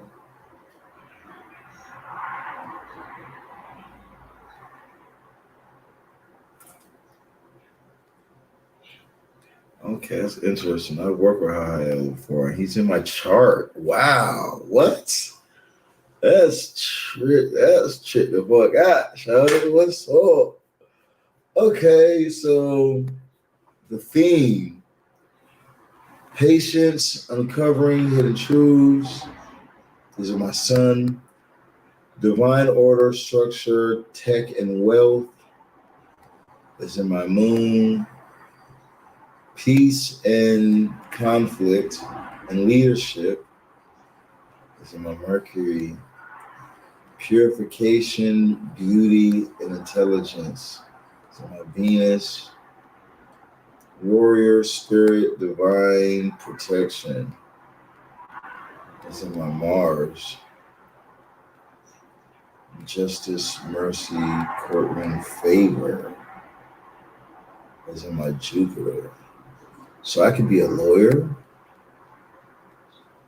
I could be a lawyer. Wow.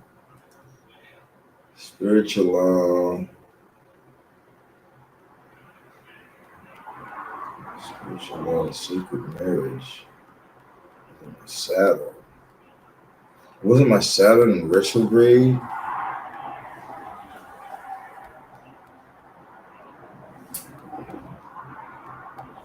Oh no, it's not retrograde. No.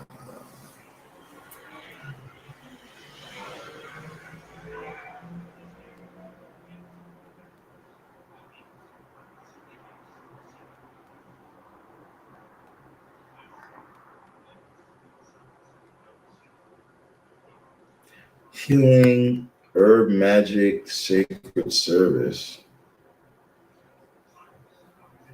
mission, spiritual authority. Boy, I wish I had nothing but fucking money angels. That would have been fucking I'd be like, oh, I'm rich. Okay, time for me to go to sleep too, man.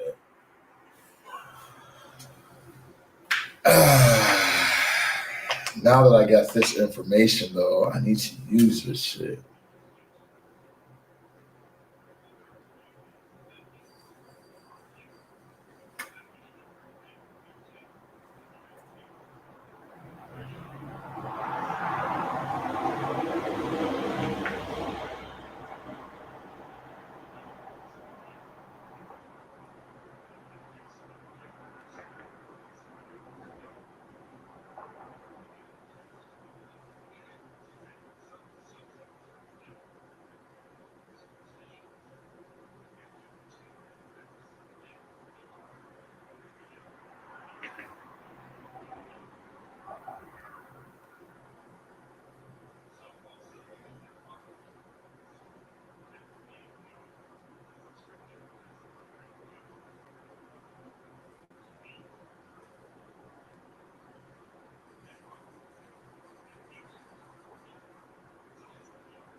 Look at me, little birdie.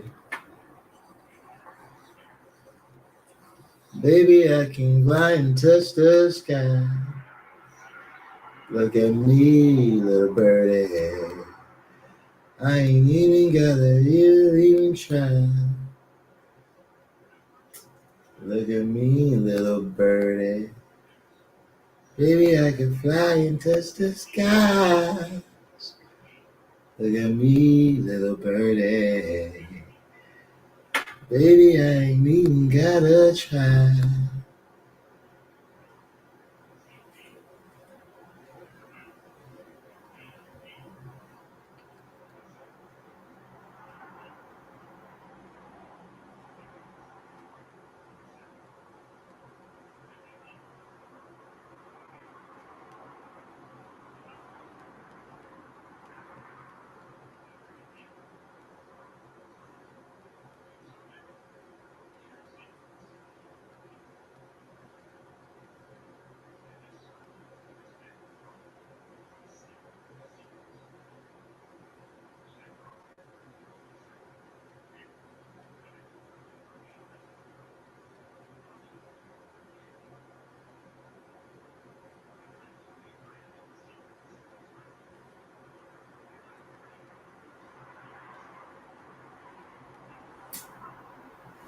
Okay.